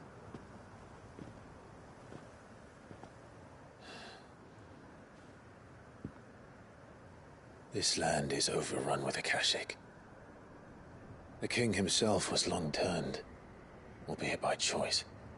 All to serve Ultima, in his damnable quest to forge the perfect vessel. The chaos Barnabas wreaked upon nation after nation. How many were killed for this? He didn't consider it killing. Or a mercy of sorts. A way to end their suffering.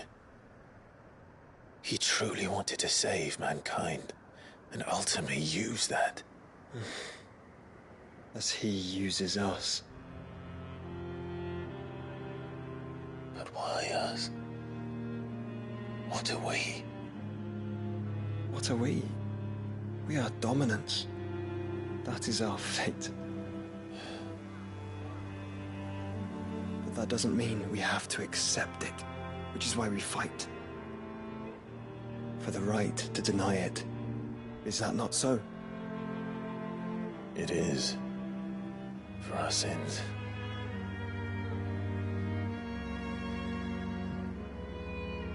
Barnabas said something else. That the Mother Crystals were Ultimas. Ultimas? Are you certain? We know that the Mother Crystals have been leading the land of Ether. And we also know that it's this which hastens the spread of the Blight. But what I cannot fathom is what Ultima stands to gain from that. What did you find at the Stronghold? The truth about Ultima's prize.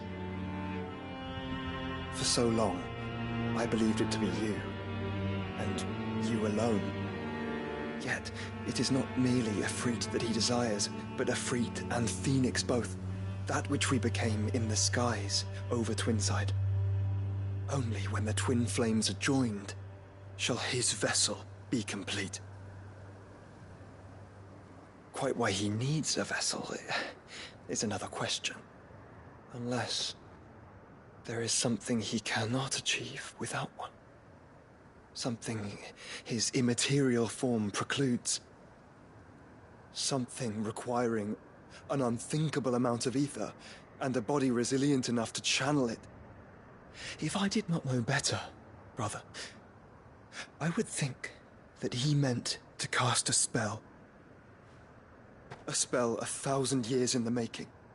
A spell to end all spells. And he cannot do it without us. Nor without the Mother Crystals. But if we destroy them all, we will stop not only the Blight, but Ultima as well.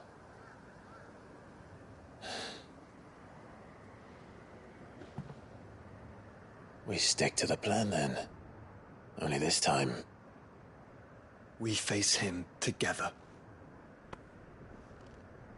Well, it's a long walk to Stone here. Let's not keep Ultima waiting.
When Barnabas fell, his magic died with him.